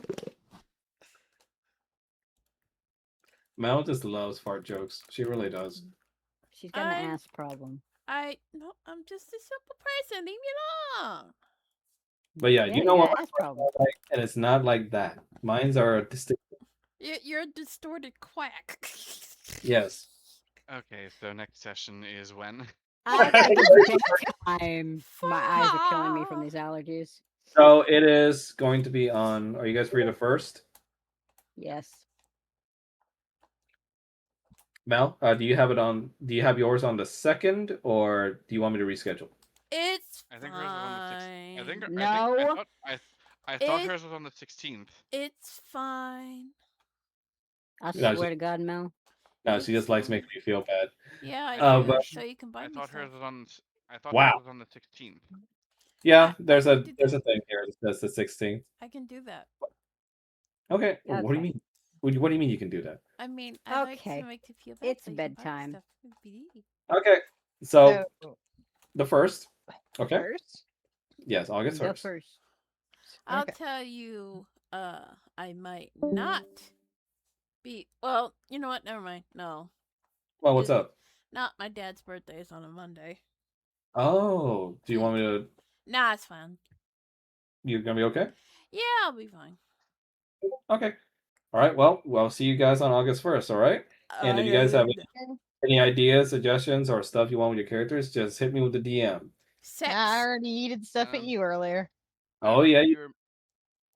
I remember you were talking about like doing the custom boons for the 19th level. Yeah. Yeah, that makes sense. Still working my way through those and trying to rack my brain about how to do this without making you guys walking demigods. But don't worry, I am still working on them. Got a few customization ones. Technically, he is a demigod. He's the son of a god. No. I mean that can apply to a lot of you guys. We don't have any homework, right? No. No. Yeah, I I like don't like homework. I like how you guys call it homework. It is homework. You called it homework the first time. Yeah, you're about to say you called it homework before. What are you talking about, bro? I don't know what you're talking about. Don't say homework because it'll trigger me. Y'all are like with fucking like elementary school bullshit. No, fuck you. All y'all are out here like gaslight, gatekeep, girl boss. Get out of here. Girl boss. I'm Dr. Octavio. What are you talking about? I'm Doctor Pull Down Your Pants. That's actually a pretty good stripper name. Yeah, honestly. Pull down your pants. You look sick. Let me take a look at you.